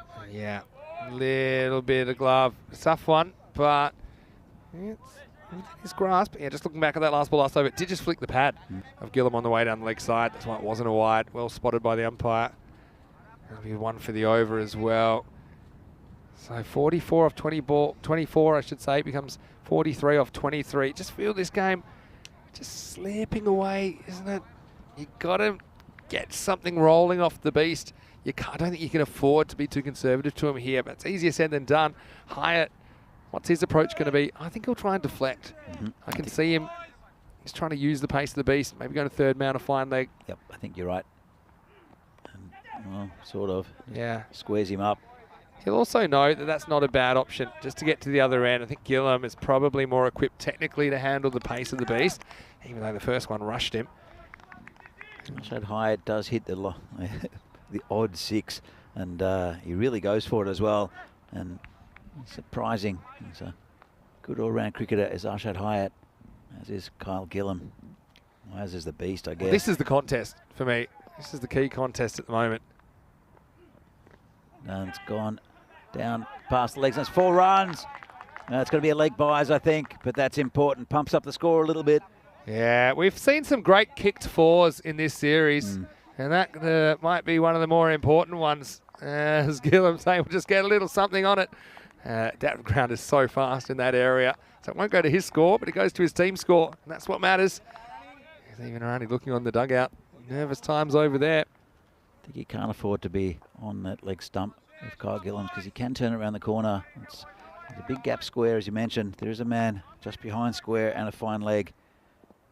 Comes a Beast again. This one's hit. There's a bit of an appeal. Well, I tell you what, if the Beast was watching here, he could have had a run out, because this bounces straight off Hyatt and goes, look, just have a look at this. Poor old Roy Diaz, he was still checking with the umpire. He was on the walk. He thought maybe it was pad first, but have a look at this. If he had just been aware of where the ball was, I think that Gillum was toast. It's the second time Hyatt's been hit and, in this tournament. Wow. That's a good ball. Just left outside off stump by Hyatt. So the tough thing for Hyatt here, okay, the Beast is, when he ramps it up, which is probably about now, he's still got a bit of pace in him. So he just needs to shorten his back lift a little bit and, yeah, try not to be late on the ball. I think he doesn't have as much time as he normally does, so he has to kind of get that whole process and trigger movements going a little bit earlier. Just dabbed down to third man. Pretty well played, actually. It is. He'll retain the strike, Hyatt. So in the end, that over goes for 8. It did include a 4-leg buys. And the Beast will end up with actual figures of none for 5 off his 2 overs. So 7 overs down. It's 46 for 3. And coming up, we have the 4th quarter-final. It's Prague Spartans versus Burno. Very different looking Burno side. You mentioned they might bring a couple back. And you can see Rahat Ali is in there. Also got Paras Curry to do a job behind the stumps for them. And Obviously, they've got Riaz Afridi and Ihalagi up the top with Stain listed at 3. Looking like a pretty strong side. That is a very strong side, as is their Spartans team. But Rahat Ali, we haven't seen him in the tournament, and he is a very, very good bowler for Brno. Take nothing away from the Spartans, though. They've got a fair few stars in their side as well. Look at Sengupta and Gunasekharan listed at open. Jagannathan at 3. And don't forget, Gunasekharan, he has the best figures in ECN this year with the ball. 6 for 5 he took the other day against the Tigers, including a hat-trick. Okay, Smith will have the ball now in over number 8. Smith Patel, 36 required off the last 3. Oh, that's a good shot there. Straight to the beast out there at cow corner. Here go at it is Hayat. We were at kind of like 1 boundary and over territory before. Now I feel like it's 2 boundaries and over required. And yeah, Gillam, who's 13 of 14, I think he needs to get going sooner rather than later. Otherwise, I think this run rate required could get out of hand. I think he'll definitely have a go at Smith Patel. Yeah, Smith Patel's a slightly slower pace than Wickramasinghe. Still a lot of work to do. He's been trying to work on his Yorkers, has Smith. I'm sure he'll try to pull one out here. He's eyeing off that leg side. I think the odds are take your chance on that leg side. It's only 3 fielders. Take a risk.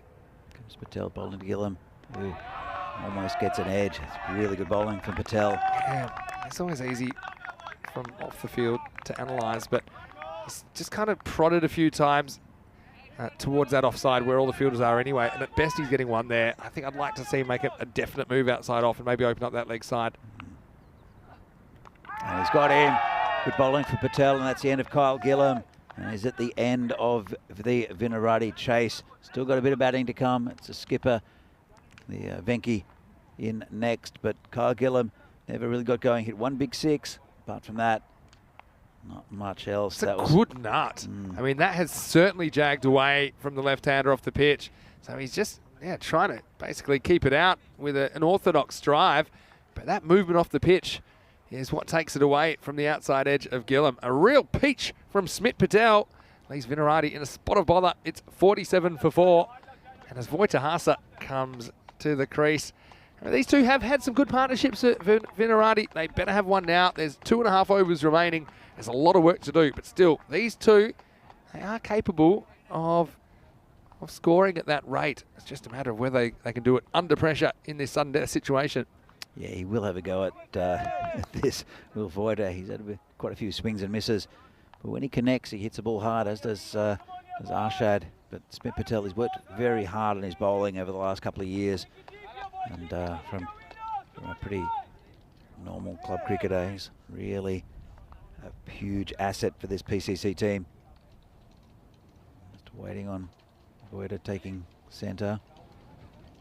But they've got a good field set for him. And as I said before, PCC, one of these teams that they know how to win games, and it's been a really good effort in the field from them.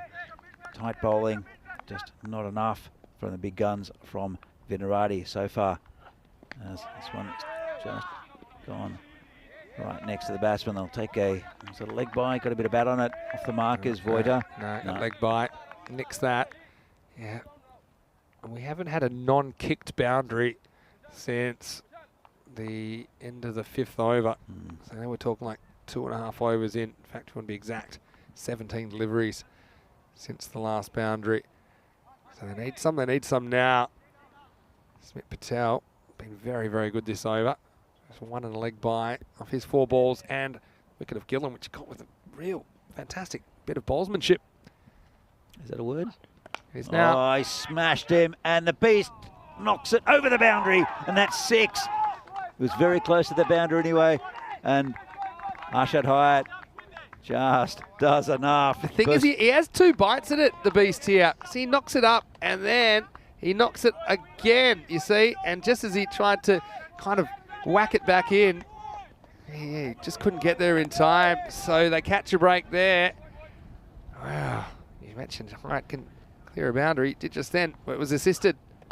Just off the toe of the bat, would have been a wide probably. Would have been a wide as well, but he will retain the strike, Danny. We go to the 9th. That's the end of 8 overs now, 55 for 4. With 27 runs required off 2 overs. It's going to be hard work, but I think these two if they play perfectly from here, they could get there. Plenty of bowling options as well for the last 2 overs. I feel like you probably go back to Lala. I just think he's pretty tough to get away. Apart from that, who do you go to? He literally could go to any of those 2 bowlers. Well, there's 3 of them discussing it. There's the captain, there's also Akash and Lala who'll get the ball. Yeah. I think it's a pretty good option. What I meant is the 4 bowlers that have only bowled 1 over. You could bowl any of them the last 2 overs. And there's we said before that even the keeper bowls in this team, so, and has bowled in this tournament. Yeah, so, okay, from here, now what are we up to? 27 off 12. Could be too much. This is a big over. You need your 2 boundaries and over, and probably them to limit the dot balls as well. But anything can happen. Shrug thinks the Lala and Naveen Padmaraju should bowl the last 2. I mean, Smith Patel bowled pretty good over then. I think it's pretty hard to take the ball out of his hands. But, I mean, this is my point, Shrug. That kind of spoil it for choice. That's a good ball. Tucks him up. Gets Hasa on strike. Yeah. Well, Hasa does like to go for it. We know that. Whether it comes off or not, not sure. Got 3rd man up inside the circle. They've got deep backward square, deep mid wicket, long on. So 3 outfielders on the leg side. On the offside, you've got deep cover point and long off. Oh, that's not very nice. No appeal, though. Yeah, it's just, there was one in the first innings, wasn't there? Was there an appeal? Well, it wasn't an appeal. But I think he's out, but I don't know if anyone actually appealed. And that's dead ball. Yeah, dead ball. I don't think it was any real appeal. Just a bit of a warning. Probably can understand why they're getting after Hyatt, who loves running, doesn't he? He does. And to be fair, he had gone before the arm had come over. Yeah. So it's a bit naughty. He hadn't gone by a long way because a lot of batsmen will try to get a huge advantage. He had his bat still dragging when Lala took the bails off. Comes Lala bowling to Hasa and gets a bit of that. And Sky should take it. Akash, he's a very good fielder. Almost got to the boundary, did. Vuita Hasa, not quite. And Akash Palmer, really, really good fielder. Does his job. Yeah, disappointment for Hasa. He was so close to nailing that. And I think it almost reaches, but it was well caught by Akash Palmer, who had to make some ground round to his left. So close, but so far for Hasa. It gives some instructions to the incoming batter, Joe Cope. And Vinarati lose Hasa without scoring, 56 for 5. And Cope certainly built like a guy that could smoke 6s. See if he can get a few out the middle. Yeah, we've seen him bat a little bit earlier. He's a left-hander and really didn't hit many. But you never know. Might take a bit of luck. I can see, though, that James Slotto and Narup have both got the pads on. Could be a bit of an adventure for those 2 in a moment. Just where are these boundaries going to come from? That's the question. We've got Hyatt still there. He had a good one off Smith Patel last over. But they're just running out of deliveries. Only 10 remain now. They need 26. Lala, who has played domestically in the T20 competition here for Prague Seaside Kings. It's just hit the pad. Just be a single. And Arshad, he can go for it. He can hit big, as you saw before, but he'll need a lot of the strike. And it's interesting, looking across to the Vinos, Sid Gout still has his pads on, so that's a show that he's a little bit disappointed with his efforts. This is going to be called a wide. That'll help a little bit. Yeah, a little bit.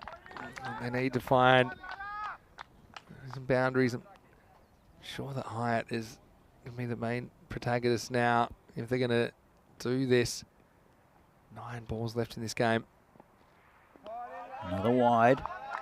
They'll get them in wides if he keeps on bowling like this, Lala. That's true. But I think just showing that he doesn't want to get too straight to him and risk getting hit over the leg side. Good movement from Lala, to be fair. Yeah.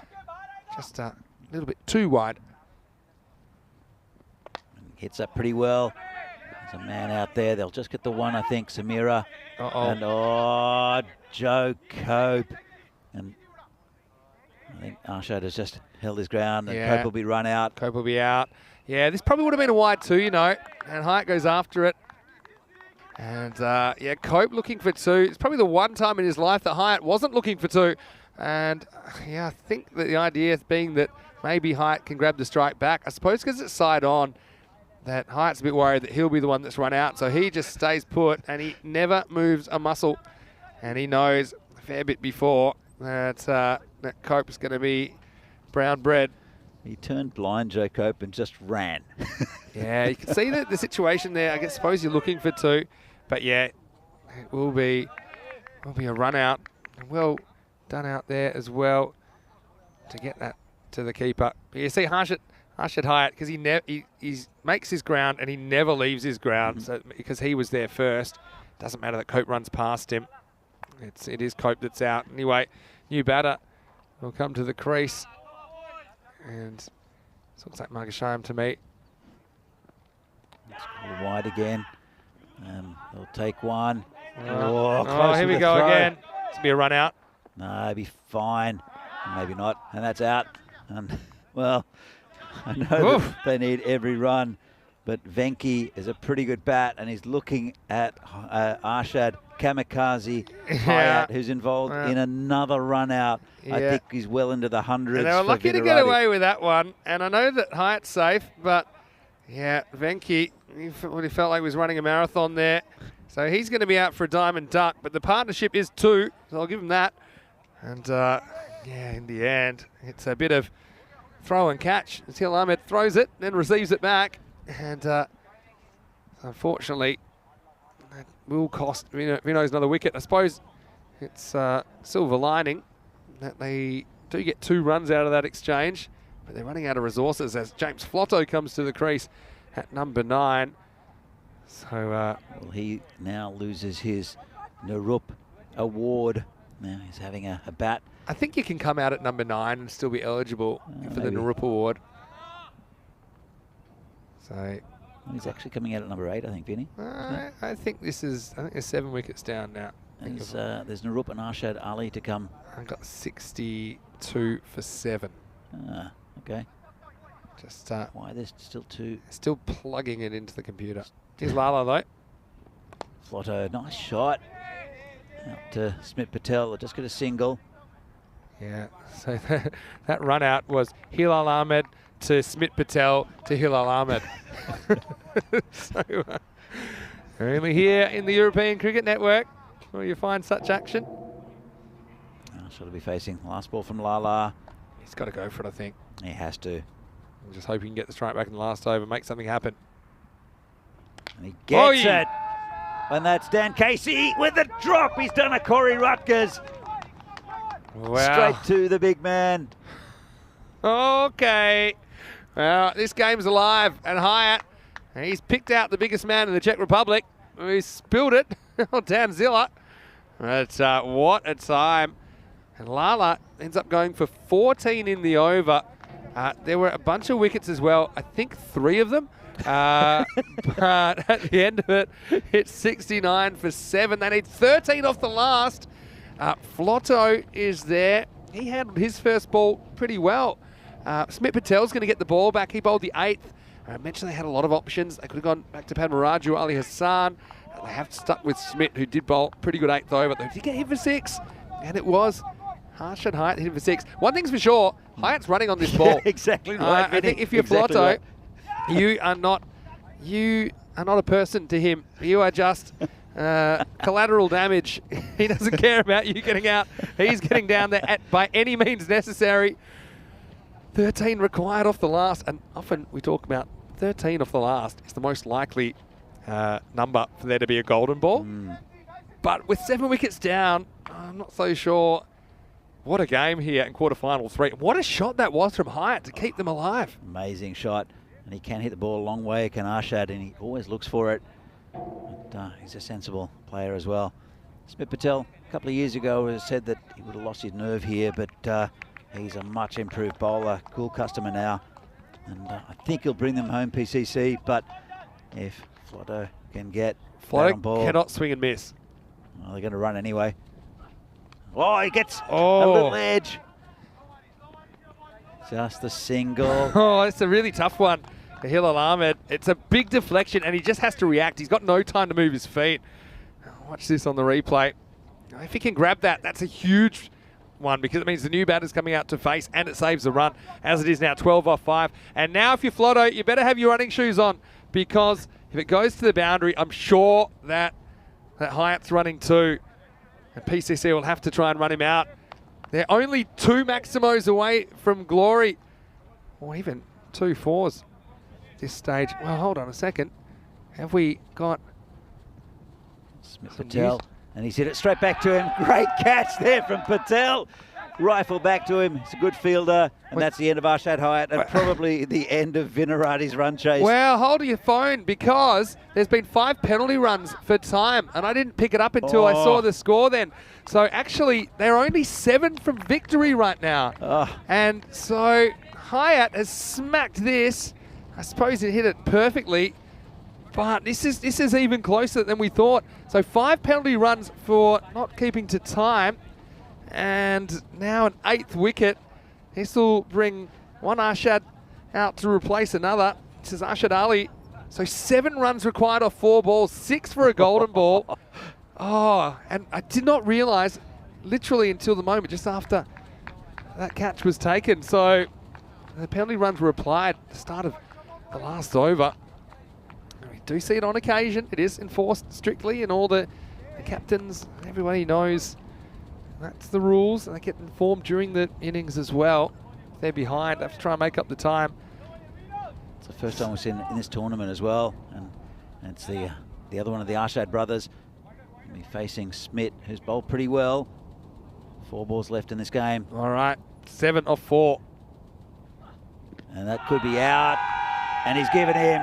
Now it's the end of the second Arshad, and well, big excitement now. Still got 3 balls to get it, and it is Narup Raval. Oh, the stage is set, Danny. The stage is set for Narup and James Flotto to get your guys across the line. That's plum, I think.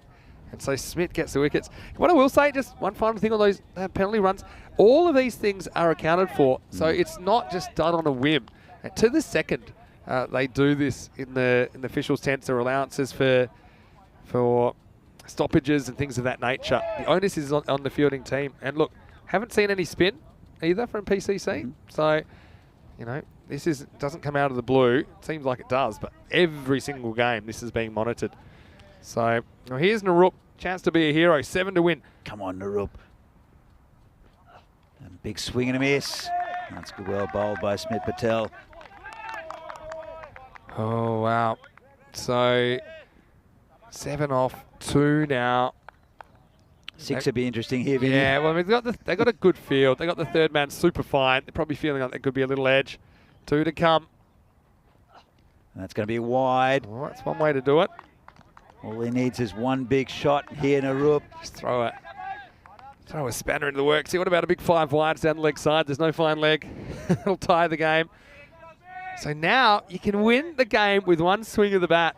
It seems so far away, though. The number 11 on strike. Come on, Narup. Good ball.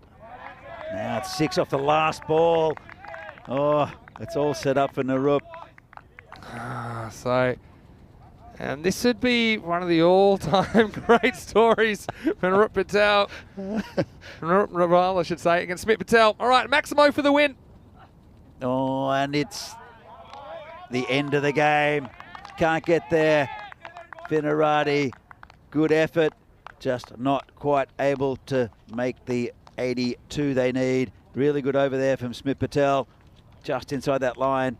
And no fairy tale ending for Narup and Vinarati. Well, what a match. I mean, that had a bit of everything, didn't it? But look, credit to PCC, though. They keep their title defence alive. And look, we have to say goodbye to Vinarati. And once again, they run into PCC in the finals, this time in the quarterfinal. And they get close, but they're not quite able to do it. So close yet so far. Just 5 runs the margin in the end.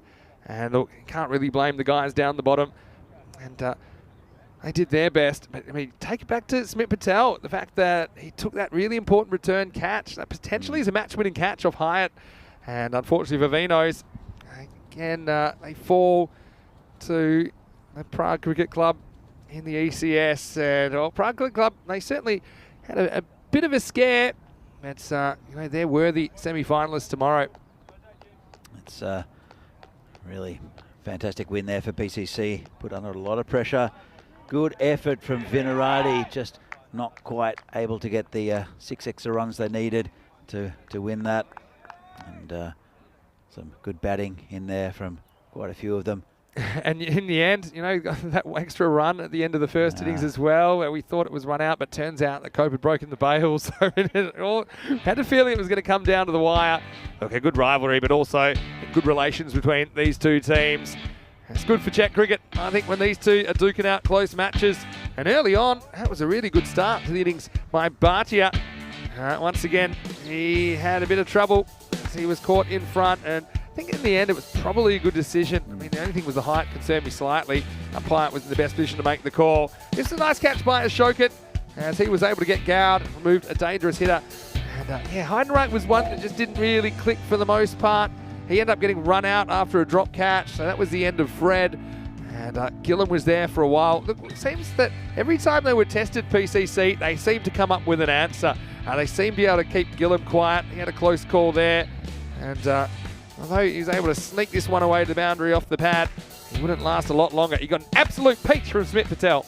Yeah, it was very nice bowling. And you're right, no one really got going. Ashad Hyatt hit a couple of nice sixes. Kyle Gillen kept pretty quiet though. Did some good bowling. That's the one that went over the boundary. The Beast couldn't quite hang on to. But and then Akash Palmer, that was Fuitahasa. If that had gone over the boundary, they would have got there. Vinarati, it's a bit of a game of ifs for them. And this is the run out of Joe Cope, where he just ran himself out. Yeah, that's another one. They just seemed to find a way to lose wickets, and they were right down to their last legs at the end. Hyatt was trying to keep the game alive. You see, sacrifice Margashime as well. Just quite a few unnecessary ones in here. I think they'll come back and they'll probably kick themselves through a few of those. That was, you know, Hillel to Smith to Hillel, and then Dan Zilla. He wasn't able to hold that. Danny was getting excited after that one, but then it was Smith that was excited. He caught a bullet in the last as the 5 penalty runs got them even closer than they thought. There's fingers crossed, but unfortunately for Vinarati, they are out of the tournament, and it's PCC that have won quarterfinal number 3. And so now we have 3 of our 4 quarterfinalists. In fact, I can tell you now that PCC will meet United in the finals day tomorrow. You can see there that United won earlier against the Tigers. Prague CC winning this game against Vinarati. Bohemians, well, they will either play the winner, well, they will play the winner of Prague Spartans and Brno, which is a match coming up in around about 7 minutes or so. We'll be back because we did run a bit over time, as noted in that second innings. You can see that the Spartans won the toss, selected to bowl first. They'll be chasing against Brno. We've got a pretty strong top 3 there. Riaz Afridi, it's a bit of a live wire at the top of the order, and he can also bowl Thunderbolts. Ihalagi at the top of the order has stayed at 3. Paras Curry, keeper, coming into their side. He'll bat 4. And the other name to watch out for Brno, Rahat Ali. But we also know Spartans a pretty strong lineup. Sangupta is doing good things at the top of the order for them and will probably open the bowling unless they want to hold him back for these middle overs. And they've had lots of good performance. Mehta has been a bit of Jekyll and Hyde with the bat. I guess we'll see what he brings to the table in quarterfinal 4, starting very, very shortly. Let's go back to the scorecards of this one. And you can see there, the middle order was where the production was done, but 21 extras helped them get close, including 5 penalty runs. Hyatt was the top scorer with 18. He fell just when the target was within sight. Gillam couldn't quite find his mojo today either. He ended up going for 13 off 16. Nobody else made double figures.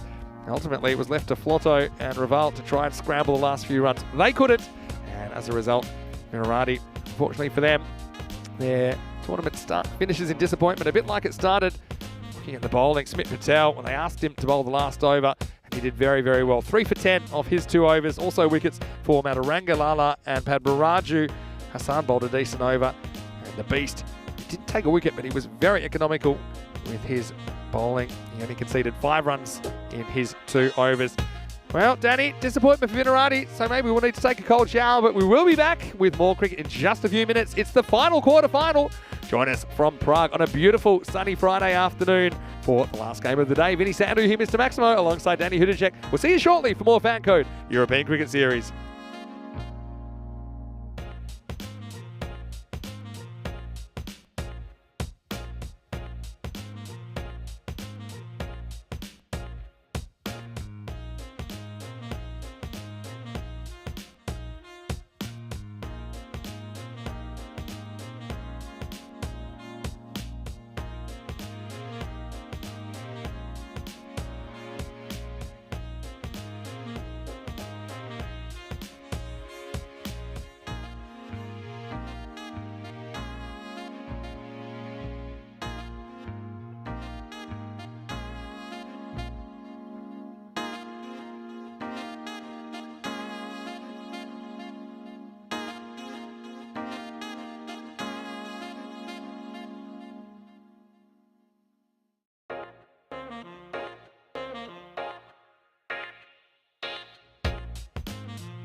Hello and welcome back to Prague on a glorious sunny day in the heart of Europe. Currently 23 degrees and ideal conditions for cricket, and only 2 teams remain to play on quarterfinals Friday. Only 1 spot remains in finals day, and quarterfinal 4 match 44 sees Prague Spartans taking on Brno Cricket Club. Well, Brno have made the journey to the nation's capital. We'll have to see if they have a bit more luck than they had in their group stage, but they are here. They've got a bit of a fight though against the team that topped Group B. Let's go out to the middle. I know that Charles Croucher is with 2 captains for the coin toss. Okay, Dylan. Heads. Heads is the call, and it's a tail. Midfield first. So it is the Spartans that win the toss here in quarterfinal number 4, and their captain Kranthi has decided that he wants to field first. So he wants to chase. Well, it's a bit of a risk to do that final situation, but they will feel they have the firepower to do it, including the captain himself. Also Navakran, he's a key player for them, and he's become more and more important with the ball. In fact, he had the best figures in the ECN this year, with 6 for 5 the other day, including a hat-trick. We'll have to see how he goes. He'll get the chance to bowl first up in the first half of this game against the Brno side, which have a couple of inclusions, and I think that they will fancy their chances of what I guess you would have to call an upset based on group stage form. The Brno team only won 3 of their 8 games compared to the 6 that the Spartans won, but still we'll see if those inclusions can make the impact I think that Brno want, and perhaps get them through to the finals day. Dylan Steyn, always a key player for Brno. He's likely to be opening up, and I imagine that we will see him in that position, although they might try something a little bit different and put Steyn at 3. We'll have to find out, as we won't have to wait too long, because Danny Hudacek is in the commentary box as we get ready for the first ball of quarterfinal number 4. It is the Spartans winning the toss and fielding. Over to you. We have to find our last finalist. Thank you, Vinny, and welcome back to all the viewers out on YouTube and FanCode for this ECS Czech Republic game from Prague. This is going to be a cracker for the final game of the day between Spartans and Brno. Both very, very good teams, and no weaknesses anywhere in their lineup. Strong bowling, strong batting, and I think all the big guns back for Spartans. V-Jags back in. And also for Brno, they have a good keeper in Paras Curry, and also a very, very good bowler, Rahat Ali. I'm sure he'll be opening up with Riaz Afridi later on. But right now, as per usual, Niraj Taigi will open the bowling. Prague Spartans 95 expected score, 76 for Brno. Don't think that's accurate. I think Brno a much better team than what it looks like on paper here. They snuck into 4th place in Group A. Spartans, they won Group B. But I think this is going to be an absolutely fantastic game between 2 very competitive sides. Probably the 2 most well-balanced sides who are still in the competition. PCC, very strong batting-wise. Good bowlers. It's our Bohemians. These 2, and they have batsmen who can do damage, and they have bowlers who can take the game away from you. Niraj Taigi, he's been very good this tournament. Keeps it nice and steady. Gets a lot of movement early as well.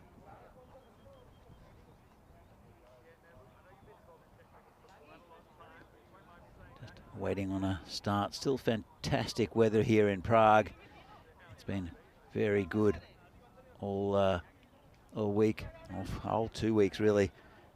One day has had a bit of a rain delay. And we'll see, put it out in the chat who's going to win here. We've seen Spartans all week. We saw Brno last week. As I said, it's a big, big addition of Rahat Ali, and also the keeper, Paras Curry. Here comes Taigi, bowling the first ball to Ihalage, who chops it away on his stumps, and it's an interesting field position. He's got about a third slip, I guess, 3rd or 4th slip out there for the left-hander, Ihalage. Afridi, the other man, out in the middle for Brno. Here goes Taigi again.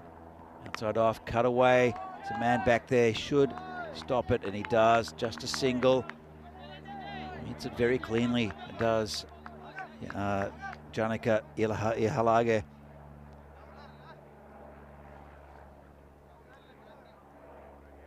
bowling to the right-hander. Riaz Afridi has been a great addition for Brno. Bowls with venom, does Afridi. Probably the fastest bowler we've seen in this tournament. Hits the ball very cleanly as well. A lot of strength. Here comes Taigi. And just swiped at on the outside off stump by the big man Afridi.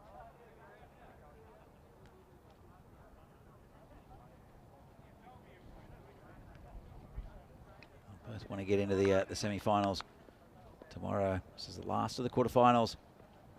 And this is hit over the top. Nice shot. That will be 4. Just giving a bit too much width. A bit too short there from Taigi. And Afridi reached out with those long arms. Just got the end of the bat. That's the first boundary of the innings for Brno.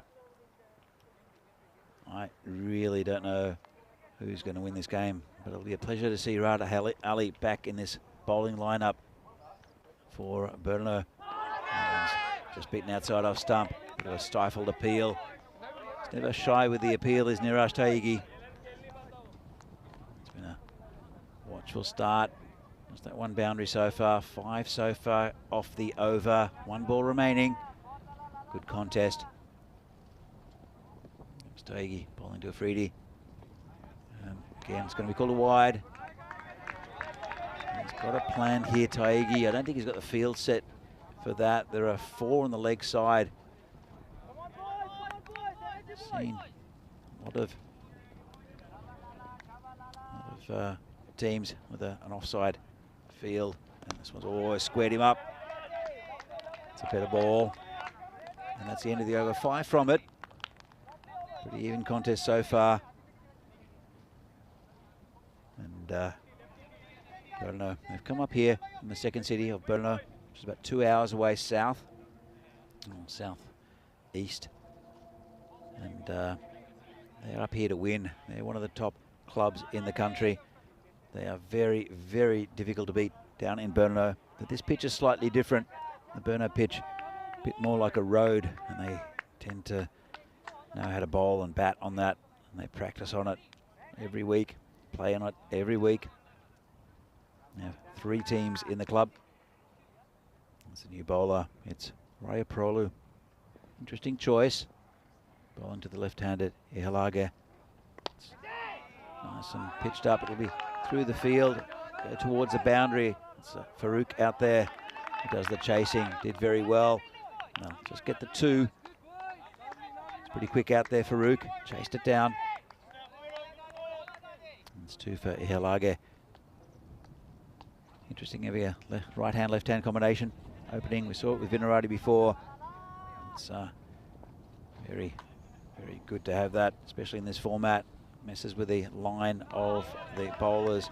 Just that one just sneaking into the wide line. There probably will be another left-hander coming in next in the skipper, Dylan Stain.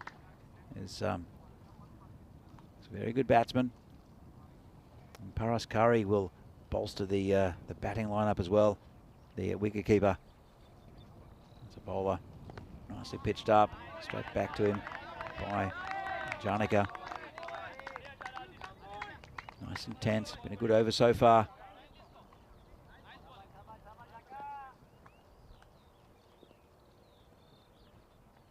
It's down leg side and goes just about over the keeper. It'll be no run. Gets away with that a little bit. Does the right arm bowler, Raya Prolu. There is no fine leg. There was a wide fine leg, let's say. No one really at, behind the keeper. Gets a tickle on it, it's 4. And this one's muscled way through the leg side, and that'll be 4 runs. Bit too full there from Raya Prolu. Leg side, and he doesn't miss out, does Ihalage. And that moves the score up a little bit. Another boundary. Score is 12. Just haven't seen big power plays today at all. It's just been very watchful. Not wanting to lose their top batsman. Just not taking too many chances. That one's been hit straight down to Vijag. Throws the ball in. That's the end of the over. Again, very even. It's 7 from it. 13 for no loss so far. Brno. Spartans, I think they'll be pretty happy with the start. They'd like to get a couple of wickets here, but they have a pretty good batting lineup to Brno. Some big hitters as well. Kashif Ali is in today. Don't know if he'll get a bowl. Going to be expensive, but is very solid in the middle order and can smash many runs very quickly. So Halagi remains on strike after taking that single. He's 8 from 8. Afridi 4 from 4. There's been 1 extra as well. This one's dabbed down to the bowler. No run. Taigi is a good competitor, is Taigi. Only 6 off his over. It's been the heartbeat of the team is Niraj Taigi. Comes in again, bowling to the left-hander. It's much in the slot, dragged across the V-Jack down at the long on position. It's a good fielder there. Bring big hitting Afridi back on strike. He's looking towards the boundary. The field's pretty much up on the leg side except for Satya, who's straight. And he goes over the top, and that should be 4 as well. Don't think they'll chase it down. Oh, a very good effort there from the fielder to try to drag it back in. But that's 4 runs for Afridi, who's lifting it over the top of this field. Still in the power play. 3 balls left. And he's using that advantage that he has, that the batting team has in that 3-over power play. Only 2 players out of the circle.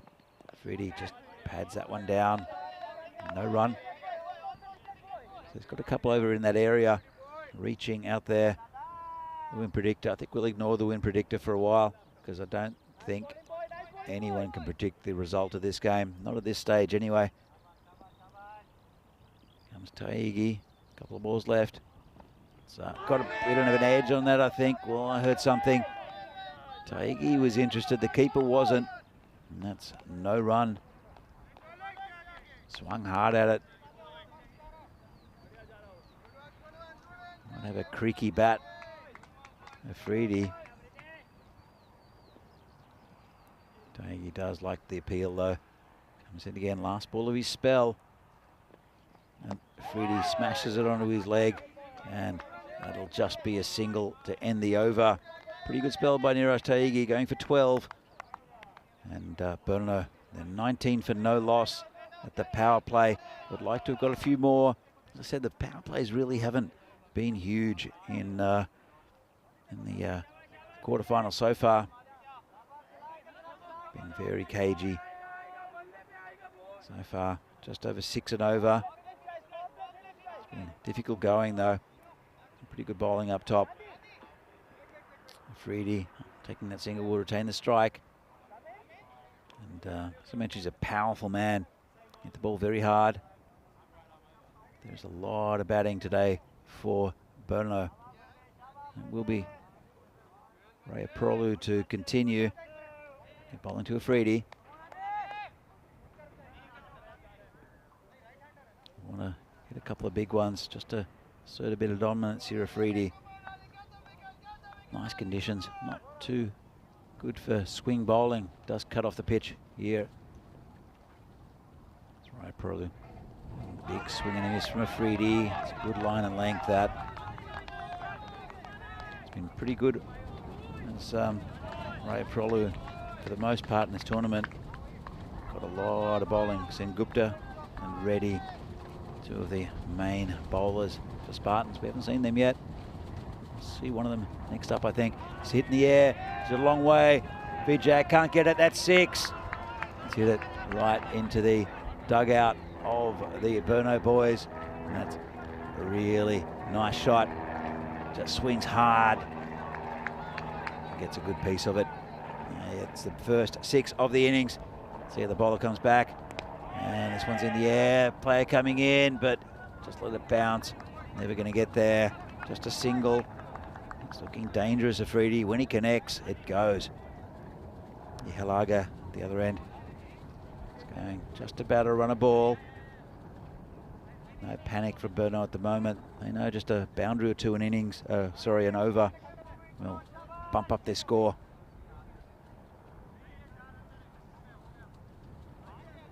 Look at getting at least 100 here. Berno, they're capable of getting much more than that. Especially they haven't lost a wicket yet. This is midway through the 4th over. Comes Rayapolu again. And big swing and a miss there from the batsman Ihalaga.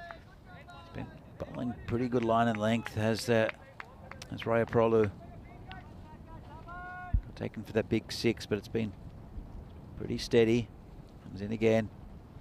And a good ball. Didn't do much with it.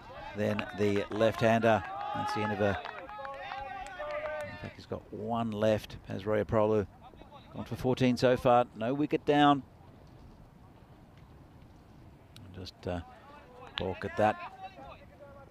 It's called a dead ball by the umpire. Intriguing contest so far. And it's a full toss, hit through the gap, that's 4 runs. And a bit of a gift there on the last ball from Rayapolu. It's got away from him slightly. Give him a bit too much width, and that full toss just hit through that square area for 4. And after 4 overs, Berno still haven't lost a wicket. Been a pretty good start for both teams, 30 off 4, Vinny. Yeah, thanks, Danny. Good to be back in the box. And yeah, these two have kind of become the preferred opening combination, with staying as a bit of insurance at 3. And I think it's to get things moving. And they had kind of been kind of kept a little bit quiet. I think that boundary helps for sure to get up to 30 after 4 overs. Again, I think something that 80 to 100 gets Berno in the game. We know that they've got a slightly stronger bowling attack. Certainly think that Rahat Ali being included is a big in for them. Riaz Afridi, he'll be bowling thunderbolts, no doubt. And so, yeah, fascinating quarterfinal 4 ahead. And so far, all 3 teams that have progressed are from Group 8. So if Berno could do this, it'll be a sweep. As this is whacked away off the back foot. Sits up nicely for the outfielder to grab that just a single. Yeah, we have seen that happen once before. It's in Sweden last year. Albi Zalmi were 4th in their group. They won through to the finals day. In fact, all of their Group B teams, it wasn't that occasion, made it through quarterfinals. Albi Zalmi ended up winning it from 4th. Ultimately, that was a journey that saw them go to the ECL, and then even then, they made the championship week in dramatic circumstances. Well, this is in the air, and the fielder is not going to get it. It's going to sail over his head. Maximal! Janiga Ihalaga explodes to life. They know that they've got the captain still to come, so maybe it's time to start taking some risks. And he lifts that one nicely, times it over long on for 6. Yeah, that was just a bit too full from Sagar Reddy, who's been fantastic in this tournament. 50-50 says the win predictor.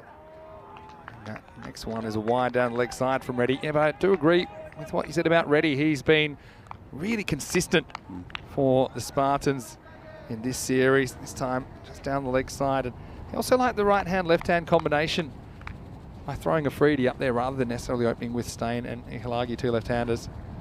This one just missed outside the off stump. Good adjustment that time from the bowler. Berno, how do you think they'll feel going into this game? Because they only won 3 out of the 8 group games. They looked a little bit, let's just say, a little bit flat at times during the group stages, but obviously it's all to play for now. As this is in the air, and this should be caught by somebody. Satya is after it, and he's going to back off. I think in the end, he's just a bit worried about a collision. And it's Farouk Sheikh, who was next to him, who ends up gathering it. So a close call for Ihalaga. I mean, yeah, Berno, they're certainly very, very capable of doing this over the Spartans. The only thing with the Berno side is that this pitch is different to the one down in Berno, so that it's one that they have to get used to, and they've had a week's break. So that's the only thing going against them. Otherwise, it's a very even contest. I did say that I think the 3 best clubs in the Czech Republic in PCC, Bohemians and Brno. No disrespect to teams in Group B. think those three teams are the strongest clubs and are very, very good. It's the end of the 5th over. So halfway through the first innings, it's 40 for no loss.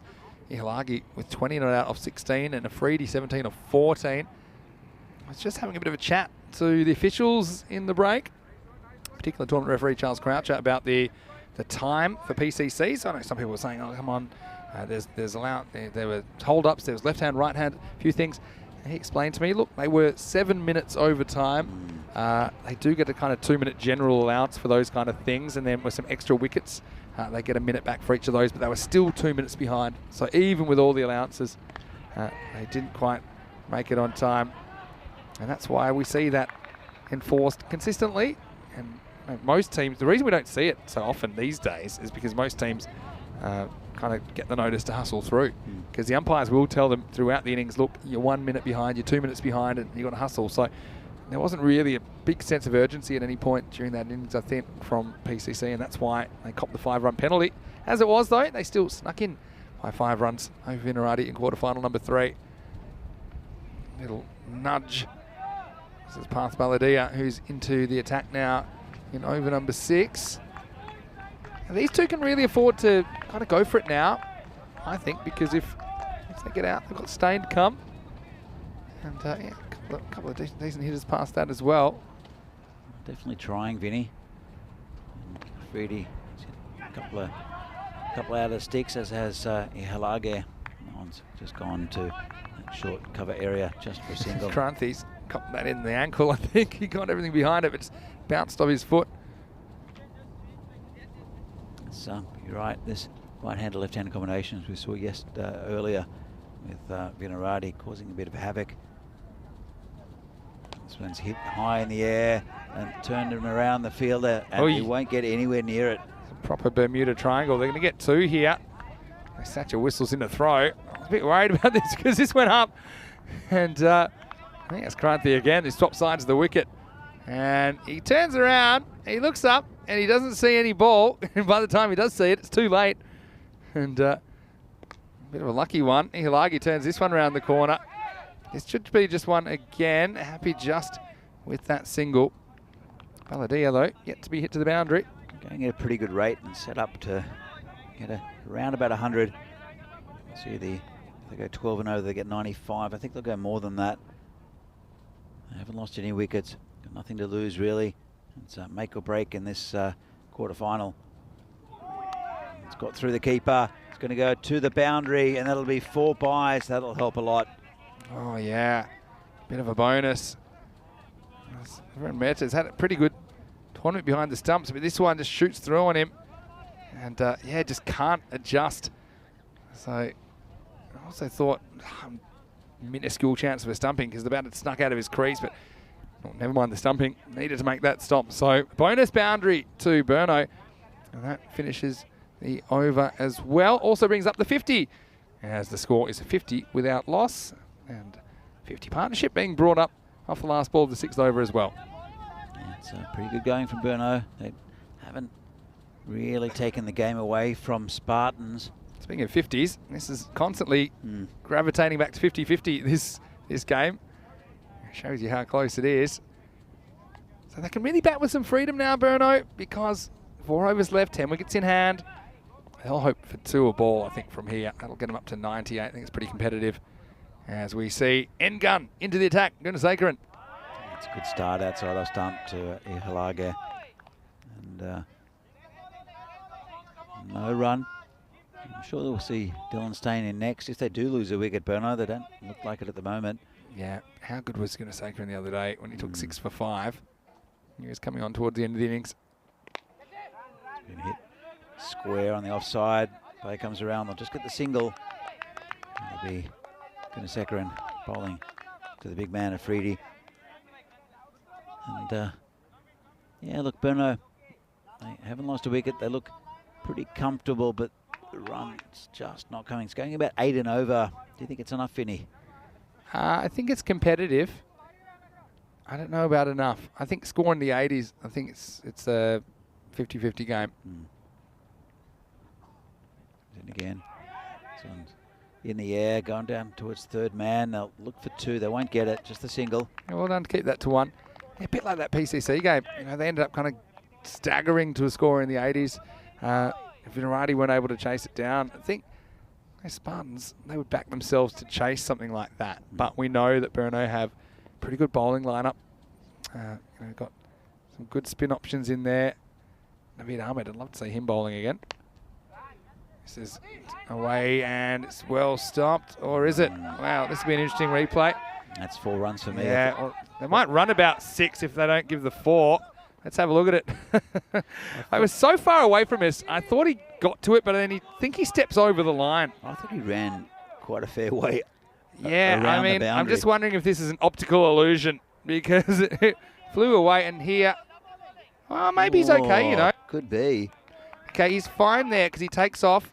And now, I think he's still inside. I don't know. Oh, I think that's pretty inconclusive to me. I think he's actually stopped it. I think you're right. Yeah, and he just throws it away before he lands. I think that's fine. I think it's From fine. that far away, you can't say he stepped on the rope because he's miles away. So I think this will be all right. So, I mean, who knows how many they ran because the ball got thrown away into no man's land. I'm going to go with 2. Well, that is an absolute guess. I'll wait for the scorers to confirm with me. What a good stop then. Really good stop. It was just the way he threw it away. It looks like he threw off the wrong foot. Yeah, they're going with 2. They all count. They need a big over here, Brno, I think, just to pump up the score. They're going 8 and over, which is pretty good. But one big over, a couple of 6s and 4s will get them right up to 9, 10 and over. Comes in. Bowler and tucks up a Freedy. Pretty good bowling from the Spartans all up. It'll take us into the 7th over. So the score 56 without loss. So still going at that 8 and over. And gives us an opportunity to let you know what's coming up tomorrow on the European Cricket Network. Because it is finals day. We're pretty excited about it as well. We don't know who will take on Bohemian in the first game. It'll be either one of these 2 teams, Prague Spartans or Brno. We do know in semi-final number 2 we'll have Prague CC versus United. Rematch of a match that we saw in Group A, where United actually bowled Prague CC out for 49, even with a couple of the big guns at the top of the order. Bronze final to follow, and then the big one, the final, which is at 2:30 p.m. GMT, 4:30 in Central Europe, and 8 p.m. in India. But it all starts at the regular time of 7 a.m. GMT, 9 o'clock in Central Europe, and 12:30 p.m. in India as we head into over number 8. And they're going back to Parth Baladia. Goes for this, and this is just skewed straight up in the air. It should be caught, and it will be caught. So finally we have a wicket. Afridi tries to go and fetch that ball from Baladia. Sent it over the leg side boundary, but instead he just sends it straight up in the air. Simple catch for the keeper. And so the opening partnership is broken. It's 56 for 1. Interesting that Parth is bowling here. Satya Sengupta hasn't bowled an over yet. Yeah, curious. He might be saving him for 1 at the end, but I don't know. This is a little bit strange. I hope he's not injured, Satya. Yeah. And we're going to see Paras Kari coming in at number 3, not Stain. So I think with the situation, they want a more out-and-out hitter. But here's the thing. We haven't seen Kari in the entire series. So, you know, to see if he can get up to speed as soon as possible. We'll need to do it pretty quickly with less than 3 overs remaining in the innings. But obviously, big vote of confidence in his hitting ability. I had a chat to Jan Hoffman the other day, and he mentioned that he rates him as one of the 5 top batsmen in the country. So I've never seen him either. He's new to the club. Let's see what he can do to Parth. Only a few balls left. Takes it around the corner. Just a single. It's a big call from Jan Hoffman, though. Yeah, it's a big call. Trust Jan's judgment. He won't get off the mark here because that was called a leg by. It's need a wriggle on, don't they? Get 10s from here, get in the 80s. Feel like 70s is pretty light on. Anything can happen on QFF, we know that. Well, he goes for this, but he hasn't quite got it. It's a catching opportunity, and it's taken. So Sagar Reddy is the man that takes the catch. He was patrolling the deep mid-wicket boundary as Ihalagi tried to lift this one out of the ground. Instead, gets slightly under it, so both openers fall in quick succession. Brno, 57 for 2. Yeah, the 2 set batsmen who I have to say, they did well at the top, but they really needed to get their score pumped up. They're both gone. And there's a good batsman coming out in Dylan Stain. He can. He's not a classic hitter, but he can hit big and all parts of the ground. He's more a proper batsman, but he is very, very strong. And proper batters have still been able to score boundaries. That's the thing. I think, especially if you get it slightly wrong, Dylan will be really quick to like get back and punch it square of the wicket as well. So I don't think I'd be holding him back any further. I think he is a batter and he has to bat, and that's what he's going to do here with a quarter of the innings remaining. Facing Baladia, who's got 2 for 6 now, with 3 balls remaining in his spell. Fantastic effort. Question the why Sucha hasn't bowled, but Path doing very well for the Spartans. A couple of wickets and keeping it nice and tight. See what he can do to Dylan Stain. Bit of a delay. That tractor in the background, I don't think that's distracting too much. I think they're just what they're doing. Hope he's not coming onto the field. Hope not either. We're good to go. Stain. This is out. Has to try and manoeuvre himself back into the crease. Yeah, he's backing it up now. Didn't want to mow down any Spartans. It's been a really good spell here from Path. It's in again. And down leg side, and that'll be maybe leg buys. It's gone down to the boundary. See what the call is. It is leg buys. Just flicked the pad. Got past the keeper. Yeah, it didn't take too much of a deflection, but it just took it away from Mehta.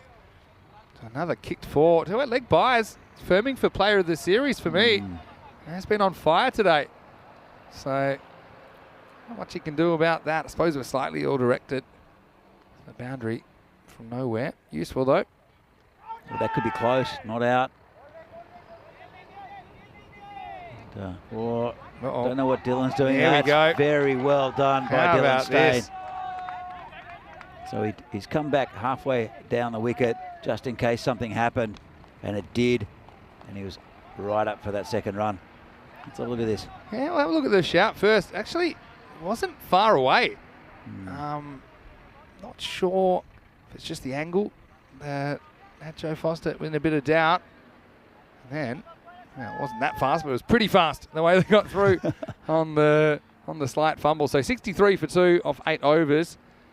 And leg buys the winner for me. There were 7 leg buys off that over, but it will go down as a maiden to Baladia. That is the most expensive maiden I have ever seen, because there were 7 runs off it. Baladia will finish with the figures of 2 for 6 of his 2 overs. He bowled really well. Put that in the book. That's a record. I've never seen a 7-run maiden before. Yeah, such a not bowling this over either. I might go up and have a chat to him. He's right near us at the on the boundary. Maybe we have to wait Hey, half time. He can concentrate on his batting as well. They've got a few options, I suppose. But yeah, I'm a bit surprised we haven't seen him as well. Here's the end gun. Down to that man, such as Sen Gupta. Just get a single. Thing is, he's still looking pretty good in the field. He's in that key position not long on. So I think he's got a bit of fitness. By the way, there's news from Vinarati as well. Yeah. Well, because Narup had a bat and James had a bat, the Narup Award for Clubman of the tournament goes to Dr. Misha Tavaladis, who tried to put Murali's leg back together yesterday as well. So he might get the Clubman Award for Barbarians also. I can see where you're going with that. I still think if you bat 11, you shouldn't be disqualified from the award, especially if it's named after you. Well, Dr. Misha didn't. He was here for most of the week. And yeah, another worthy recipient. Yeah. Don't get me wrong. Yeah, did a good bit of fielding. Never really got a bat or a bowl. Here comes the bowler again. It's down leg side, called a wide. Keeping away Mehta to get across and stop that from going for extras. It's a little bit slow here from Berno, finding it hard to find the ball. 66. Only about an over and a half left. It's not enough for me. And this one's been hit straight right to Vijag, who's a good fielder. And they'll come back for 2. Well, just when I bigged him up, just fumbled it a bit. Good arm, but good running from Stain and from Curry. Yeah, legging it out. Just a bit of Bit of news I noticed in the break, but I've got to bring it up. Austria beating Germany in the T20 International. A good side, Austria. Yeah, they are.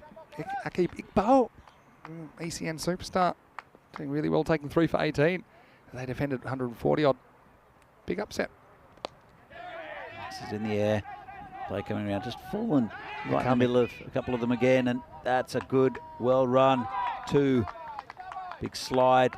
Throw is a little bit wide. I reckon this is close. It's an epic dive, don't get me wrong, but has he made it? I don't think they like too much of it, the Spartans. Oh, it's going to be really close. Oh, that's super close. I'll tell you why. Because his bat seems like it goes up, but it was never in. Look at this, slow. See, is his glove in maybe? Oh, that's the shot. Go back to that. Other glove, I think, might be in. Oh, have a look at the far glove. Yeah, and that one slides. They both slide, and I think he's in. I think you're probably right. I think maybe that right glove's in. I don't think you can give it on that evidence. No. But it's a proper periscope job from Stain. So I think that he's going to be in, but wow. In fact, it was Kari. Was it? Oh, of course. Was that Kari? Doing a Dylan Stain impersonation. Oh, it's a big swing and a miss. Yeah, I was going to say, as soon as I saw the dive, I assumed it was Stain, but yeah, that's a great dive. I mean, having said that, yeah, the bat did not do him any favours bouncing up. And the rule is, if the bat bounces up, as long as you've already made your ground at some point, it doesn't matter if the bat bounces up. But the thing is, it bounced up having never been in. Yep. Really good decision by the third official, I think, there. So they're up to 70. Last ball of the over coming up. It's a pretty hard and straight. The look for 2. Vijay gets wrong-footed. They could run 4 here. Oh, no. And they haven't bothered running. And now we might have a run out with a good throw. Well, what happened here? So, well, there's something about this part of the ground. Again, he gets totally Shane warned here. That's a good replay for Vijay. And he looks back as somebody else fields the ball because he was on the ground for a long time there, Vijay. Just have a look at here. By the time they finally get going for 1, I think it was... I think they read 3, Vinny. Do you think it was 3? I'm pretty sure it was 3. So they do get 3. I thought for a while they'd almost stopped. So I thought it was 2, but yeah, you're right. 3 to the total. And so 10 come off Gunasekar and Zova. He goes wicketless here in the quarterfinal. None for 16, but still didn't get too much punishment. Bit unlucky to cop 3 off that last ball. And now we're going to go to Sagar Reddy in the 10th. Yeah, interesting. No, Sen Gupta is probably the quickest of the bowlers and very good. I think we'll have a chat to him at the break, see if he's got some sort of injury. Hopefully that doesn't affect his batting.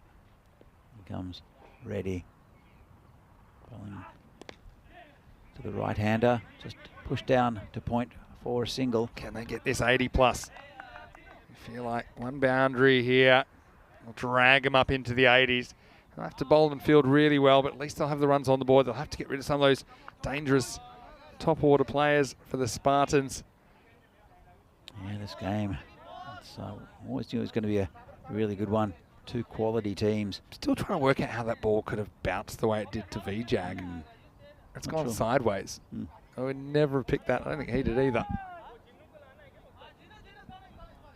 Bit of chat. The bowler. I think they're bringing a man in on the leg side for Dylan Stain, who hasn't really gotten going yet. It's 1 off 4. Can get a bit creative here, Stain. And that's clipped off his legs. Beautiful shot, 4 runs. Yeah, he gets 2 straight here, Reddy. And I heard just before the ball was bowled, that yell of outside off stump. Because if you get 2 straight to Stain, this is what will happen, especially when you just brought the square leg up. Pitches outside leg. That gives him immunity from LBW. He just has a free swing at it and gets plenty of it. 4 runs. Handy boundary. That's the one they needed. It looks like they will drag into that 80s zone at the moment. Grady 80s. If you can get a few boundaries here, Dylan Stain, it'll give him a bit of momentum going into the second half of this game. Sagaredi will have to be careful. Well, goes for this, and it is going to be, well, I think that's 4. Well, it might have gone for 6. All right, Maximo Stain. He takes on the fielder, who just seemed to have a bit of the staggers going after this. We'll have a look at it on the replay. And, yeah, we'll see where it lands. Oh, where's that gone? Go back a little bit. I think that's 4. Yeah, I think it's on the way up again. I don't know. It might be inconclusive. Yeah, I think it's past that flag. Yeah, to me it was past the flag on the way up. Yeah, to me it just seemed the trajectory brought it just inside. Look at when it's coming down. You can kind of get it about now. If you go back on the way down, I think, see, there's a shot. No, I think that's 4. See there? That's actually where it impacts, and then it bounces up. So I think it's 4. Whether it's enough, the umpires called it 6. So unless they're short, it's 4. Then they'll call it. They will be 6. Call it 6, but yeah, 5. I think it's 4. To be honest, when you see it dropping, I think you can clearly see it dropping inside. That's just my opinion, and I know I've got a bad record of getting it wrong. So I think they are going to go with 6 there.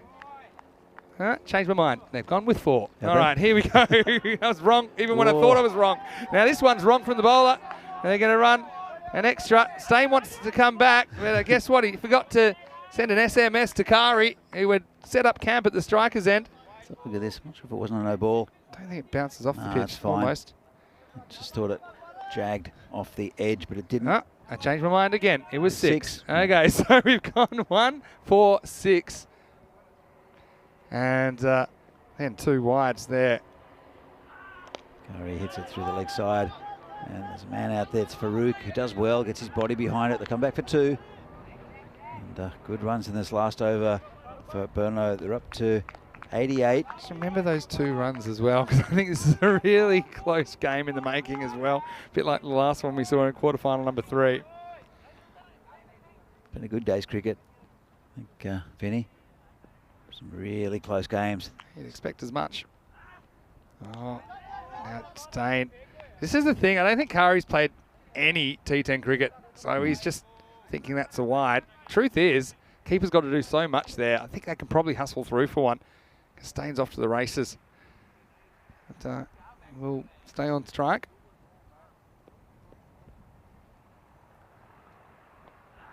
Kari just dug that one out. That was a good ball from Reddy. It was. It takes him up to 90. That seemed a long way off, didn't it? This last 2 overs, they've been able to produce something. In the 9th, they got 10, even without hitting a boundary, because of that 3. In this last over, they've got 17 now. Last ball coming up. Stain, he can have a real big go at this. Last ball. And he does, and hits it into the gap. Fielder coming around. They'll get 2, or will they? Stain took a long time to get going. And I think this is probably out. They'll have a look. Well, they're running again. They can't do that. I think that once it's signalled, then it's going to be dead. And I think the umpire was already signalling. That's why they normally wait. Have a look first, because I actually think he's probably out the first time. They went to the wrong end, though, because Stain was halfway down the pitch, you see. Anyway. That's pretty close. It's pretty close. We'll go back. Yeah, it's almost in the way. And he's home, I think. Oh, yeah. I mean, they'll probably give this not out, which probably means it'll be 2. I don't think they get the 3rd. That's a really good stretch that time. And yeah, my feeling is that they will give that 2 in the end. But once again, I seem to be getting a lot wrong. So I'm not going to say anything. And even when I correct myself, I'm still wrong. So wait for the final score, which will be pending right now. It'll be either 91 or 92. And I'll give you that information as soon as I know. Right now, why don't we start rolling the highlights? And Burno, well, they'd made the trip to the nation's capital and they were prepared to go for it early. Oh, they didn't quite get too many to put away. That was a nice one to finish it over. They sent Riaz Afridi out there with Ihalagi. And it seems like more balanced batting lineup that way. There were some good stops in the field. I think that was a feature of this innings as well, with the game right in the balance at the moment. So eventually, we saw a wicket fall. Afridi, top edging one, getting caught behind by Mehta, and followed soon after by Janaka Ihalagi. And well, they needed a bit of a kick, didn't they? Because they were struggling a little bit through the second half of the innings. But a big finish brought it home for Burno. Yeah, look, it was an interesting innings. They got up to 90, which is pretty good. You see BJ get wrong-footed. But they never really were in total control, Burno, and weren't dominant. But at the same time, The Spartans were never in control of the Brno batsmen either. I think they bowled pretty well, but as we see, that final ball. Yeah, so confirmed now, it was won and given out. So, I mean, it was really close. And so, I think the off-field officials happy that the stumps were broken before the bat was across the line. So the final score will be 91 for 3 for Brno. The target will be 92. Ihalagi with 28 and Reyes Afridi 21. They put together a pretty good opening stand of 56. Apart from that, you saw a dozen each to Paras Kari and Dylan Stain. Kari just run out off that last ball, searching for another run. As we see, it's 18 extras in there. Certainly doesn't look great, but 8 of those were leg byes, so you can kind of excuse that. I think we had 7 leg byes in 1 over. 91 for 3 then. Game in the balance. Brno with a decent score on the board. Not that imposing, but yeah, more or less a par total. I think if the Spartans bat well, they'll get there. If they don't, they won't. I talked a bit about the boundaries as well. Lots of talk about them coming in, but I think we've seen lots of these scores between 80 and 100. I think it's been a really interesting series. Good bounce between bat and ball. Balladia with 2 for 6, including a maiden, which included 7 leg byes. I don't think I've ever seen that before. Apart from that, you see Chagi kept things pretty tight early, less than a run a ball, and also Gunasekaran didn't pick up a wicket, didn't go for too many either. So we're going to take a quick break, Danny. We'll be back in just a few minutes, and when we do, we'll find out who will be the final finalist, because we already have Bohemians, United Cricket Club, and Prague CC through. Let's see who will join them. Will it be Brno? If they can defend 91, it'll be them. Otherwise, the Spartans, if they can chase 92, it will be them. Game in the balance, and hope you're enjoying the action wherever you're watching from around the world. We'll see you shortly on ECN for the final innings of the quarterfinals Friday, right here in Prague. You're watching the FanCode European Cricket Series.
And welcome back.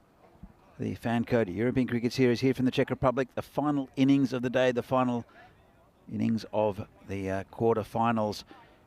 A fantastic game so far. Been a really good day's cricket. Lots of exciting clashes. This one's set to be that as well. Bono, they got up to 91, which is pretty defendable considering they've strengthened their bowling lineup with Rahat Ali coming in. Also a specialist keeper to allow Dylan Stain to be out in the field. He's a bit of a hair around the ground. Very good fielder. He's the skipper of this Burno team. He's done really well with them. And we'll have an excellent bowler opening for the Burno side. Riaz Afridi. He's pretty quick. He's pretty fiery. He'll be bowling to Satyajit Sengupta. So Burno, I think they might have done enough with the batting, but it's one of those areas, about 92, where they bat well. Spartans, they'll get there. They have a good, strong batting lineup. Comes Afridi and drag through the onside, and that's 4 runs behind square. Well, just a little bit leg side. And a really good shot there. It's 4 runs already. Benny, good start from the Spartans. The best kind of start. Freddie just drifting onto the pads. Satya is after him. And one of the things that Satya struggled with a little bit since going top of the order is going on with innings. When he has, his team's done well. I think this will be no exception. Good contest here between 2 big men. Afridi again. So Satya give himself a little bit of room and flex it away for 1. So see that Paras Kari is behind the stumps now for Burno. That was an area they found themselves lacking a little bit, I think, during the group stages, with Dylan Stain forced to keep a lot of the time, and he did an okay job, but now he gets to be in the field. I think he enjoys that a bit more, running around. So, yeah, very kind of game in the balance kind of a score. Power play is important. Now we can look at Gunasekaran. He's on strike. Plays this one back first up. And yeah, what do you think at the halfway stage in this game? You're favouring one team or another? Oh, I think it's a pretty even game. I think they've got some good bowling. Burno, so Spartans will have to bat well, but they've got Sengupta, Gunasekaran at the top. Vijag's back in, and key for me, Junupanelet, but also Kranti, who can take away the game from any of the teams in this competition. Yeah, that's true. Here's Afridi. A bit short down the leg side, missed out. And also will be called a wide. Fielding, I think, could be the difference for me. Burno hold their catches and can make those boundary stops. They're all important. I mean, turning a 4 into a 1, that's 3 runs saved. Do that 3 times, that's 9. It's about 10% of the total. It's all the little things, I think, that will probably decide this game. Plus, of course, the magic moment. We've seen plenty of them already on quarterfinals Friday. Oh, this one beats him outside the off stump. He's not bowling as quick as what we've seen, Afridi. He's charged in. I can't remember which game it was, but it might have been against PCC, where he bowled with a lot of fire. Bowling good line of length, though, at the moment, after that first loose delivery. I've been impressed with him so far in this tournament. Good addition for Burno. Good looking drive, and it pierces the field. It'll be 4. Square drive this time, as the Spartans try to get the ball rolling. They do have 2 boundaries in this first over. A good start for Prague Spartans. Yeah, good shot that. And good effort in the field. Couldn't quite reach it there. It's, I think it's Kashif Ali. Yeah, I'm going to say, Karan, that was a really nice shot because he just opened the blade. He just kind of caressed that through point. I think he was a little bit late on it, but he adjusted nicely. He timed it pretty well. This time he times it well through the leg side. It was a very, very pretty shot from Gunasekaran, who goes back-to-back boundaries. So 3 4s come in the first, and after 1 over, it's 14 for no loss. Yeah, it's just a bit overpitched there from Afridi, and he loves the pace coming out of the ball, does Gunasekaran. That's a lovely shot. 14 off the first over. We saw 14 being scored in the power plays earlier in the day. So it's a great start for the Spartans. Yeah, what a fantastic shot that last one was. That was a gorgeous little clip off the pads / mid-wicket drive. And now we're going to get a big moment because Rahat Ali, who's into the lineup, he's going to bowl over number 2. This is where they would often use Tripari Kanyalal as a kind of spin option. But they're going to go for Rahat Ali, who's a player. He's had a lot of success in this form of the game. He's a good bowler. Yeah, he's very good, very clever. But always bowls in the right areas, does Rahat. So it's a big in for Burno. Well, they've got to turn the tide here. The only way you can do that, I think, is to get 1 or 2 wickets. Let's see if Rahat Ali can do it. His first ball of the series coming at a crucial time for Burno. Upish, it's not going to carry. It's a really good effort at mid-wicket. Is it Kashif there? I think that's Sandeep. Oh, it is. It's Sandeep Tiwari who muscled in there and he's searching for a catch. But when he doesn't get there, he does really well to knock it down. Great job. He's not the most mobile of fielders. Fantastic effort there from Sandeep. It shows how much Burno want this game. Comes Ali again. Once again, in good areas, just leaving the batter slightly. So yeah, that 9 and over is basically what's required from the get-go. So a good over here without any boundaries from Rahat Ali probably puts it back in the balance. Yeah, look, it's an expensive over from Afridi. I think they'll hold him back. I'll put Tree on next. Yeah, I think so. Oh, really well bowled. This one bends. Really able to swing that ball. Takes a little edge down to third man for 1. He's not bowling with much pace, is Rahat Ali, but tell you what, the areas he's bowling out are very, very good. Difficult for these Spartan batsmen. Let's have another look. Oh. See, it gets the batter thinking it's going to angle in, so he's trying to hit leg side and then just leaves him. Here's next ball from Rahat. Oh, this time he's just edged it into his lid. And I'm just so thankful that Satya is wearing one because he's played across this, got a little edge. And this is why, even if you think the bowling's not particularly quick, you're not worried about a bouncer, this is why you need to wear a helmet. Look at this. Straight up, and this would have knocked him out, honestly. And he walks away fine, and he's ready to face up again to Rahat Ali. This time, he's just off the bat for 1. It's been a good over. That was a nasty one if he wasn't wearing that lid. And the grill as well. The grill was important there.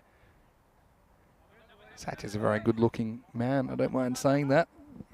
Maybe he wouldn't have been at that ball without a nose. if he wasn't wearing a helmet. Another good delivery. Push and run. And they'll get there. So just a bit of respect for Rahat Ali. In the end, they take 4 off his over. 4 singles, and they're right on the pace at the moment. It's 18 for no loss after 2. I think the no loss is a big thing as well. They'll need to get wickets here, I think, Burno, if they're to get this, keep this total from getting too close from Spartans. And it's actually Afridi, he'll continue. It's a big call, I think. Yeah, I don't know. I probably would have held him back. But I think they're having a word to him, maybe trying to fire him up. You see Rahat Ali having a word to him. So yeah, they're fancying pace. But he did get it for 3 boundaries by these players in the first over. So yeah, I probably would have changed things up. It's a calculated risk. And that's what Dylan Sain's elected to do. So we head into the 3rd over, last over of the power play. I think he's moved his bowling marker back a bit. Let's see what comes out. It's a bit quicker. Yeah, I think they've said, all right, you're going to have this one, but take the handbrake off and just let them fly. There seemed to be a bit more pep about that one. Yeah, so left the batsman as well.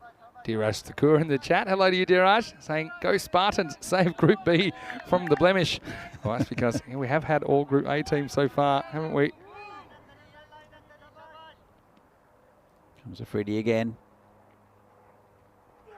Short, and this one does brush the batter, going to Sakran.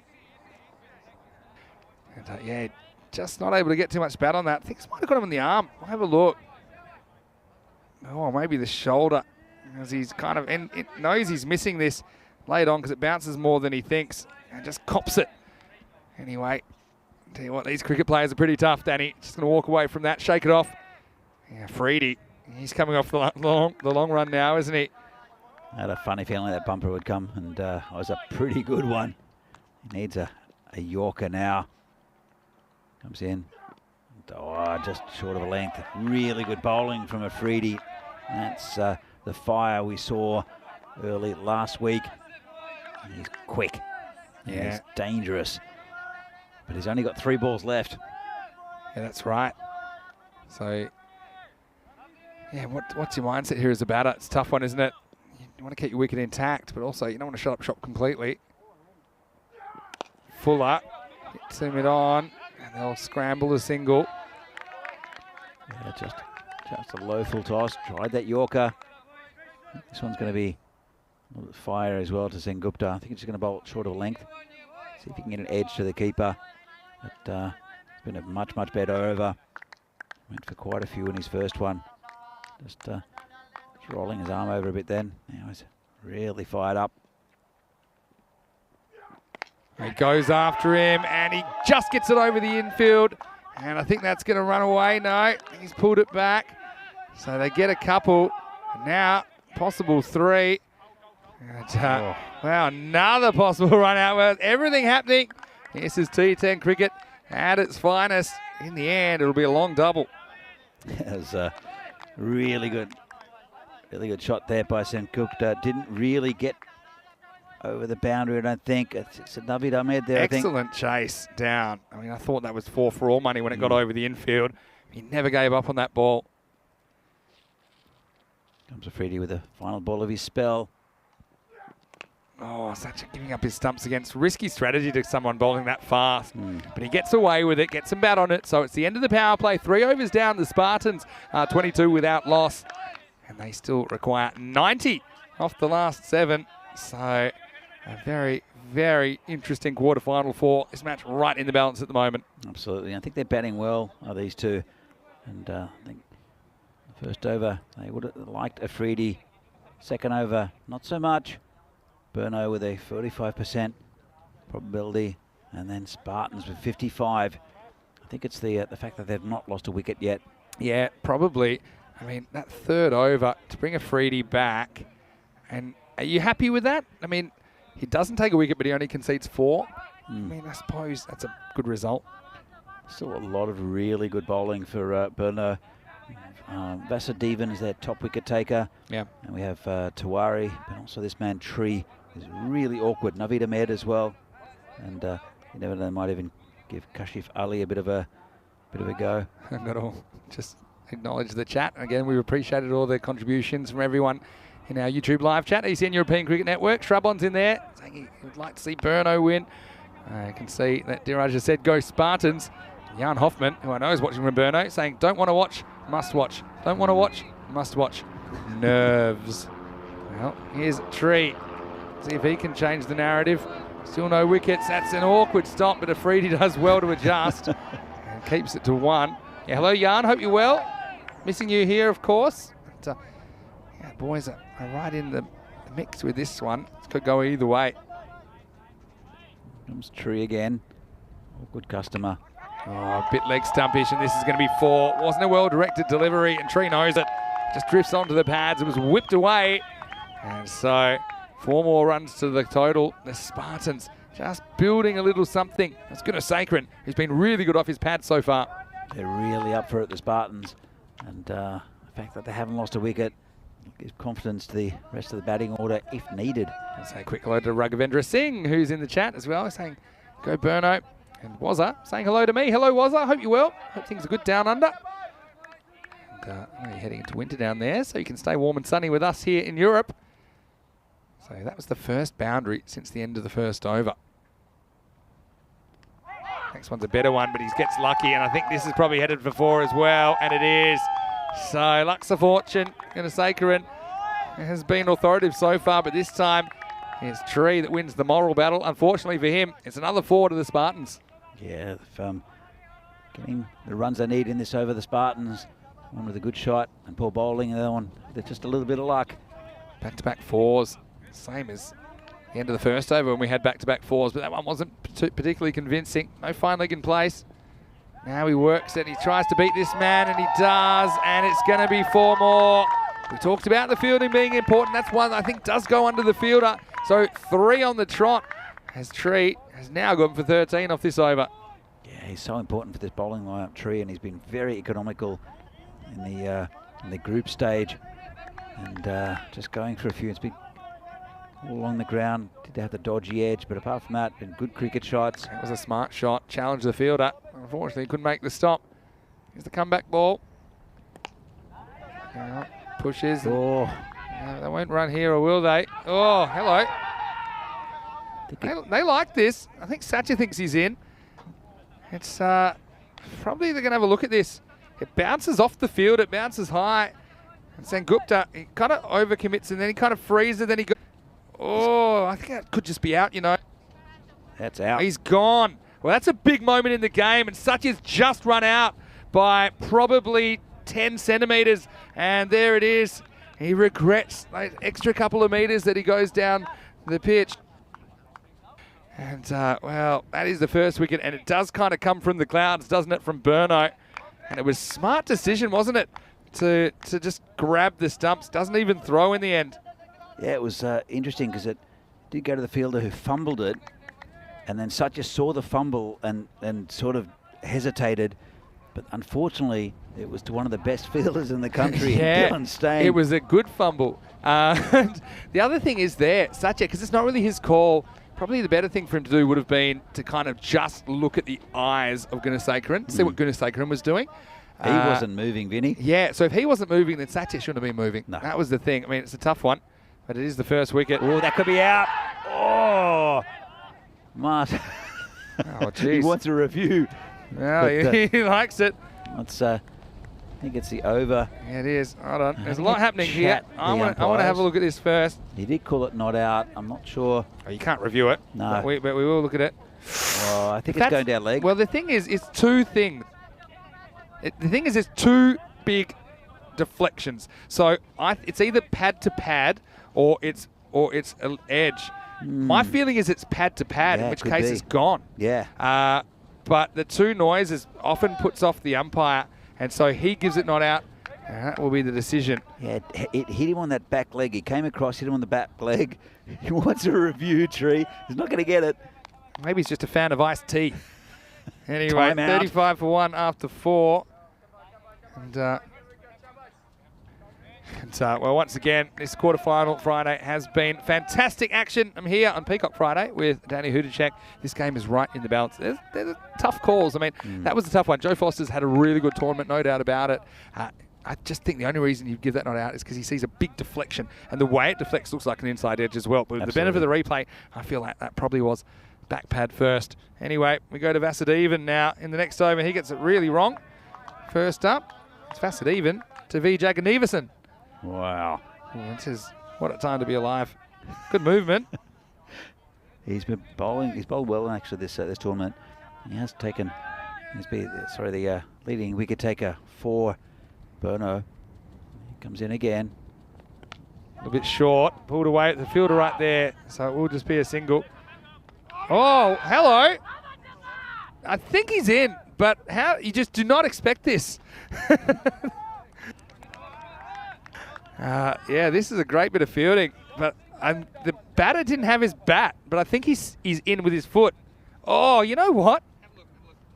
He slow here because he's not holding his bat anymore, so forget the bat. It's just the foot, and I think it just gets down. Wow, that's so close. He is so lucky there. What a time to drop your bat. That would have been probably the best run out in 1,000 years if that had been out, but he just survives.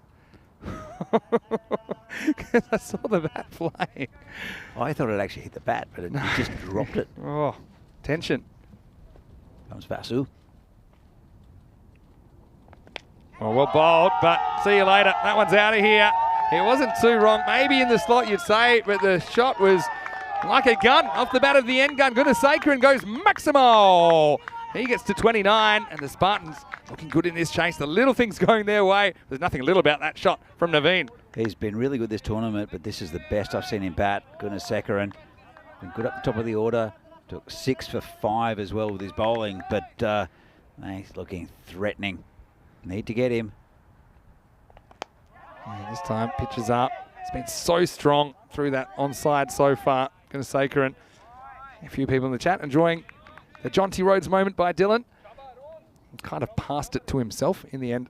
And summed it up really well, thinking he had the time to kind of launch himself at the stumps, but and he was right. I think I'll come back to my point in a moment. That's a nice shot and out there. One thing that my criticism with Dylan's fielding plan is that he doesn't vary it. You've seen Vasu swing it in to the right-handers. They're looking towards that area to hit. First 3 went down there, including a big 6, and he hasn't changed anything. So I think he... bit inflexible, perhaps. I think so. Or next to have been outside off stump. Yeah. But his natural movement is in swing, is Vasu. Yeah, true. So he's going to have to get it right outside the off stump like that. I mean, so it's always a tough one as a captain. If the bowler isn't quite executing the way that you want him to, do you change the field to match the bowling, or do you tell the bowler or back the bowler to get it right? He's obviously done the latter. That's been okay. Last 3 balls just going for singles. And this one won't be a single. This will be runs. It'll be 4 runs. 4 carreras más. Vasudevan just losing the handle on that one. Brings up the 50 for the Spartans. And a very, very healthy looking chase at the moment as they reach the 50 with only 1 wicket down. There you go. They've got Vasudevan again bowling in swing.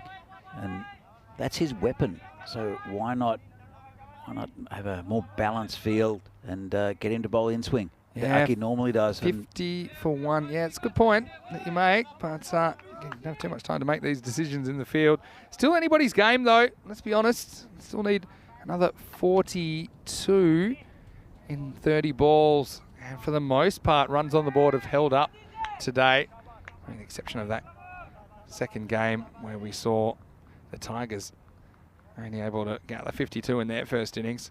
Trees back. First ball pitched up. And it's going to be 4. Bounces away again. It's a difficult area of the ground to field.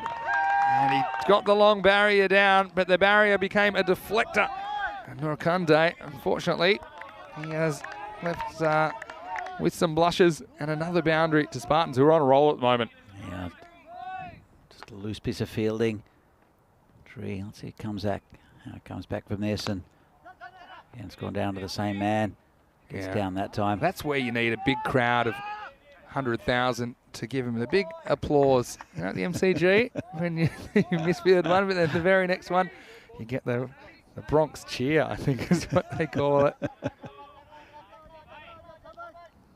Yes, Kanyalal.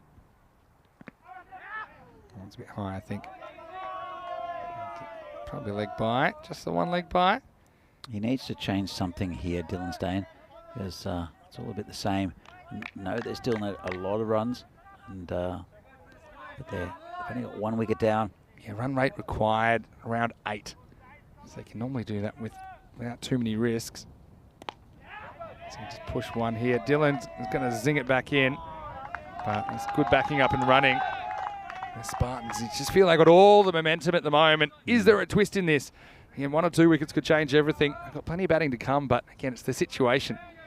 I always feel that runs is above the balls remaining. But, fielding side has a chance, and they might have a chance here. Yeah, that's plumb in front. And this time there is no doubt. Joe Foster puts his finger up. This one looked to be another one. That impacts Jagan Everson right in front. I think it was back pad. Again, we'll see. Gunasekaran sucking in the big ones at the non-strikers end, but then he gets ready for action. But it was Vijag on strike, and Yellow pushes this one through. And that's out. That's about as out as it gets. And Joe Foster didn't take too much time to make his decision. It was a correct one. And the Spartans lose Jagan Everson for just 6. The score is 57 for 2. He's looking pretty comfortable. He's trying to hit through that leg side. There's a big gap there. And it's good bowling there from Tree. Brings Saga Reddy out, who batted very, very well yesterday.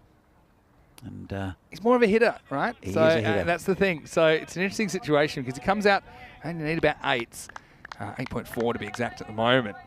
So if he can score a quick 20 off 5 or so. Yeah, it's a bit of a gamble though, because if he swings and misses, it won't be great. But I like the attacking option, I think. Still a lot of batting though. Crunchy's still to come. Junu as well. That's right. So a wicket for Kanyalal. His last ball coming up. This is beautifully hit. That's 4, and that has exploded off the bat of Sagar Reddy. Oh, he didn't miss out at all. That's a sparkling cut shot to finish the 6th over. Kanyalal is going to finish with figures of 1 for 23. 6 overs down. Spartans 61 for 2. They need 31 off the last 4 overs of quarterfinals Friday. It's going to be a tight finish, but Spartan's looking pretty good.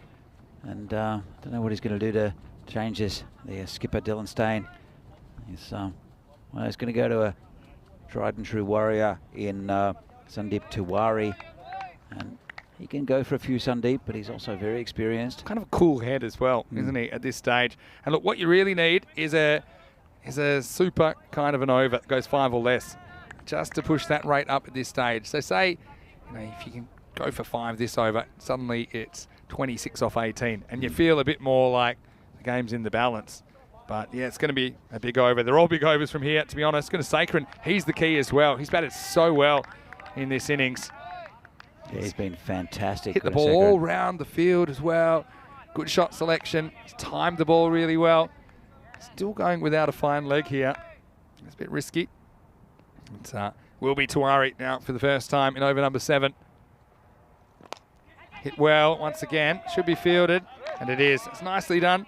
It's good work by Noor Kande. I know he kind of couldn't deal with one a bit earlier, but we know there's a few bobbles in this field. But I like the attack on that ball. He's showing why he's in that position.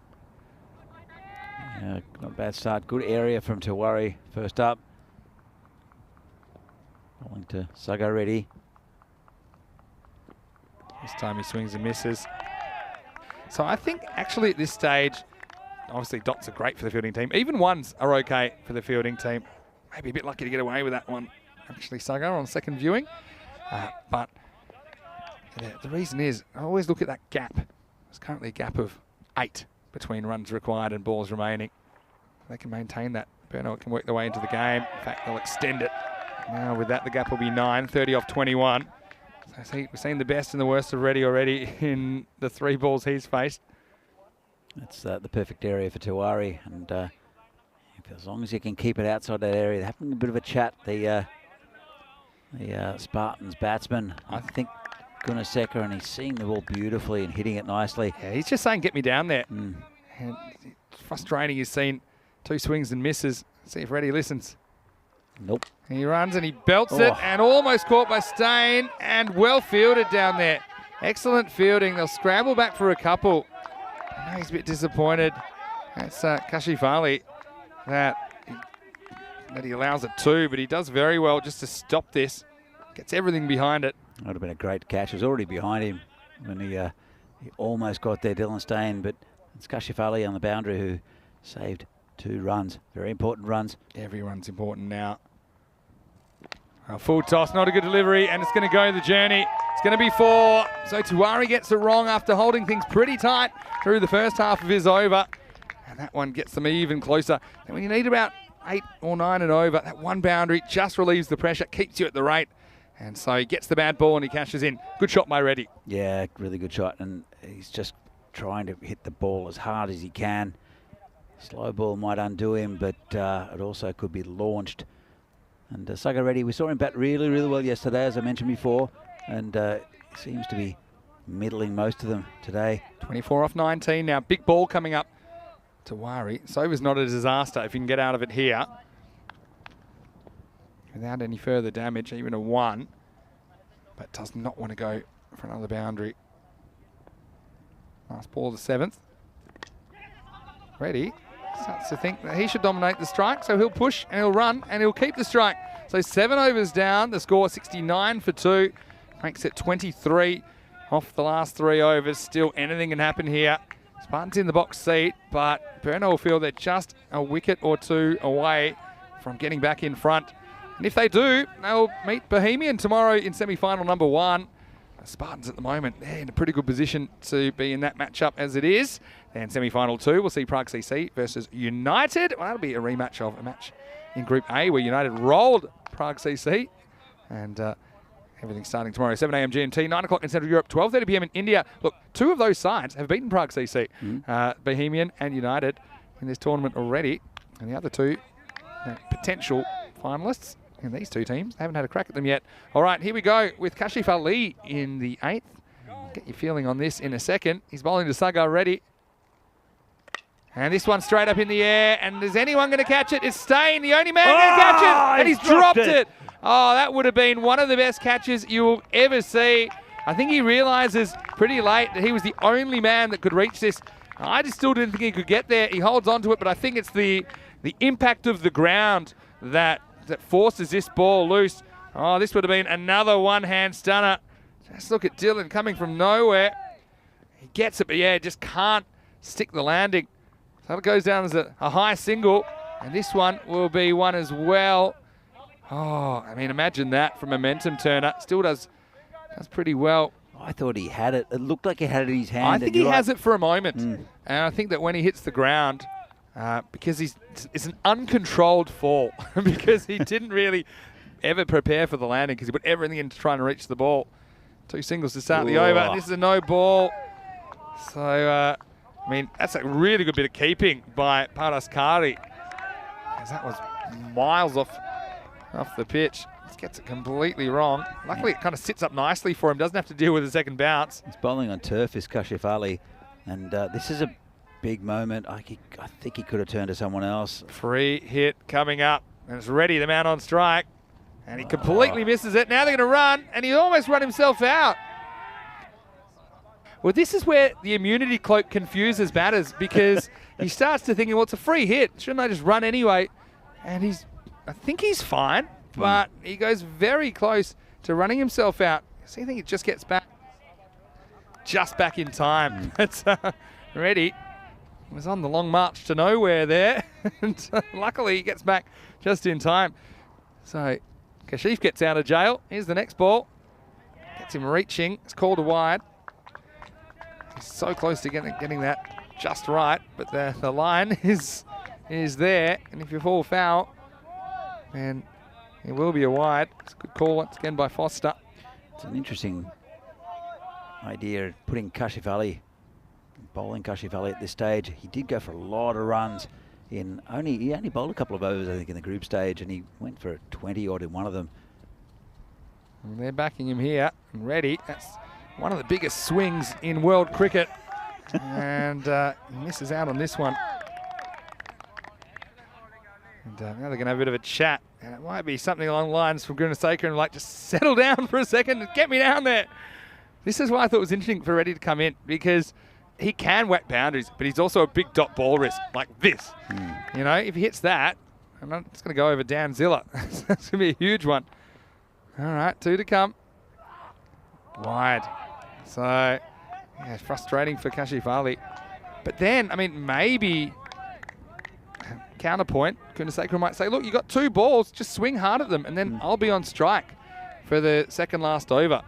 Well, he hasn't had any strike, Gunasekar, recently. Because if he pushes a 1 now, then Gunasekar probably pushes a 1 to get back on strike. There's one thing I'm fearing a little bit for. Oh, they just got away from the bowler. Yeah. One thing I'm fearing about with Gunasekar, and sometimes when you're in a rhythm and you're hitting the ball nicely, you want to stay on strike. Yeah. And he hasn't had the strike for quite a while, so it might have affected his rhythm. We'll see it in the next ball. It's gone cold, I call it, and then on striker's end. But he's back on strike now, Gunasekar on 39.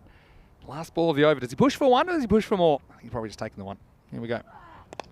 Well, plays a nice looking shot. And it is handled out there. He wants 2. Well, that's probably not the best option. He probably would have run himself out. So he'll retain the strike.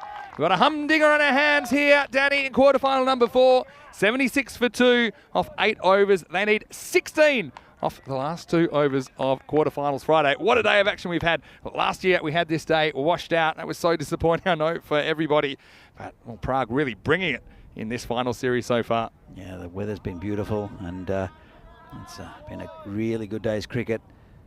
Some really very tight games. especially the first and third. The second game between United and the very good Tigers side. Maybe a little bit one-sided, but these other ones are just going to go down to the wire. Come down to the final over.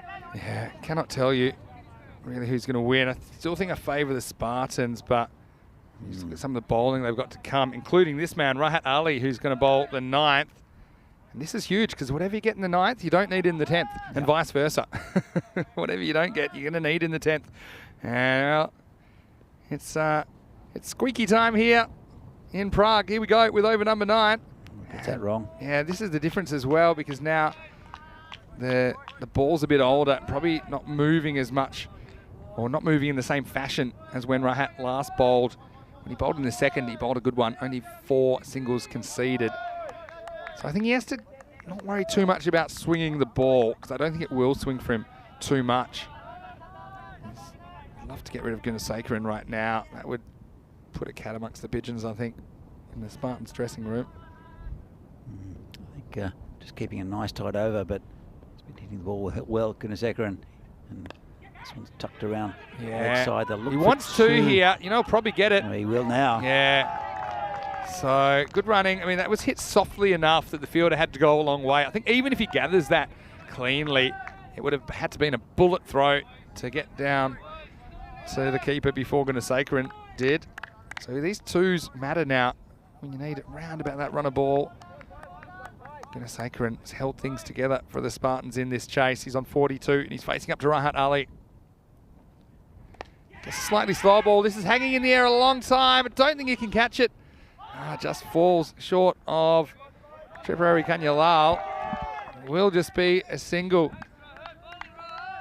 Oh, what a tense game this is. And now, this is where the rubber meets the road for Reddy. Does he do the smart thing and just push for 1? Or does he continue his Mr. Reckless approach to batting and just try and finish this with 2 swings of the bat? No smart thing about Sagar I Reddy's think I batting. know He's what just it'll be. swing. There it is. It's in the air, though, and it's going to be a single. He gets away with it.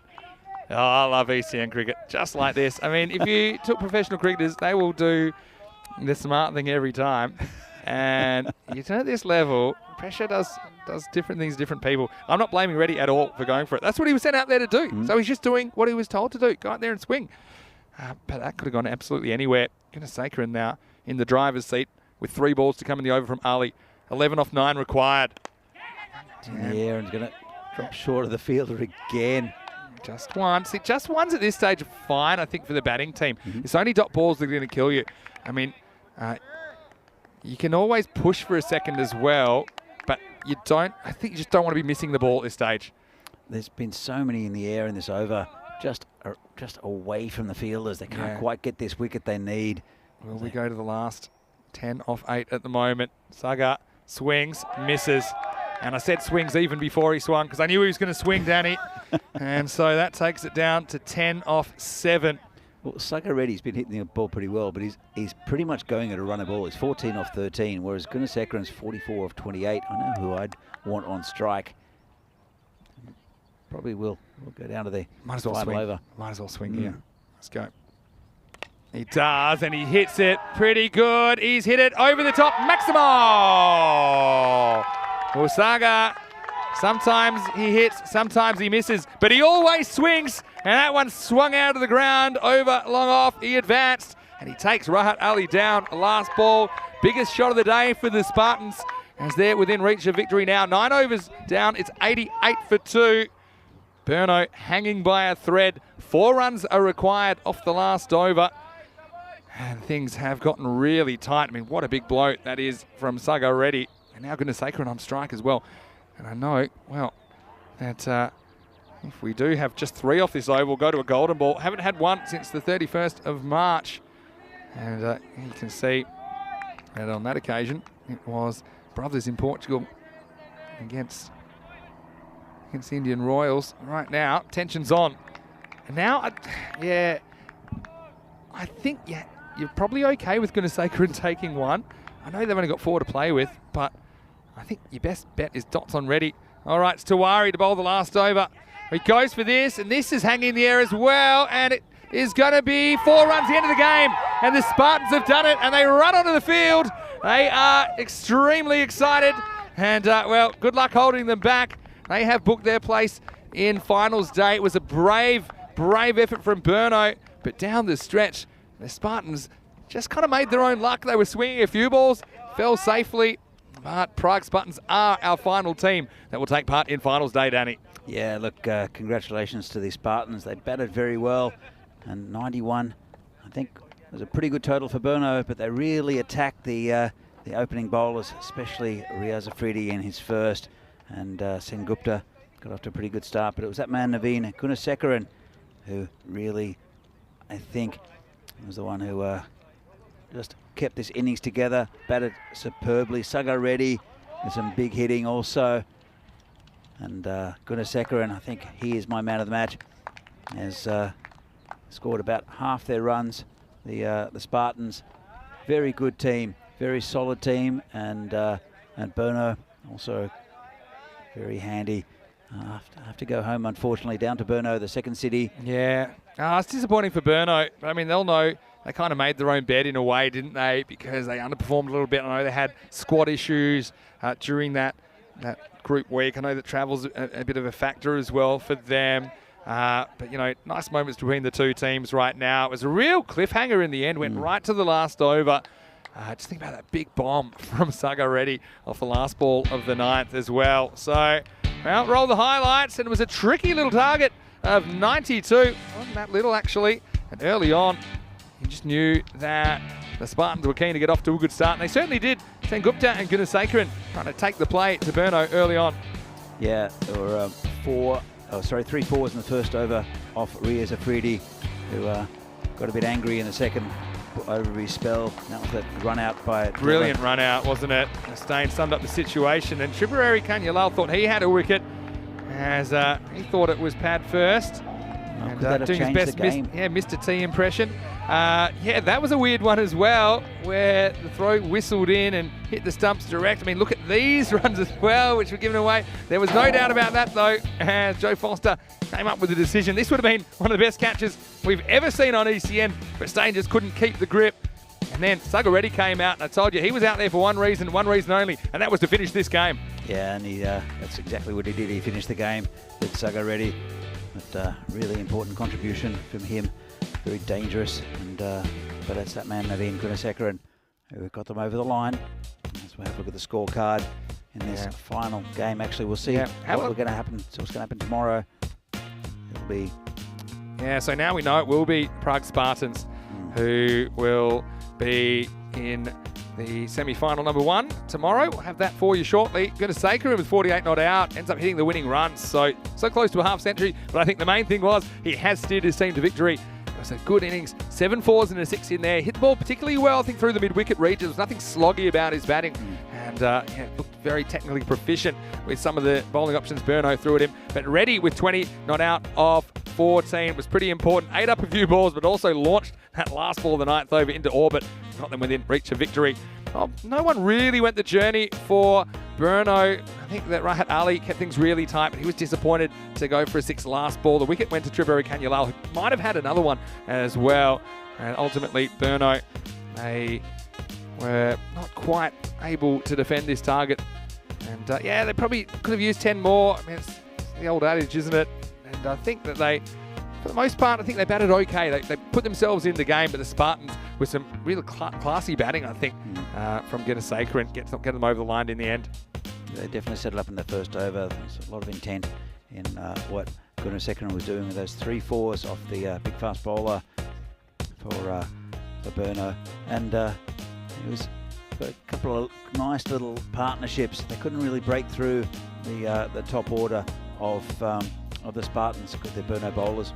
Yeah, look, it was a really good day. It was an exciting day's cricket. It's what quarterfinals Friday is all about. I mean, everything on the line. The teams just fighting for their place on finals day. It's always sad that we have to say goodbye to teams as well. Remember the Barbarians? They fought really hard early on today. We also had to say goodbye to the Tigers, and didn't they set this tournament alight last week? Sorry to say goodbye to them. I'm sure we'll see them back in the ECS in the future. And then your guys, Minorati, I mean, they were so close yet so far as well against Prague CC, who got a real scare in quarterfinal number 3. That was a rematch of last year's final. And then finally, say goodbye to Burno. And they've got a lot of good players, and I'm sure they'll have a good season. You mentioned mentioned, it's a bit of a challenge coming here with a slightly different pitch conditions, but I think they handled it pretty well. They did get the score on the board, and look, it was just some really good batting from Spartans that played them out of the game. They really took the attack to the burner bowlers straight up, as we see what's in line for There we tomorrow. go. Well, there it is. It's confirmed now. Prague Spartans will play Bohemian in the first semi-final tomorrow, and then Prague CC will take on United. And what a story for United. Of course, they didn't get a chance to play their quarter-final last year because of rain.